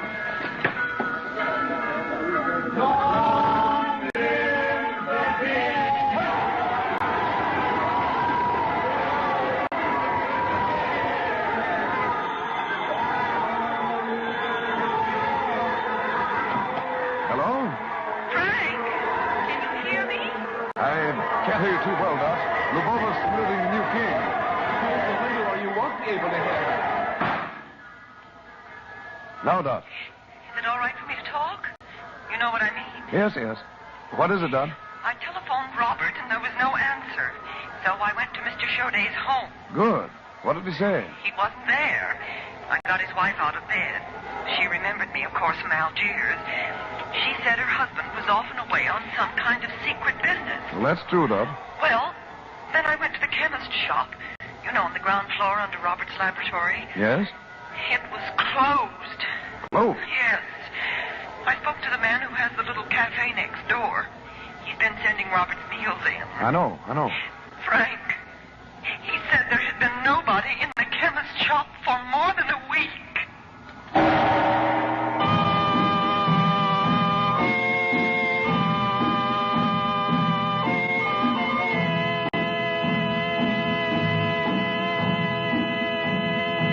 Before we ring down the curtain on Chandu the Magician for tonight, may we ask you ladies an important question. Would you like to know how to overcome hard water problems? How to use and care for your automatic washing machine? Then send right now for White King's brand new wash book entitled Washing Made Easy. It is a gift to you from Chandu in exchange for just one White King soap box top.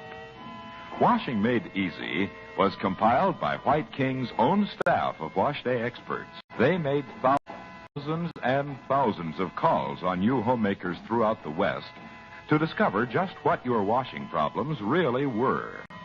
And we will mail you this wonderful White King wash book postpaid if you will mail in one White King soap box top to Chandu, Los Angeles 21. Do you have any special wash day problems? Then let White King's staff of wash day experts answer them for you. You're listening to KPNL Radio, Portland, Oregon. Brought to you by Mac and Mind Software and your donations.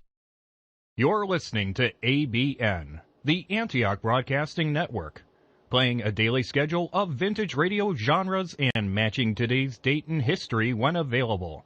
Visit radio.macandmind.com for a schedule.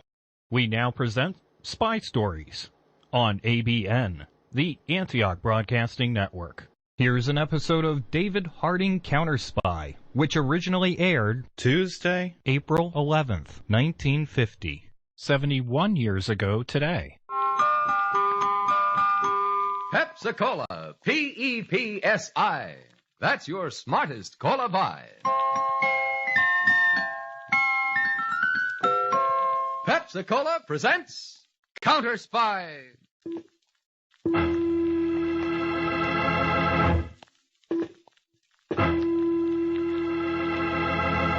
Washington calling David Harding, Counterspy. Washington calling David Harding, Counterspy. Harding, Counterspy. Calling Washington.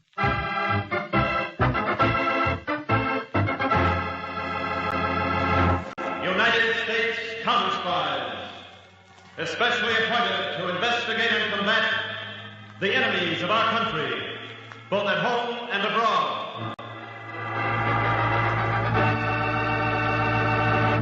Tonight, the case of the Mile High murders. Thrilling, a counter-spy report to the American people. Brought to you each Tuesday and Thursday by delicious Pepsi-Cola. And now, another report to the American people. In your family's interest, listen to these findings, recently released by the United States Testing Company, Incorporated. After thorough and impartial tests, Pepsi-Cola proved of highest purity. Pepsi-Cola has more quick food energy and value, ounce for ounce, than any other leading nationally known cola. Yes, tested, compared against all other leading nationally known cola drinks, Pepsi-Cola won out. You get the best, and twice as much, in delicious Pepsi-Cola. And now to Counterspy.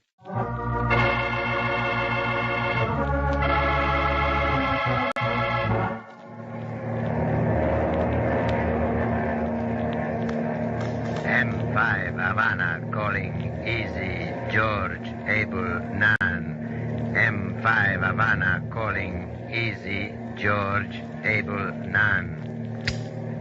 This is Easy George Able Nan. Come in, M5. Come in. Important emergency instructions. Repeat emergency. Am sending boat out to rendezvous point 17 William Richard, which you will pass over in a few minutes. At point 17 William Richard, you will bail out of plane. M5. What about the merchandise? Disregard merchandise. Now, look, M5, I can't do a thing like that. After all, the cargo. Cargo must be sacrificed to preserve safety of all concerned. But maybe we can work it out another way. I don't want to have anything to do with... This is in order. And final. Switch to automatic pilot for gradual dive and bail out. Did you hear me, Easy George? Switching to automatic pilot for gradual dive. That's better. We'll bail out, M5. This is Easy George Able Nan signing off.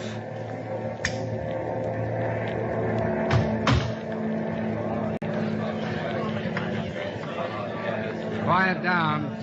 Quiet down. I've got bad news for you. I can't smuggle you into the States. Now, you do just as I say, or I'll have to use this gun.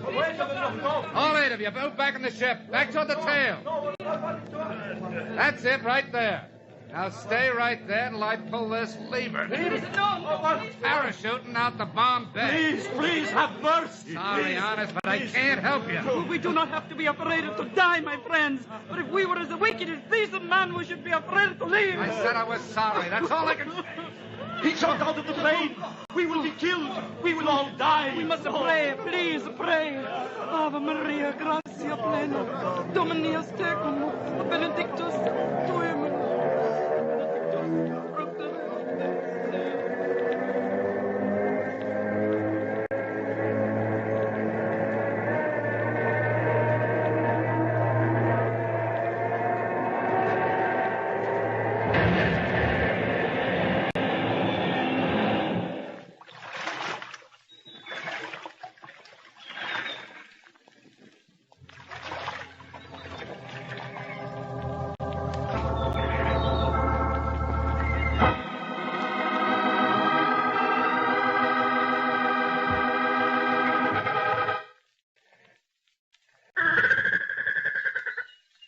Gregor, can't you keep those birds of yours quiet? Especially that stinking vulture. Since your return to Cuba from your aborted mission, you've not been yourself, Egan. Those birds screeching that way make me think of those poor refugees in the plane, pleading for their lives. Rosa, Si, Senor Egan. give me another drink. Si, Senor. And hurry up, you fat sow. Egan is anxious to drown his conscience in my best wine. It's easy for you to talk, Gregor, sitting here in your patio and listening to your crazy birds. You didn't have to dump 8 helpless people into the ocean. Sure, you can sleep at night. Here is your drink, Senor Egan. Thanks, Rosa. Egan, in our business, sometimes drastic steps are necessary for self-preservation. Talk is cheap. You didn't see their faces. Perhaps, but I see the logic in disposing of them. If you had landed at the field in Florida with that shipment of aliens, you would have been picked up by the police. Would you have preferred that? Of course you would. All right. But how did the police know about the trip? Someone dropped the hint to them. Tell him, Rosa. At El Montero Cafe, I was told the flight was spotted. Was anything said about me, Rosa? No, Senor. By the way, Egan. Yes? Rosa also heard something else at the Montero Cafe. Something about you. Rosa. I heard, Senor Egan, that when you had delivered some of Senor Gregor's clients safely to the United States, you took money from them. Blackmail money. That's a rotten lie. Of course, it's only a rumor. I don't care what it is. It's still a lie. It had better be, Egan. For your sake. You can't frighten me, Gregor, because I've got nothing to hide. I've always been on the up and up with you. Very well, Egan. Now let's get back to business. We will continue our weekly passenger run from Cuba to Florida. How can we? The cops are onto us. We will no longer use a large plane. Temporarily, we will reduce our activities by using the small 5-passenger plane. And from now on, you will not land at our isolated field in Florida. Instead, we will avail ourselves of desolate stretches of beach along the coast. Nothing's going to stand in the way of your making a fortune. Not even my neck, huh, Gregor? Nothing, Egan. And least of all, your neck.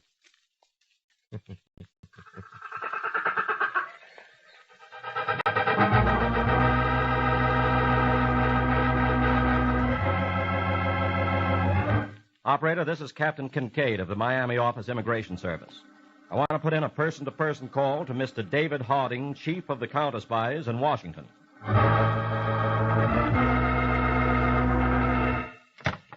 Hello, Captain Kincaid. This is Harding. Oh, Mr. Harding, on that matter we discussed last week when I was in Washington, an emergency has arisen.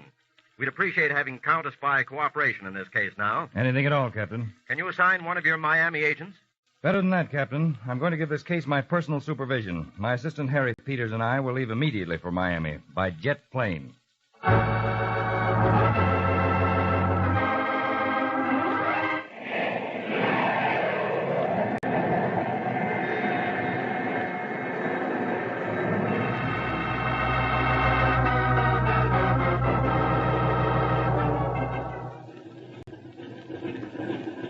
Go ahead, Captain Kincaid. Well, Mr. Harding, this is the obsolete light army bomber I had flown over here to the Miami City airport to illustrate my theory. Peters and I are very anxious to hear it. Please continue.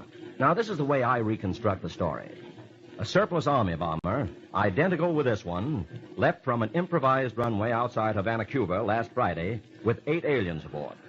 That we're fairly sure of through a contact in Havana. But the plane never landed here in the States. No, Mr. Peters.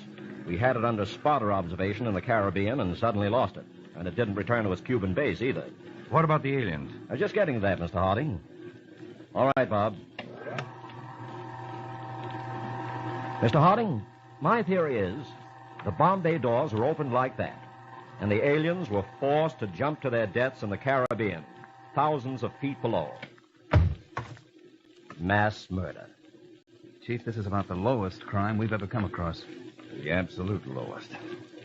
Well, Kincaid, I suppose the smugglers must have been tipped off that their plane was spotted and warned the pilot, maybe by radio, huh? I figure it the same way, Mr. Harding. It could be, Chief, that the pilot bailed out and was picked up while the aliens went down with the plane. That's possible, Peters. That would account for the disappearance of the plane.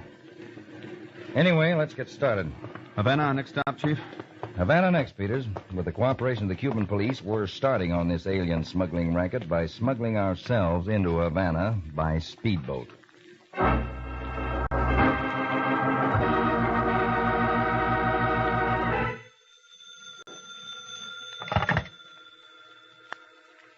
Yes? Senor Gregor, I'm coming to your house. I have something very interesting for you. What is it, Rosa? A letter, senor, from people in the United States to people here in Havana. What I told you about Senor Egan is no longer a rumor.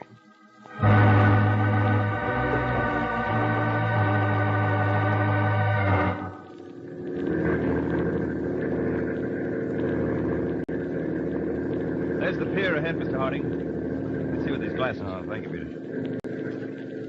Yeah, that looks isolated enough for our purposes. It's a good idea, Dave, taking the speedboat instead of a plane. The smugglers probably have their eyes on every airfield in There's no doubt, Cuba. Peter. They have a terrific investment to protect. We know there are thousands of aliens in Cuba, poor devils waiting for the chance to get into the United States.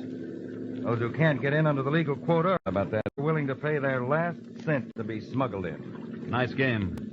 Traffic in human misery. Dave, have you lined out a modus operandi for us? Yes. Now, once we're smuggled in, we'll try to get ourselves smuggled out again. Smuggled out? Dave, they'll know that we're not aliens. They'll never catch on to you, Peter. Oh, here I go again. Huh? You're still my star actor, Peter. Okay, let's have it. Well, by the time we get to Havana, you're going to look and talk like an alien. An alien willing to pay any price to get refuge in the United States.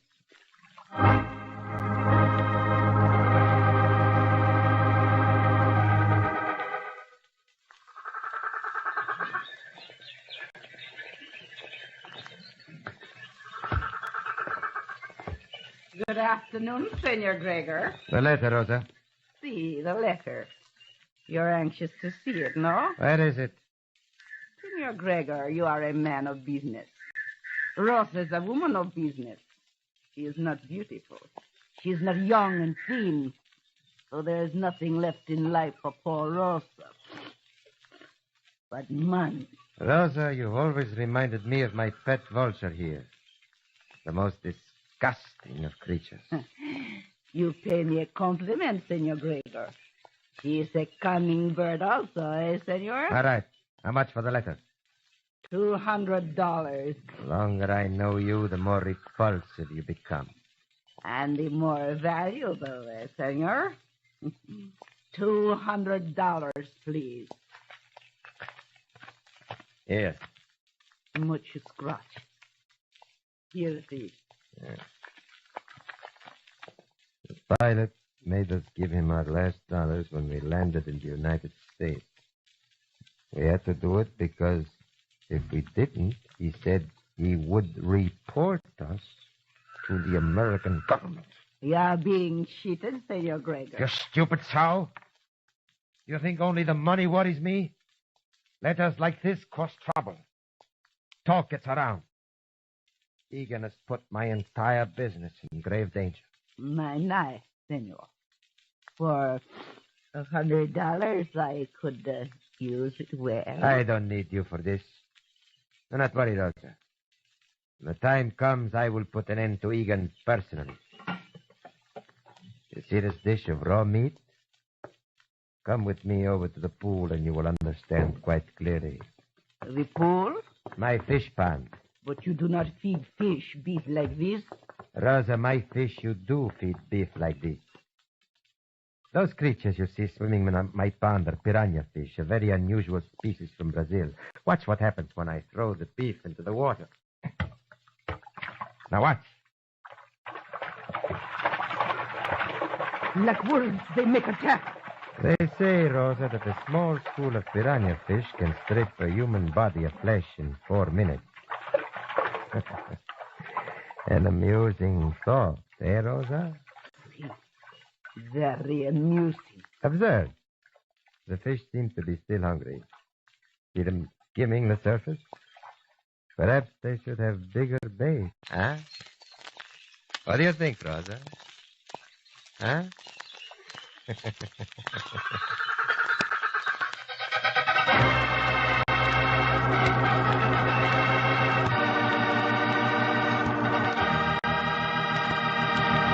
In a moment, back to Counter Spy, presented by delicious Pepsi-Cola. Pepsi-Cola hits the spot. 2 full glasses, that's a lot. Twice as much and better, too. Yes, twice as much and better, too. You know Pepsi gives you twice as much.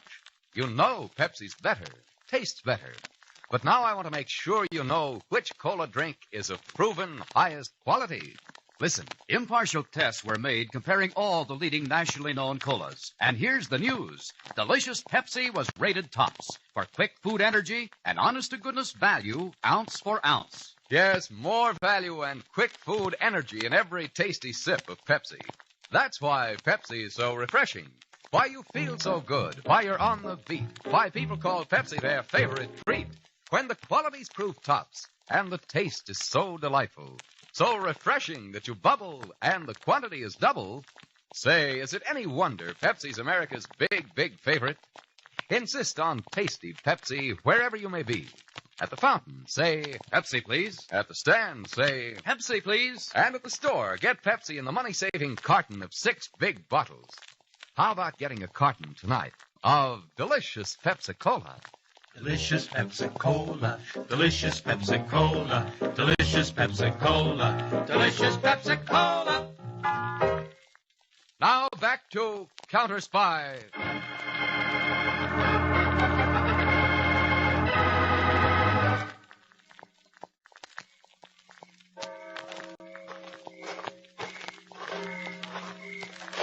I beg your pardon, sir. Yeah? Please, a lighter for my pipe.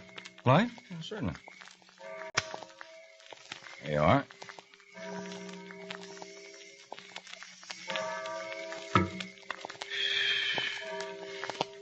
All clear, Mr. Harding? All clear, Peters. No one in this section of the park. We can talk right here. How did you make out as Mr. Kovac? Passed my first test with flying colors, Dave.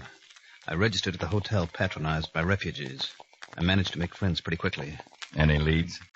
One of my new friends advised me that I might get what I wanted if I paid a visit to El Montero Cafe. El Montero Cafe, huh? A small native barroom on Del Caro Street. The place is run by a fat, middle-aged woman named Rosa. My friend also said that a visit to Rosa is the first step in making entry into the States. Rosa must be the contact between the aliens and the smugglers. Looks that way, Dave. All right, Peters, or rather, Mr. Kovac, I guess it's time for you to visit this Rosa at El Montero Cafe. See how you make out in your second test.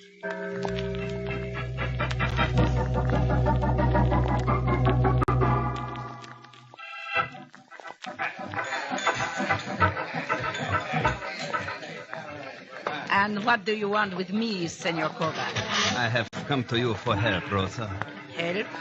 I wish passage to the United States. To get to the United States, Senor Kovac, one has only to obtain passage on plane or boat. Why come to me? I was told by friends that you could advise me of the steps necessary to get into the United States. Detection by the authorities. Senor, such a means of entry is dangerous. Without... illegal.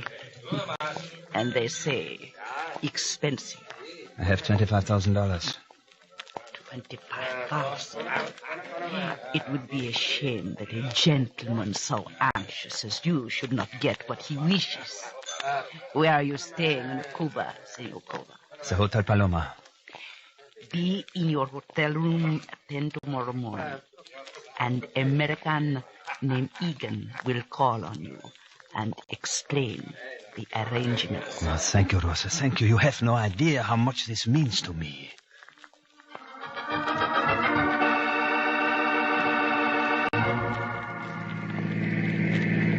Then you passed your second test with flying colors, too, huh, Peters? I guess I did, Dave. And your idea of mentioning $25,000 didn't do any harm.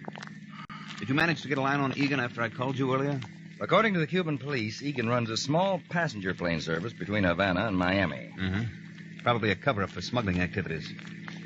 Well, anyway, Chief, we'll be able to put an end to Egan's business tomorrow morning. Now, Peters, I'm not just interested in Egan and Rosa. It's obvious we can pick them up any time. No, there's somebody else, somebody who's masterminding this operation. I guess you're right, Dave, but how to get to him? Well, I'd say that's up to you, and how well you do on your third test, Mr. Kovac.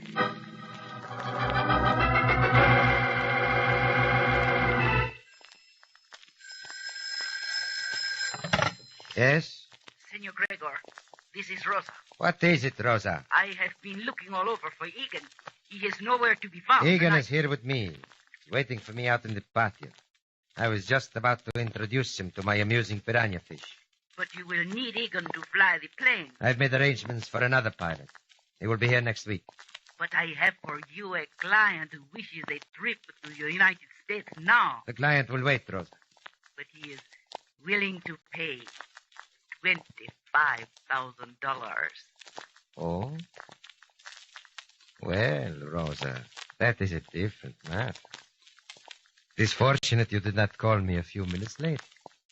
I made arrangements with the client for Egan to be at his hotel tomorrow morning at 10.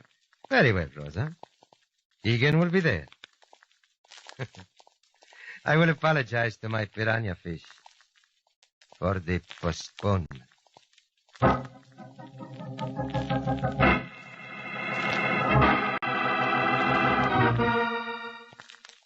There will be no postponements, Mr. Egan. Don't you worry about that, Kovac. You show up tonight in the back room at El Montero Cafe with the 25,000. And by this time tomorrow, you'll be safe and snug in the USA. United States of America. I can hardly wait. Mr. Egan, I'm so grateful to you for... excuse me, please. Hello? Senor Kovac, this is Rosa. Is Senor Egan there? Oh, yes, he is. Senor Egan, it is Rosa. She wishes to speak with you. Okay, thanks. Yeah, Rosa? There is trouble. Do not betray yourself with words or looks. Sure, Rosa. Go ahead. A friend was just here in El Montero and told me about Senor Kovac. This morning at the hotel, there he saw the man who visited Kovac. The visitor was David Harding of the United States Spies. What? Thanks for telling me, Rosa. Thanks very much. This count. You seem troubled, Mr. Egan. Did Rosa have bad news? Not exactly, Kovac. Like it did now. In a way, it was good news. Then everything will go as we arranged it. Well, there'll be just one change. My arm. The more you try to get out of this grip, the more it's going to hurt. I do not understand. Why are you doing this to me? I'll explain just as soon as I get this gun out of your shoulder holster. All right, now. Get back. Up against that wall. What is the meaning of this? You can drop the act. Rosa phoned to tell me about some information she got on your visitor here this morning. Harding of the counter spies. What do you got to say for yourself now? Just one thing, Egan. If you're smart, you'll drop that gun and give yourself up. You think I'm crazy, Kovac? Just to set you straight, the name is Peters. A counter spy, too. That's right, Egan. So you want me to give myself over to you, that it? It might go easier on you. If you do get away now, Egan, I'll get you anyway. I'll hound you till I get you. That's where you're wrong, Peters. Your hounding days are over. I'm getting out of here. But you're not.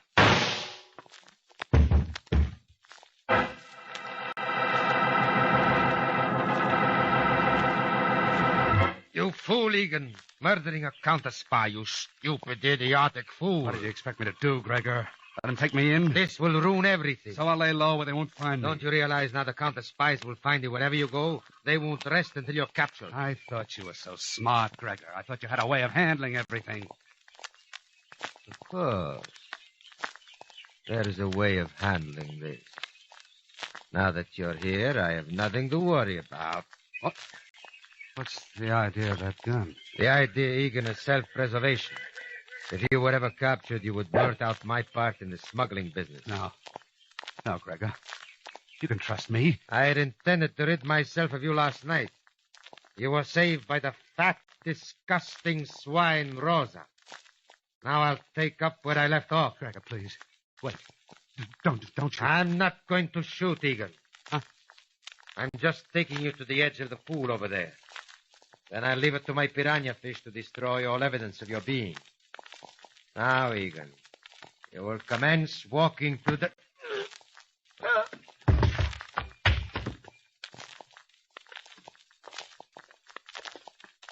Buenos dias, Senor Egan. Rosa, you threw that knife into Gregor. See. But why? You were on his side.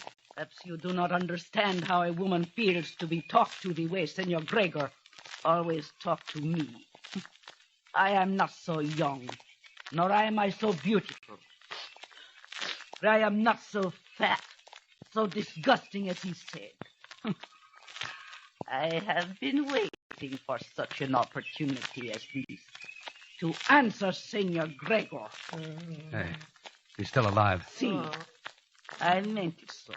I aimed my knife so that he should not die so easily, so painless. I'll get his gun and finish him off. Wait! Do not fire that gun. But I have to planned for him the death he planned for you. We will feed him to his cannibal fish, Senor Egan. In the pond? Now, look, Rosa, I can't... I have saved your life. You will do as I wish, no? Okay. Guess I owe it to you.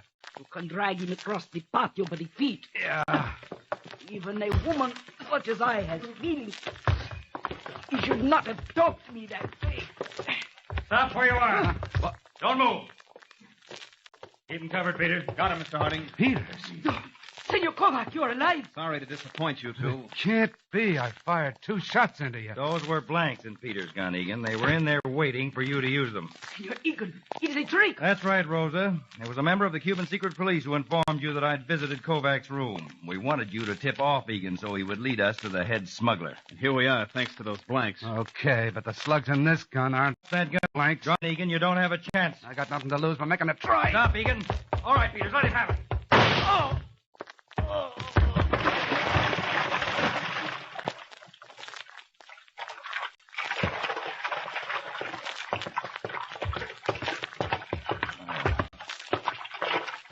Peters, that ends it. Yes, Chief. Nobody can live with those piranha fish.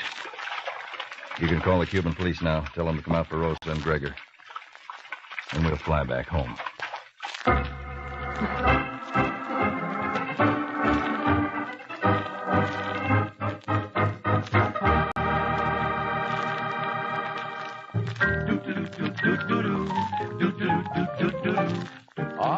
Delicious Pepsi-Cola. Bring it on now.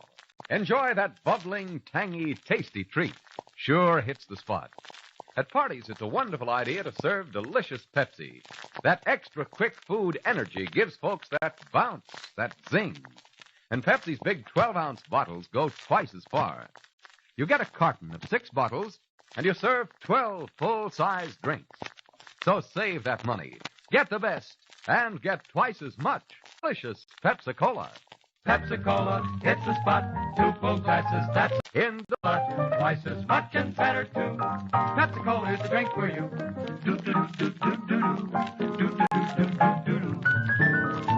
That's it. Delicious Pepsi-Cola. Tune in every Tuesday and Thursday, same time, same station, to Counter Spy. Listen on Thursday for the exciting Case of the Hoodlum's Hero on Counter Spy.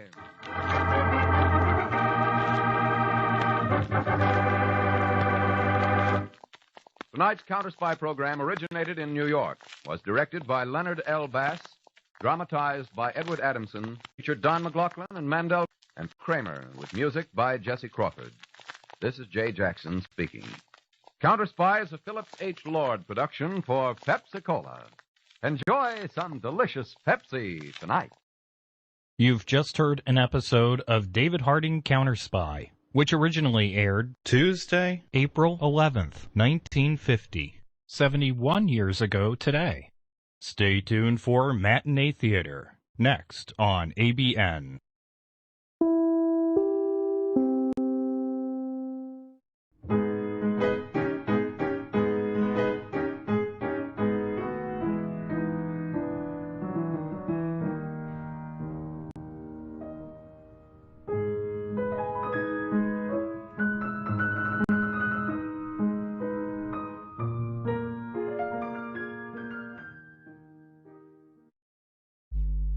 You're listening to Kpnl Radio, Portland, Oregon. Brought to you by Mac and Mind Software and your donations.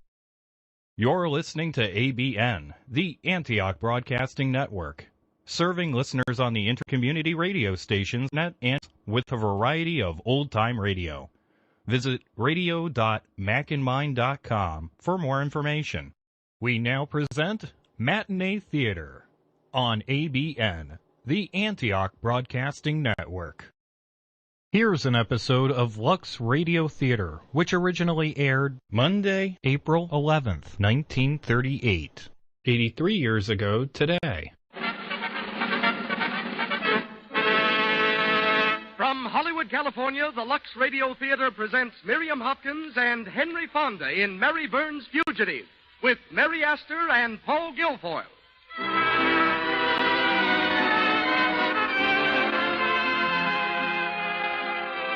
Lux presents Hollywood. Our play, the drama of an innocent girl pursued by both a gangster and the law, and how at last true love comes to Mary Burns' Fugitive. Our thanks to you, ladies and gentlemen, who by your loyalty to our products, Lux Toilet Soap and Lux Flakes, have made cordial these programs possible. For every time you purchase a cake of Lux Toilet Soap or a package of Lux Flakes, you not only are telling us that you appreciate our performances, but you also are enabling us to continue these performances. So again, we say thank you.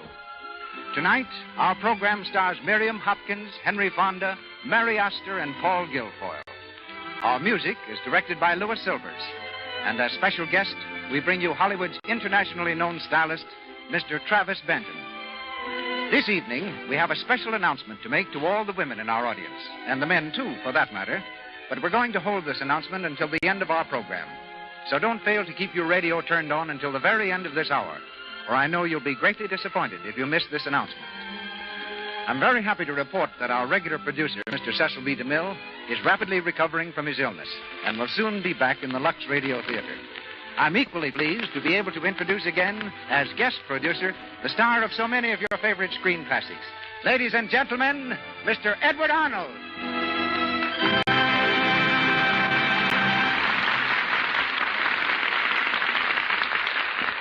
Thank you, Melville Ruick, and good evening, everyone. Of the stars on our stage tonight, Mary Astor is the only one whose success on the screen is the fulfillment of childhood ambitions. Miriam Hopkins wanted to be a dancer. Mr. Fonda, a journalist, and Paul Guilfoyle spent the days of his youth concentrating on architecture. It was a broken ankle that led Miss Hopkins to fame. When the fracture put an end to her dancing, she took up the new career of acting. The break proved a lucky one indeed. An immediate hit on Broadway, she starred there last in Jezebel, the screen version of which happens to be Henry Fonda's current success. Miss Hopkins' ability, together with her blonde and blue-eyed beauty, finds her today firmly entrenched among the screen's top-notch favorites as a Samuel Goldwyn star. A chance visit to a little theater in Omaha made Henry Fonda completely forget printer's ink in favor of grease paint, though recognition didn't come until he appeared in New York in The Farmer Takes a Wife. Whisked to Hollywood, his star has ascended without interruption. He's with us this week straight from the set of Walter Ranger's The Adventurers. Mary Astor is in the Metro-Goldwyn-Mayer film Paradise for Three. We want to thank Paramount for tonight's play, which we have adapted from their picture. Right now, they are busy over there starring Sylvia Sidney in You and Me, which is another promising dramatic film. Tonight, we hear Miss Hopkins in the title role. Henry Fonda plays Alec MacDonald. Miss Astor is heard as Goldie, and Paul Guilfoyle, who is rapidly ascending the heights at RKO Studios, where he's played a heavy role in every one of his last three films, and proves that he likes this type of character by enacting another such part tonight, that of Don Mason. And now, it's curtain time. The Lux Radio Theater presents Miriam Hopkins and Henry Fonda in Mary Burns' Fugitive, with Mary Astor and Paul Guilfoyle.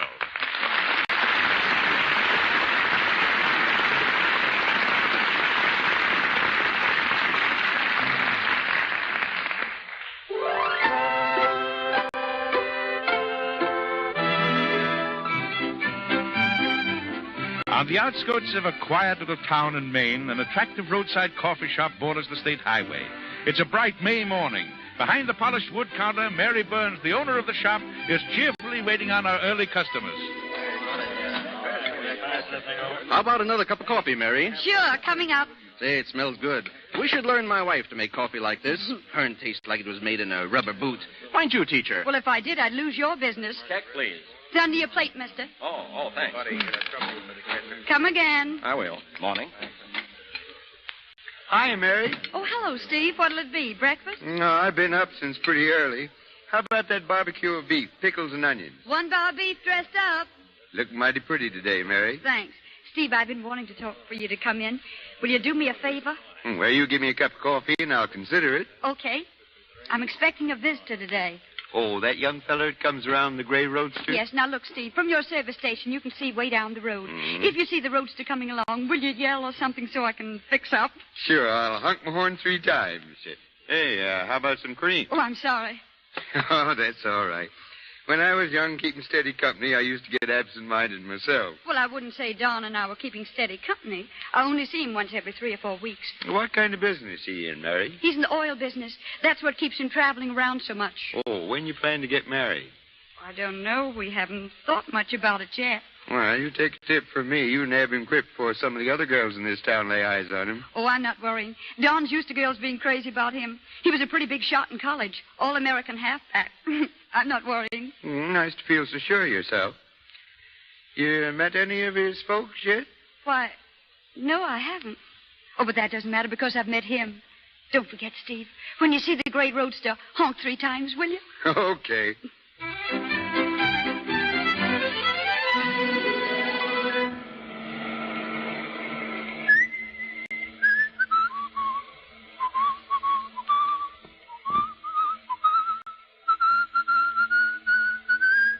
Hey, Don, don't you ever get tired?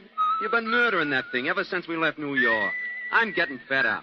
Stick to your driving. That's a love song, Joe. Haven't you ever been in love? No, I ain't. I'm too smart. Wait till you see Mary. I've been hearing enough about her. She's certainly got you hanging on the ropes. You know, you lack imagination, Joe. Did you ever hear of Romeo and Juliet? Antony and Cleopatra? Yeah. With all the beautiful dames on Broadway, why do you want to marry a hillbilly that lives miles from no place? Not want to, Joe. Going to. You know, you just don't appreciate girls like Mary. I know enough to leave them alone when I've got more important things to do. Well, I don't. There's nothing more important to me right now than Mary, and this is the last time I'm going to tell you. Okay. Take it easy, Don. I didn't mean Save it. Well, this is the town.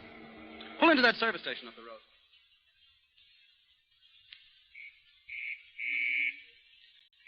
$100.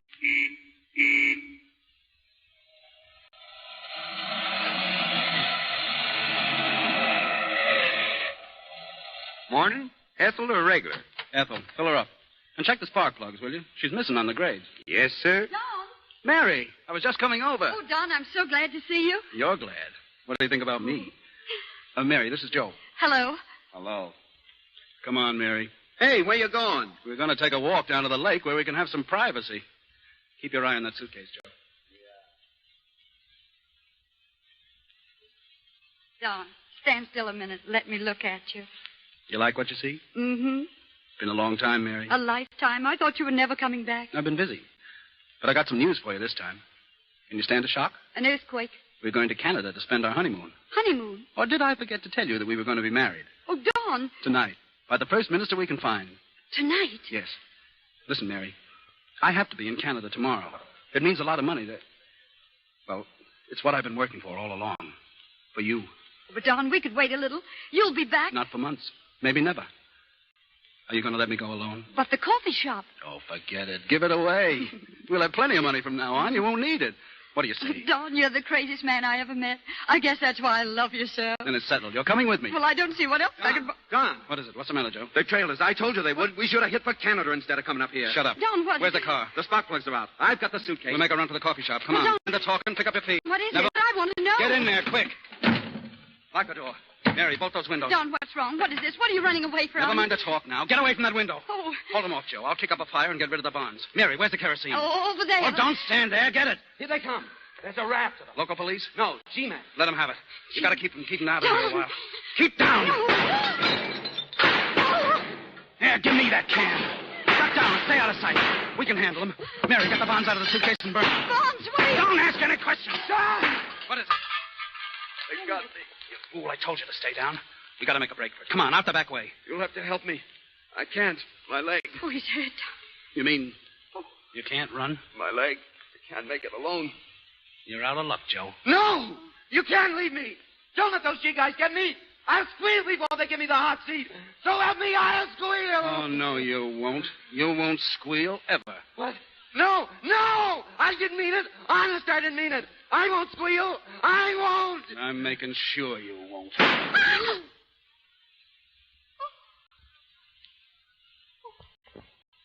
He's dead. You killed him. Oh, God. Mary, get a hold of yourself. Listen to me. I'm beating it, see? I got to. But no matter what happens, don't you double-cross me, Mary. I'll be back for you. You're mine. Nobody else's. Remember that. Goodbye, kid.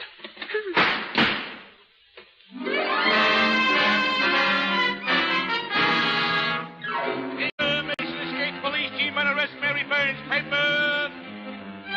Paper! Gangster sweetheart arrested. Paper! Mary finds indicted, facing accomplice. Paper? Yeah, read all about it. Mary Burns goes to trial. Mary Burns on stage today. Paper! And is it not true, Miss Burns, that you intended to marry Don Mason? But I didn't know he was a gangster. The question is, did you intend to marry him? Yes. I see. Did he ever tell you he was wanted for killing a cashier and looting a federal bank? No. Where did you think he got his money? Well, I don't know. You don't know? You planned to marry him, yet it never occurred to you to ask him. But Answer the question, yes or no. Yes. At the time of your arrest, you admit that Mason was burning negotiable bonds in your coffee shop. Yet you stated you didn't know those bonds were stolen. No, I didn't. Then why did you think he was burning them? Well, You didn't know the bonds were stolen, yet you let them burn.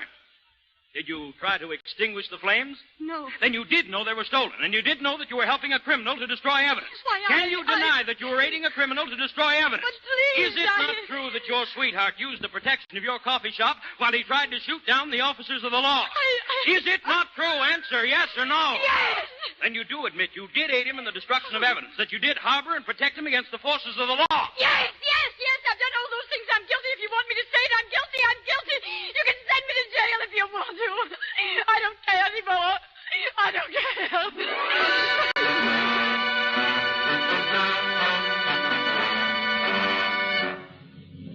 This is not merely an indictment against an individual, but against a system. Mary Burns, you have been found guilty of aiding, abetting, and harboring a criminal. And of you, an example must be made once and for all. For you are as much a criminal as the criminal himself, with gun in hand and murder in his heart. This court, having found you guilty, prescribes the maximum penalty provided by law. Mary Burns, I sentence you to the penitentiary for a term of 15 years. 15 years? 15 years!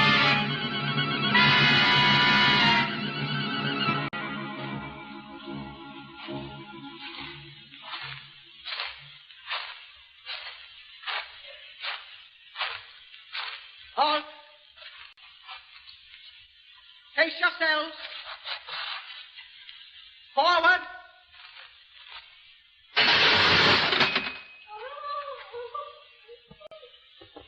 Mary.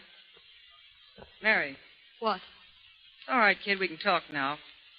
All the little jailbirds are allowed to twitter in their cages until they turn the lights out on us. Yeah, How'd it go today, kid? just like yesterday. And the day before. And the day before that. I wonder how long I've been here. You said about 6 weeks when they first put me in with you. That's 2 months ago. 3.5 months. Seems longer. Oh, you'll get used to it. I'll never get used to seeing women caged up like animals, robbed of everything that belongs to them, everything they were put on earth for, home, children. I'll never get used to that, Goldie. I know how you feel, kid. You know, I've always wondered how a nice country girl like you got mixed up with a tough hombre like Mason. It don't make sense. Made sense enough to bury me alive for 15 years.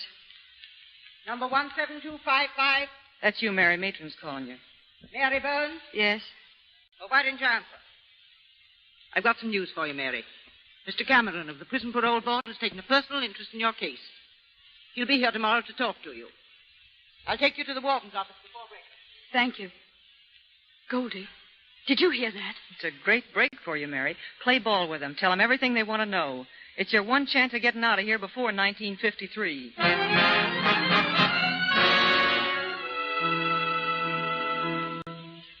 And I'm quite sure, Mary, that I can practically promise you a parole in return for certain information. Oh, I'll tell you anything I can, Mr. Cameron. Good. Now, we want to know where Mason hides out, who his friends are, all about him. But I don't know. I don't know anything about that. Mary, you're lying. Mason was in love with you. You were his girl. He must have given you his entire confidence. But he didn't. Honest, he didn't. Mary, why do you sacrifice your freedom to protect this murderer? He's not worth your love. I don't love him. I hate him. I've hated him ever since that day I saw him kill a man. Don't you understand? I saw him kill a man. Then if you hate him, prove it. Every moment Mason is free, innocent people are endangered. The man's an egomaniac. He'll do anything to get his picture in the papers. He'll rob. He'll kill. He's doing it now, and you can stop him. You! You've no right to put me on trial again. I never knew he was a murderer.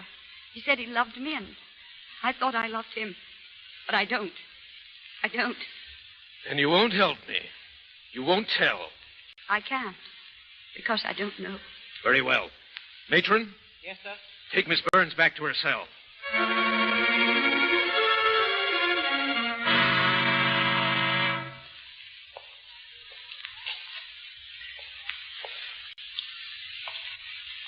Mary, will you quit that walking up and down? You're driving me nuts. I'm sorry. I got enough on my mind today. You ain't the only one wants to get out of this joint. Goldie. What? Goldie, what is it? You've been staring out of that window all afternoon. What if I have? What is it, Goldie? You're not figuring on that break. Shut up. Come over here. See that motorboat anchored down there in the river? Yes.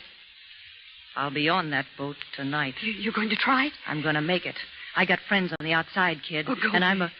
Goldie, you've got to take me with you. Nothing doing. Oh, you've got Shut to. up, I tell you. It's too big a chance. Goldie, please, you can't leave me here. It's the only way left. It'd be twice as hard for two of us. Well, if you don't take me... You'll squeal, huh? I wouldn't do anything here another day. Oh, Goldie, please. Well, all right, kid. But you know what it means if we're caught? They'll give it to us in the back. I know. I've been planning this for weeks. That's why I faked arm. Faked it? Sure. Spraining my arm. I just wanted to get a hold of some adhesive tape. Come on, start yanking it off. What for? We're going to need it when the matron makes her night rounds. What do we do? Well, here's the setup. Around 11 o'clock, the matron starts making her rounds. We'll hear her coming, and you'll be set, please. She'll come in the...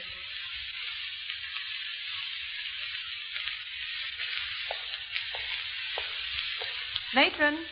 Who's that? Goldie Gordon. What's the matter? It's Mary, matron. I think she's sick, got a fever. Oh, I'll take a look at her.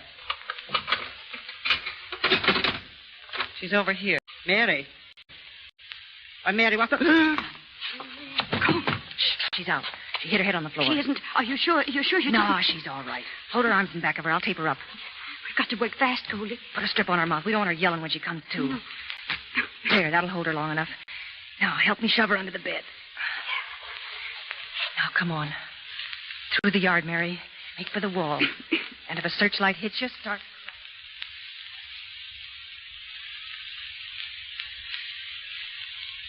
Almost there, kid. Keep in the shadow. There goes the gate open. The milk truck's coming through. Here we go, kid. Ready? Ready. Come on. Who's there? Halt! Halt! Keep going, Mary! Don't stop!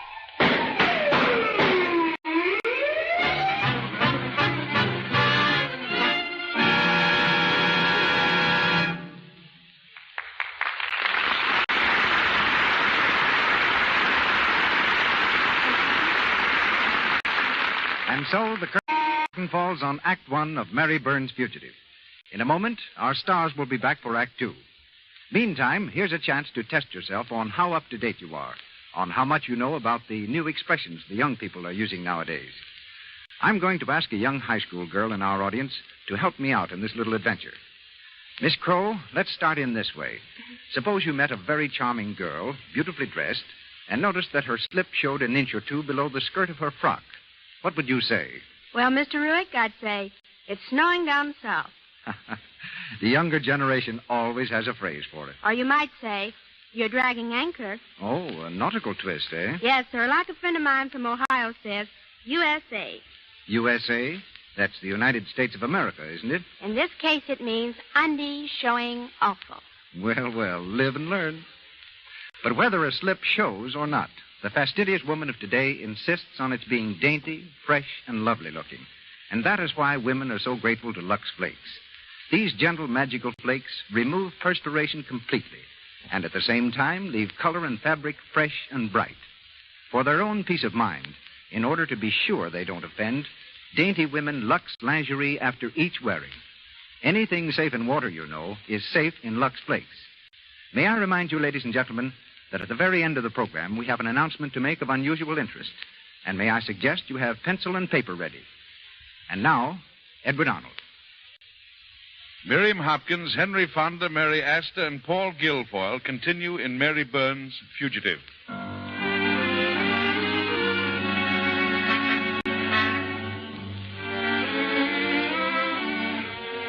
Several weeks have passed since Mary and Goldie Gordon made good their break from prison. In a mountain hideaway, one of Don Mason's henchmen reads him a newspaper account of the escape and the search which is still going on. As yet, no trace has been found of the gangster's sweetheart. But police and federal officers are following every lead and promise an early arrest. She sure got nerve, boss, cracking out a stir like that. She must have plenty of money, huh? No. That's why I don't like it. Like what? The whole escape, everything about it. It's a phony, Luigi. They framed it for my benefit. Huh? Sure. They're using her for bait to trap me. Can't you see it? Yeah, sure, that's it. They think she knows where I am, and the first thing she'll do is come to me. Oh, the poor kid. You know, she's probably going nuts wondering what's happened to me. I'd give my right arm if I knew how to get to her. Yeah, and maybe your life, too. I'll find her, though. And I'll beat them at their own game. I'll snatch her right out from under their noses, the chumps.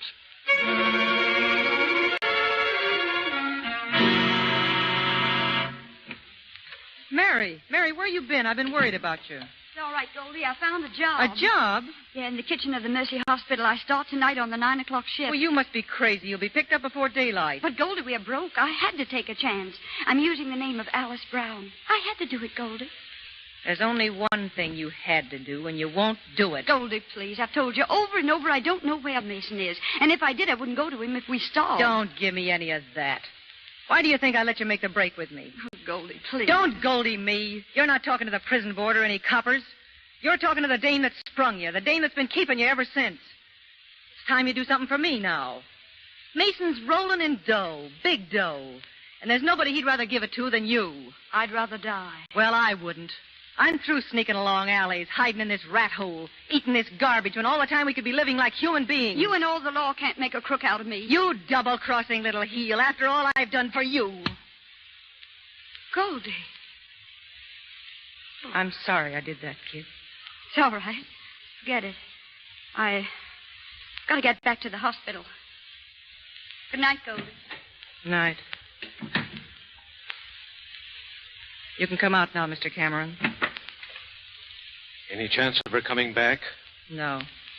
Well, you heard her. She don't know where Mason is. Maybe she's suspicious of you. No, she ain't. I've been careful. All right. We'll have to change our tactics a little. Well? We'll have to make Mason come to Mary Burns. How? Through you. The underworld knows you as an escaped convict. You've got to plant the information somewhere that Burns is hiding here, waiting for Mason to contact her. Can you do it? I'll do anything for a parole. All right, then. Get busy.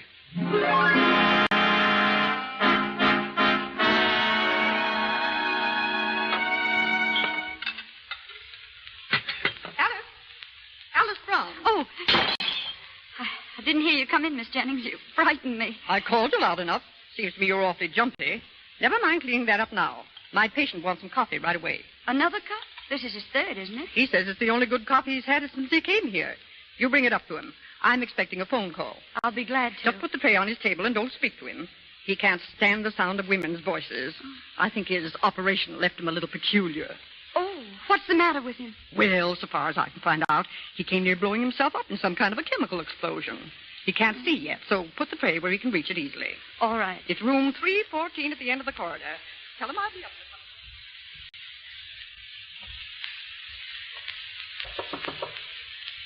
Come in. Who is it? It's your coffee. Oh, thanks. Let's have it, will you? No cream or sugar? No. Good. Smells like coffee. Tastes like coffee, I hope. It is coffee. I'm glad you like it. Say, you're not my nurse. No. Who are you? I'm sorry. Your nurse told me not to talk to you. Why? Why did she say that? Well, she said you didn't like the sound of women's voices. Oh. Did you ever listen to Miss Jennings' voice? Why, yes. Well, there's your answer. I was never conscious of funny noises until they put this bandage on my eyes. Her voice isn't exactly soothing. But yours is, so go ahead and talk. Thank you. You know, if I ever get married, it'll be to a girl who makes coffee like this. Delicious. What's the matter? What are you laughing at? Oh, I'm sorry. Don't be sorry for a laugh like yours. But you didn't answer my question. Well, I laughed because I'm the girl who made the coffee. Are you? Well, you're the world's champion coffee maker, and I'm the world's champion coffee drinker. How do you do? My name's McDonald. What's yours? It's Alice Brown. I work in the kitchen. I've got to get back now. Will you bring me some more coffee later? Well, I'll make as much as you want. That wasn't what I said. I asked if you'd bring me some. I'll see what I can do. Miss Brown? Yes, Miss Jennings. Are you going back in there for that tray? Why, no, I was just coming out. Don't bother. I'll go in and get it myself. You get back to the kitchen. Yes, Miss Jennings. Oh, back so soon? Come here. You know, you're a very nice girl. Why, Mr. McDonald. Oh. Yes, put down on my chart that my mind wanders at times.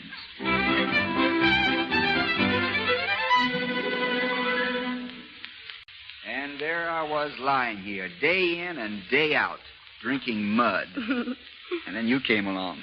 I'll never forget you for this, Alice Brown. I'm glad. How are your eyes today? They hurt a little. Oh, that's because they're getting better. I hope so. The doctor's going to take the bandages off in a couple of weeks, and we'll know whether or not I'll ever see again. Oh, you will, I'm sure of it. Maybe. I'd like to be able to work again. Work? After what happened? What's a little explosion between scientists? I'll probably blow the roof off the lab someday. Want to come around and watch? No, thanks. I'd better get back now. No, not yet. Sit down. I can't. If the superintendent sees me Let here... Let her. Doctor said I was to be humored and everything.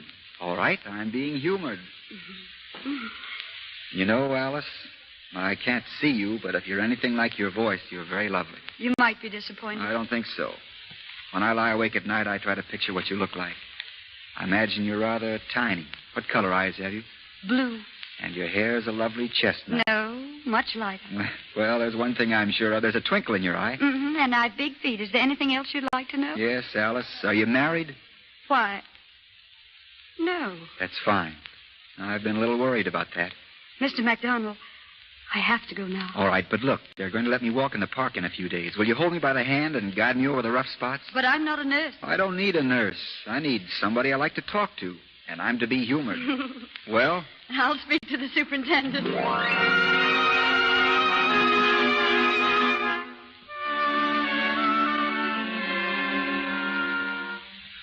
And here's the money for the rent, Goldie. I guess that covers everything. Yeah.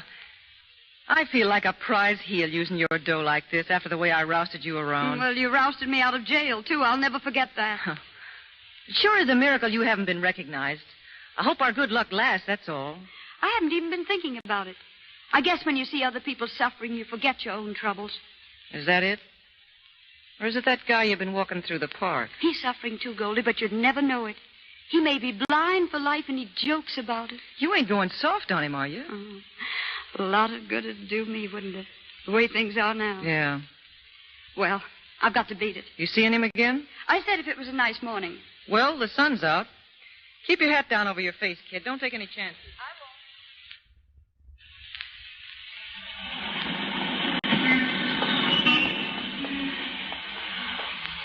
And there are flowers coming out over there by the fountain.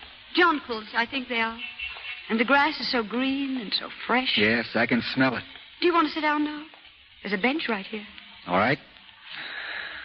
It's almost as good as being able to see having you with me. Better, maybe. I'm going to miss you when I leave here, Alice. Are you? You're supposed to say you'll miss me, too. I will. Isn't there something we could do about it? I don't think so. How about you coming along as my assistant? Oh, I don't even know what a chemist's laboratory looks like. That automatically makes you an expert. Or maybe you could be my secretary or companion, or I could make you professor of coffee. Don't think that's any small job. A house is never a home without a good cup of coffee. Your home must be lovely. It is. It's a little town called Kent up in Connecticut. My friends call it McDonald's Folly because it's mostly barn. That's the lab. The rest of it's not much, really, but it's enough for me. I've never been very good at making money or wanting to. I can understand that. Can you? A lot of people can't. Most people lie, others cheat, some even kill for it. But would you sell your happiness, peace of mind, contentment right now for any price? Bet you wouldn't. What's the matter? Alice? Nothing. You crying? No. Go on talking. Please. Alice, what do you think about coming home with me? Do you really want me to say yes? So much so that I'm afraid. Afraid of what? I have a premonition. I have a feeling that when they take the bandage from my eyes, that you'll have vanished. Oh. Will you, Alice? I don't know. Don't you think it's time we were starting back? All right. Thanks for the walk, madam. It's been grand.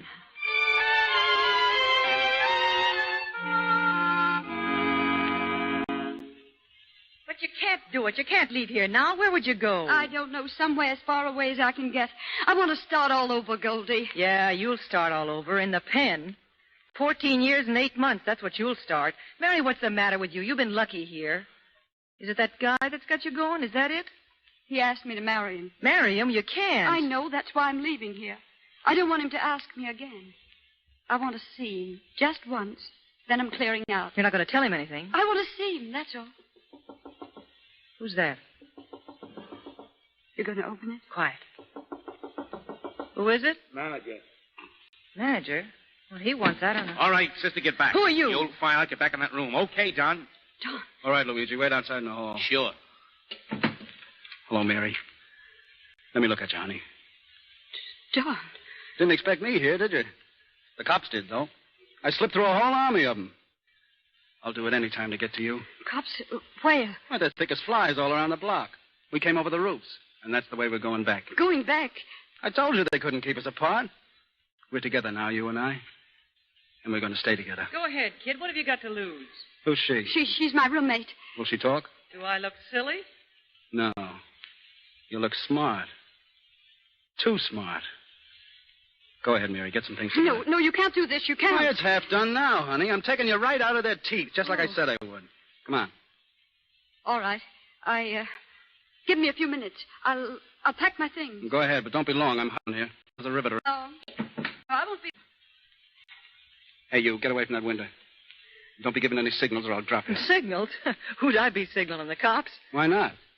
You wouldn't be the first stool pigeon to win a parole by double-crossing a pal. What do you mean by... Shut up. I had your number before I ever stepped in here. That was a nice break you made out of stir, wasn't it? Nice and easy. With the guards shooting over your heads. You're crazy. The cops must think I am, trying to hook me with a stunt like that. But I'm not, Goldie. I'm smart. Hey, boss. What? Boss, a couple of cops heading for the door downstairs. I seen them from the window in the hall. They know we're here? They don't look it, but we better blow. Get Mary out of that room. Tell her to make it fast. Yeah. Hey, the boss says she ain't here. What? She's gone. Look, the window's open. She went down the fire escape. Gone? Oh. You did that, didn't you, Goldie? You gave her the nod, didn't you? No. Don't lie. You told her to skip. I didn't. Say, help me, I didn't. She must have been scared. That talk about the cops. She was scared, that's all. Yeah. Boss, no. Boss, not with those guys downstairs. No, yes. Boss, don't do it now. Open the door. No, boss. Open it. I ought to let you have it. No, don't, please. Oh, don't crawl. You can thank those guys in the street for getting away with this. And you can tell them that I'm going to find Mary Burns. No matter where she is, I'm going to find her. Tell them that. Come on. We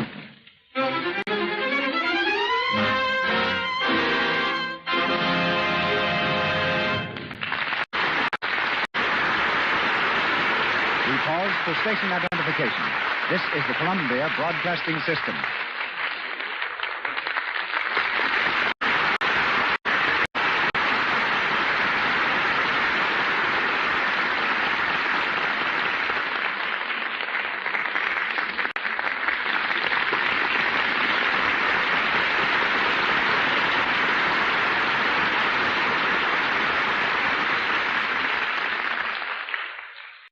We've finished Act 2 of Mary Burns' Fugitive.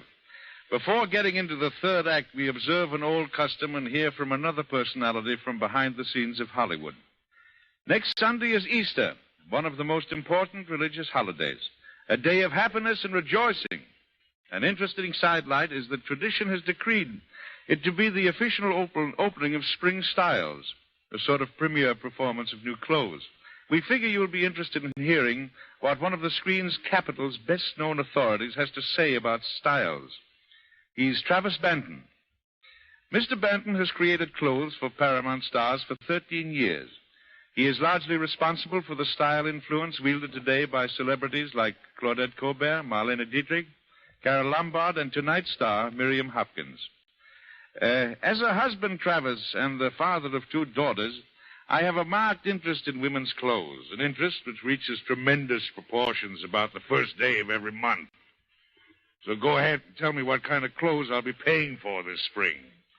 It may sound strange, Eddie, but the individual exerting the greatest influence on new styles has been dead for 18 years. Her name was Eugenie, and she was Empress of France 75 years ago. Do you remember those hats? I've been trying to forget them. So have I. However, I think her ideas for dresses are decidedly more sensible, and apparently the rest of the fashion world agrees. For this Easter, we'll see a great deal of middle 19th century style. Oh, you mean those willowy, romantic thingamajigs with the come-hither look? Well, that's one way of putting it. Dresses with snug bodices and full billowing skirts. Only we don't call them thingamajigs. We call them winterhalter dresses. Mr. Winterhalter being the court painter during Eugenie's reign. The point to keep in mind about winterhalter dresses is this. It's very fine to go back in history for style ideas. Be careful how you apply these ideas. Don't go completely 19th century, or you'll give the impression of dressing for a masquerade.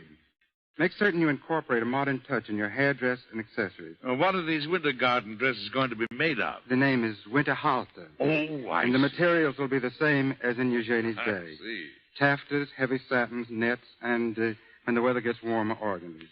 That applies to evening wear. Correct streetwear in Hollywood at Easter will reveal an abundance of light colors, pastels and rose beige, light gray blues. Dresses will follow very simple tailored lines. Materials will be crepe and sheer woolen. Tell me, Travis, are women's skirts getting any shorter? No, they'll stay about the same.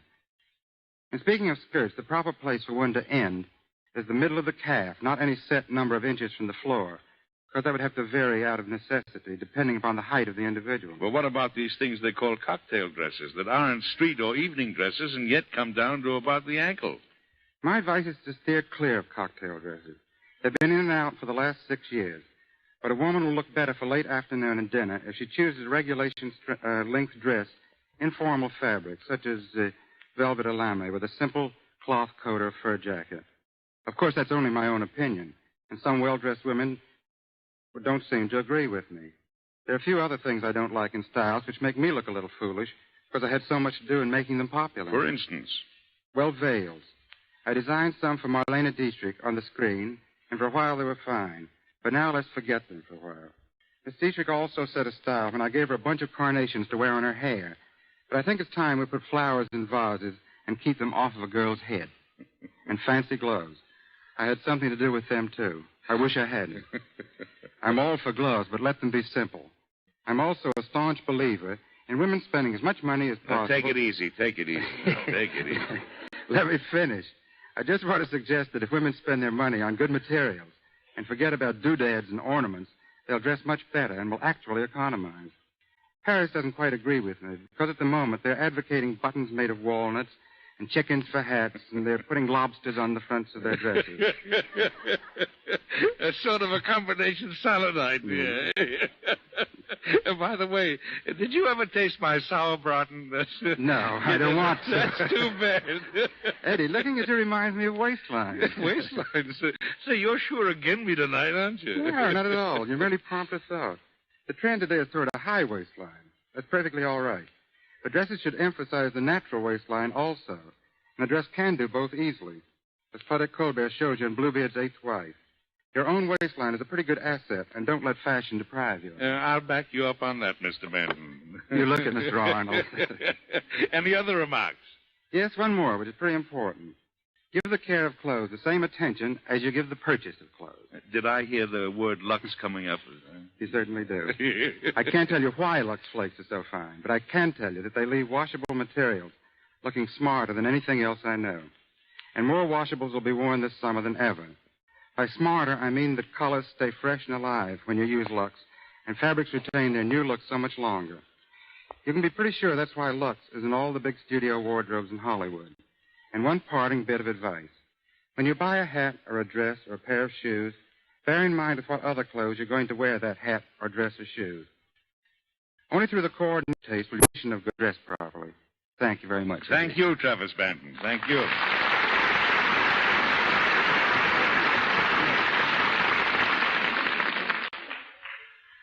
Once again, Mary Burns' Fugitive, starring Miriam Hopkins, Henry Fonda, Mary Astor, and Paul Guilfoyle.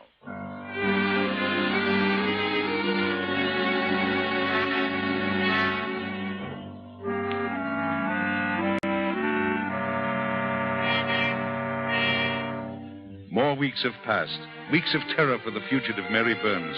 Hunted by the police, hunted by an insane killer, she walks in the shadows, never showing a face, startled by every footstep.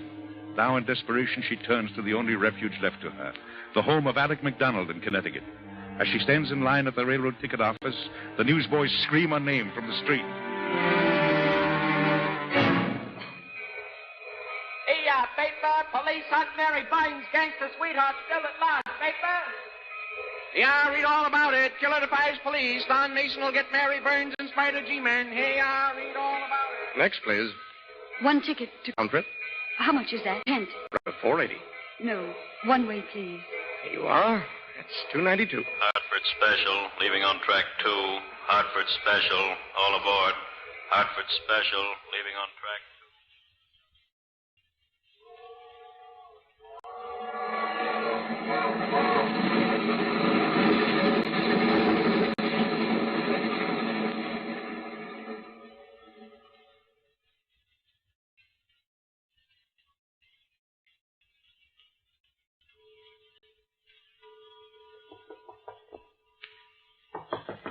Who is it?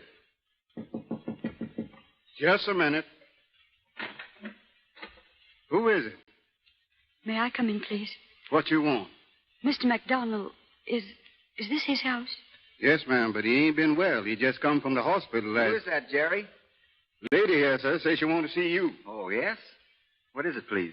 Don't you know me? No, I don't. You can see me now. Don't you know my voice? Alice, is it really you? Yes. Catch her, Jerry. Yes, sir. What's the matter, Alice? Alice, what is it? Carry her inside, Jerry. Yes, sir.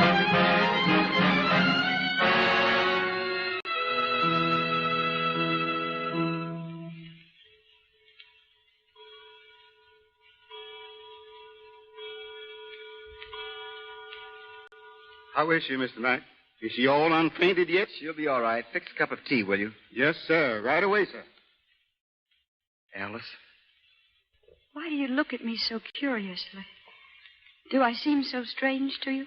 You're exactly as I've always pictured you, except that you're much lovelier. How did you come here? Please, don't ask me anything now, Alex. I've been sick, that's all. I thought it'd be quiet here.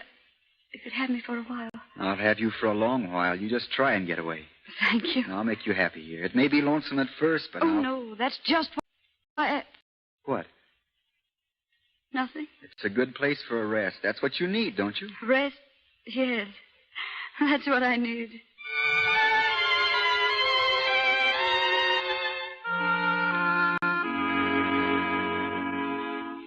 And that's the thing that licked me, Alice. That jar with the tubes.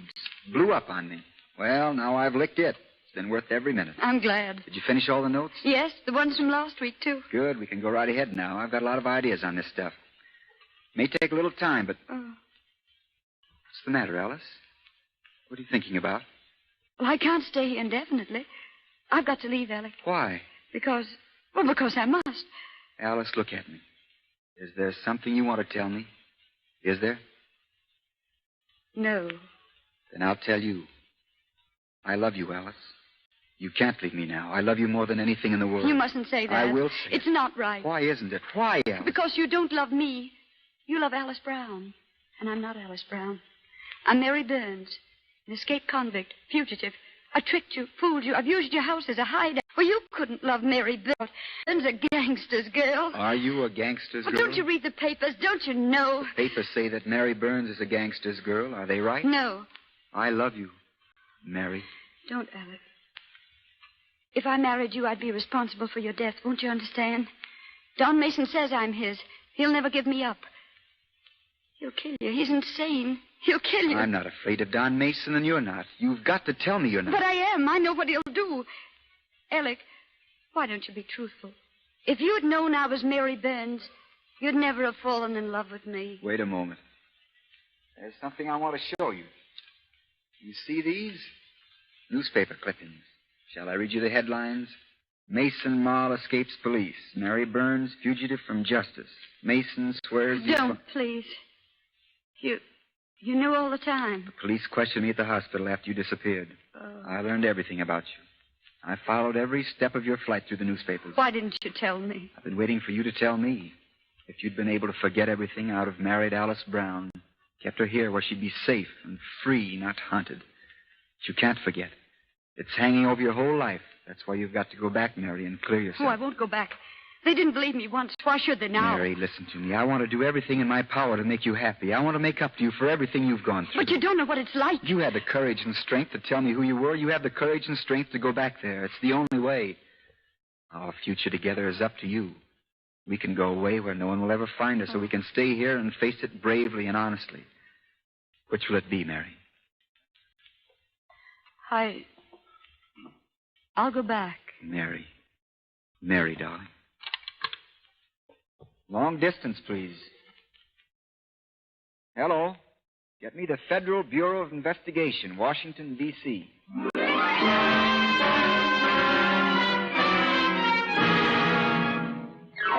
Mary Burns captured. Pipe bomb, read on it. Mary Burns gives herself up to wed famous chemist. Paper. Chemist to marry Mary Price before resign the present. Chemist to wed Mary Price. Paper. Chemist to wed Mary Price.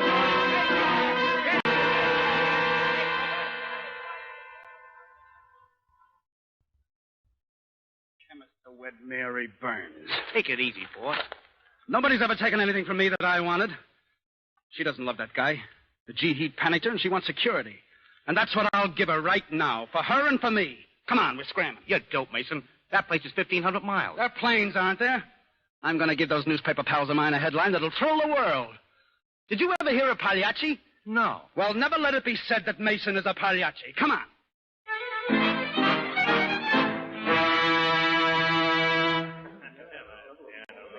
Well, I guess you know what you're doing, McDonald. I guess I do. The wedding's to be right in this room. No guards around the place. No outward signs of protection. But why? Psychology, Mr. Cameron. I'm expecting an uninvited guest. All right. You're the boss. Where's Mary? We're almost ready. Upstairs with the matron. I'm not completely... Lots of weddings in my life, Mary, but never one like this. It's too bad you'll have to be separated. But then, as Mr. McDonald says, it'll only be for a little while. He's a fine man. He's the finest man in the world. And you're a brave kid. Have you got everything? You know, every bride should wear something old, something new, something borrowed, and something blue. Well, I've everything but something borrowed. Would you lend me something? Sure. Hand me my bag. I'll let you have my handkerchief. Thanks. Here you are. Hanky matches you. Why, Mary, what's the matter? Nothing. That revolver in your bag. I have to carry it, Mary. Oh, I know. It just made me remember I'm not just a happy girl getting married. I'm Mary Burns, fugitive. Alec. Hello. Nervous? Well, isn't every girl nervous at her wedding? I suppose so. Don't be frightened, dear. I'm not. But, Alec, this marriage is too unfair to you. It's what I want. Thank you, darling. They're waiting. Come on, Mrs. Kelly. And this woman for your lawfully wedded wife, do you take to love, honor, and cherish as long as you both shall live? I do. If there be anyone who knows why this man and this woman should not be joined together in wedlock, let him now speak, or forever after... I'll speak. Shut up. Oh! Shut up, everybody. Stand where you are. Mary, come here. Mason, you can't get away with this. You poor sap. Did you think I was going to sit by and let you marry my girl? Mason, you're nothing but a cheap grandstander. Yeah? I'm the most famous guy in the country, that's all. You're insane, Mason. I'll show you how insane I am. Mary, come here. Alec. You'd better go, miss. Yeah, make it snappy, kid. We got to get going. You, McDonald, that crack about my being a cheap grandstander is your last crack. But I'm going to give you a memory to take with you. Mary, show that Sir Galahad you were kidding him. Show him who you really love. Show it to him with a kiss, Angel. All right. Yeah. What do you think of that, Sir Galahad? Come on, kid, let's land. Wait until I get my handbag on the table. I'll make it snappy. Mary, that's my bag, Shut up, you. Hurry up, baby. All right, Don. Are you ready? Yes, Don. Get back. Get away from him. You got him, Mary. He's dead. Dead? I killed him. I killed a man. Oh, my God!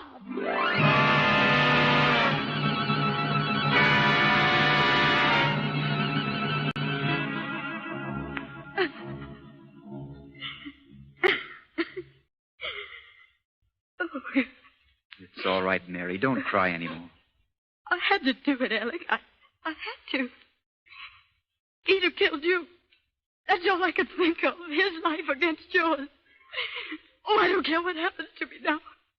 I don't care what... Darling, don't. Look up here. Oh, sorry. Come in, Cameron. I'm leaving for Washington in a little while. I'd like to speak to you, Mary. I know. I'll be ready in a few minutes. Oh, there's no rush for you. What? I just phoned headquarters. They're pretty proud of you, Mary, and they'd like to show their appreciation. The chief cut through a little red tape and had a paper drawn up. It isn't absolutely legal yet, but it will be by tomorrow. What is it? Let me see. This is to certify that the prisoner known as Mary Burns has been granted complete and full pardon. Alec. And has been remanded to the custody of and is responsible. Read it, Mary. To the custody of and responsible to Alec MacDonald, husband.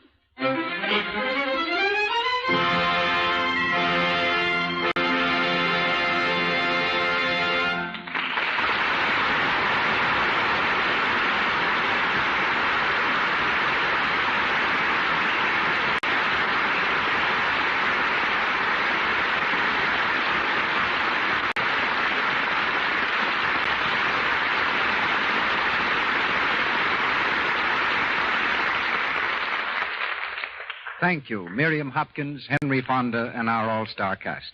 In just a moment, Mr. Arnold will bring our stars back for a curtain call. And remember, right after the chat with our stars, you will hear the announcement which was promised earlier in the program. Edwin Arnold.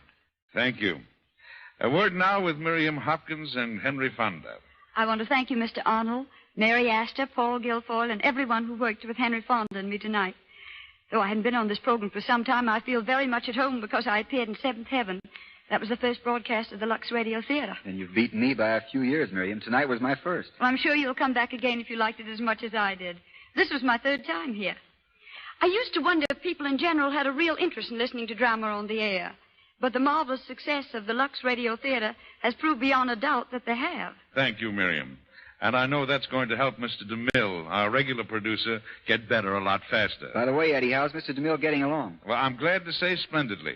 He'll be back here next Monday night. Fine. And what's the play going to be? Well, I'm going to tell you that in a minute or two, and I'm sure you'll agree that both the show and the cast we planned for next Monday night are very unusual. We're really very proud of it. Well, just in case that's a hint to sit down, I think you and I, Hank, had better end our performance now. And thank you again. Yes, the lady's right, Eddie. Good night. Good night. Good night, Henry.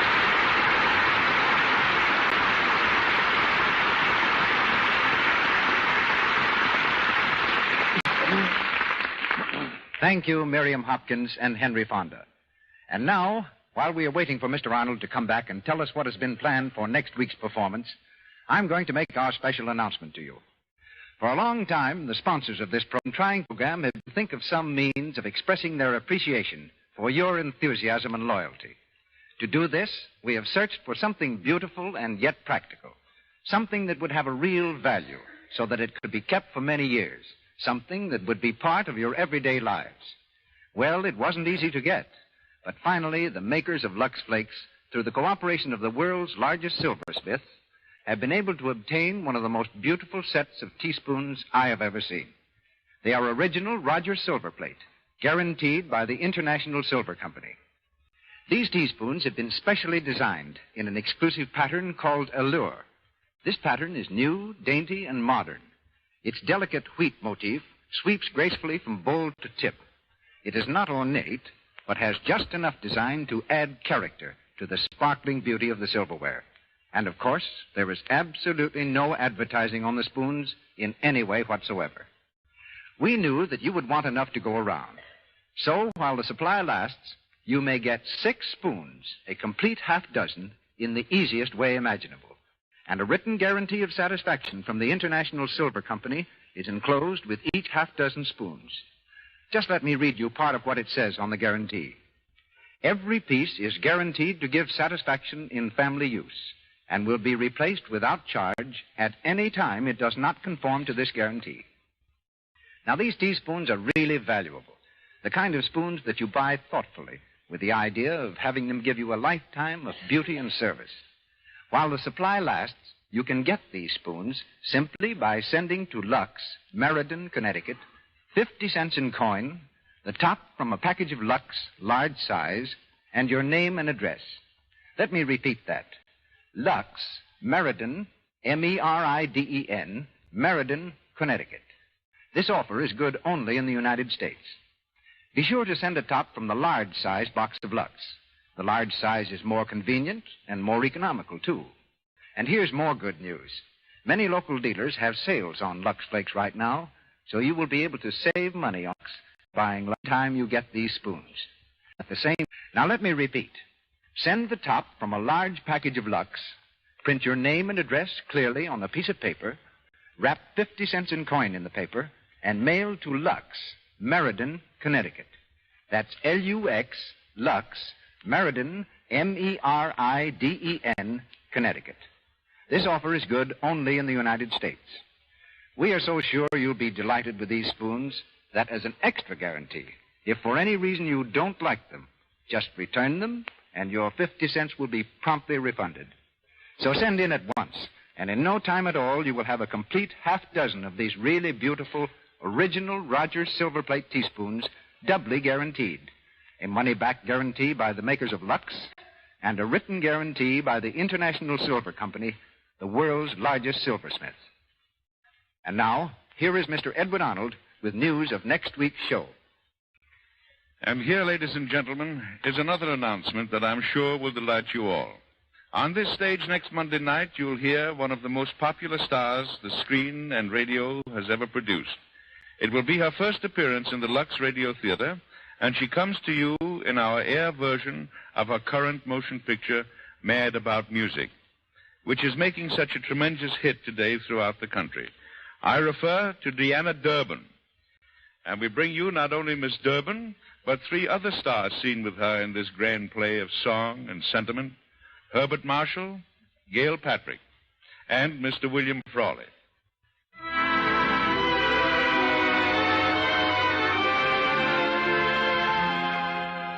Our sponsors, the makers... Wow, sounds like a good deal on those spoons. Remember, that's a Lux box top, 50 cents in coin, and send it to Meriden, Meriden, Connecticut. Offer good for the United States only.